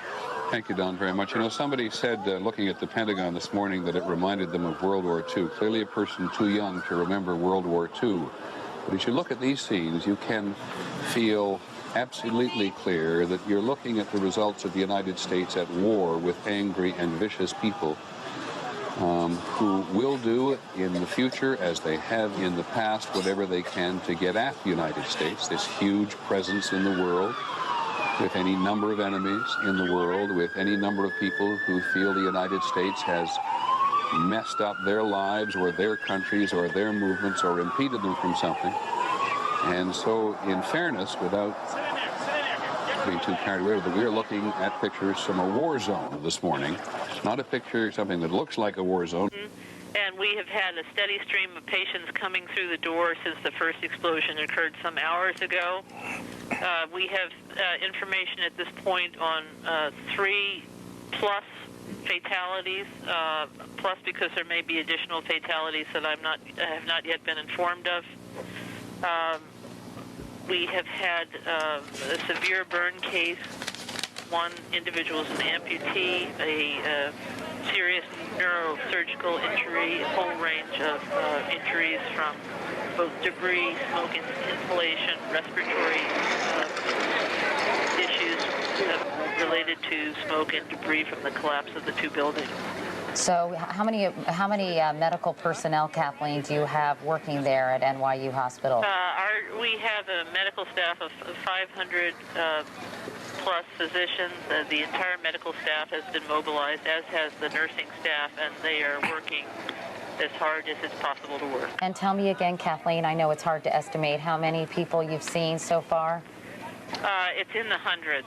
Our entire cafeteria has been transformed to a triage area, and it is wall-to-wall people at the present time.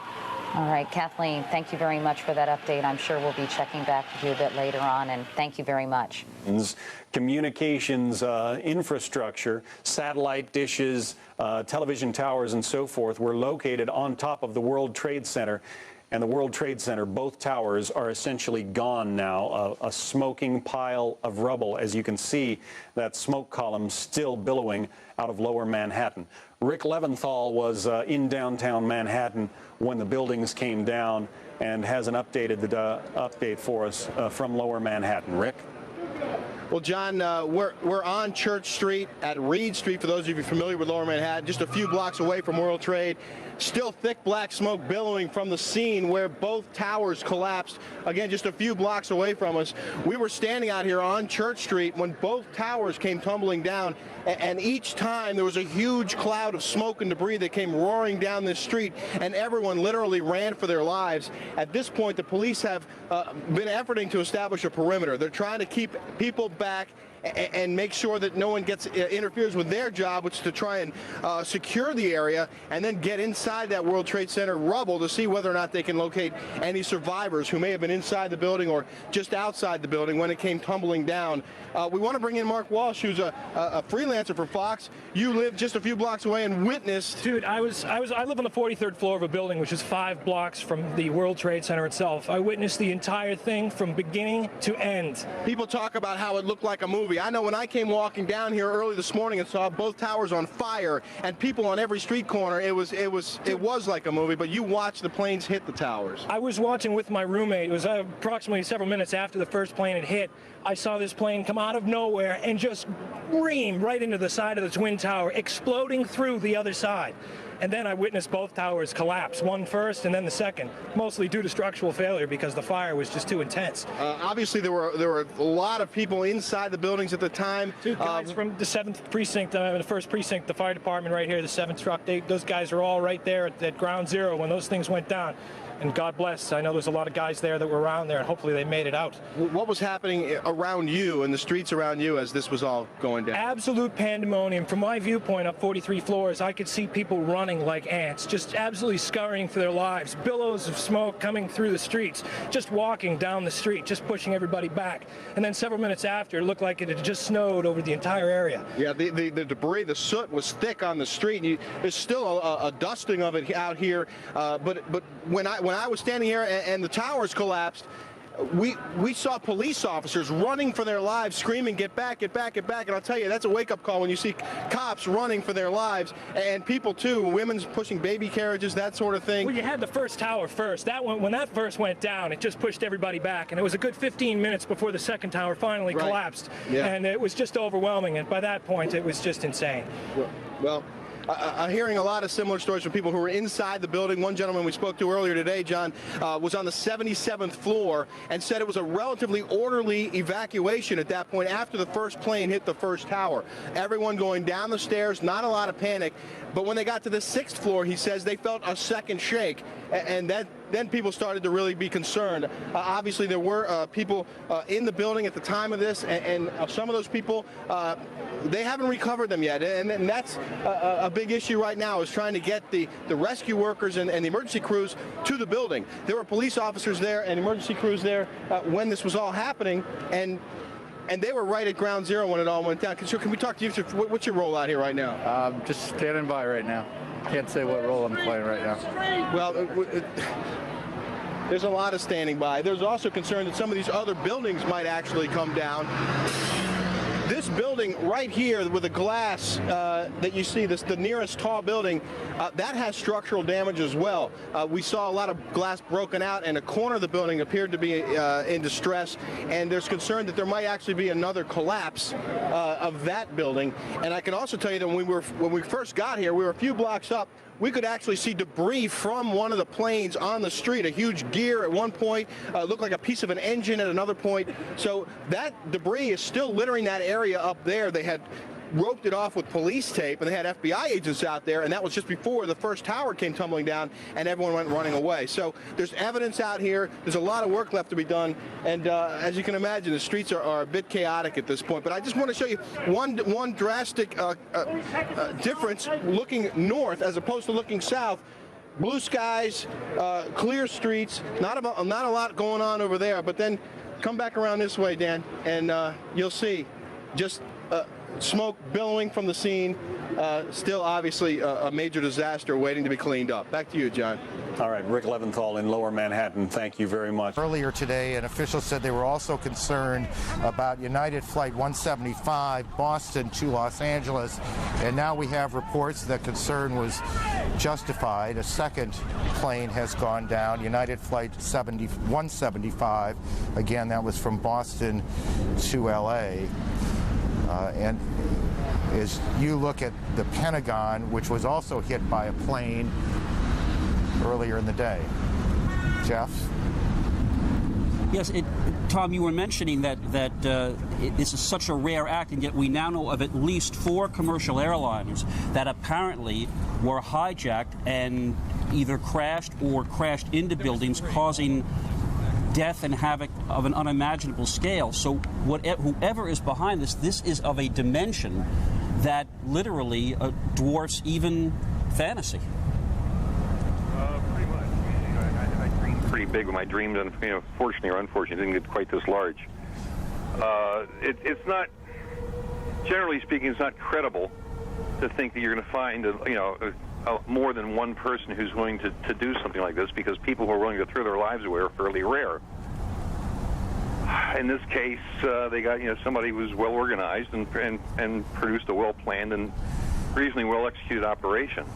Well, and we need to find out who it was, and then to go after him. But that's that's going to take time. But we do have the people to do that if they have the proper support from the executive branch of the government and from the general population of our country, to identify, locate, and deal with the people who performed this act. The president said earlier today, shortly after the Trade Center attacks, the president characterizing these as terrorist attacks, and said that the United States government will do whatever is necessary to hunt down those people responsible. I think it is fair to say, Tom, Jeff, all of you on the line here, it is fair to say that what we know is that this is an extraordinarily large operation, and what we don't know, in a way, is just how big it is. It seems that in each passing moment or so, we get another report of another incident, and our instinct tells us that they are all connected.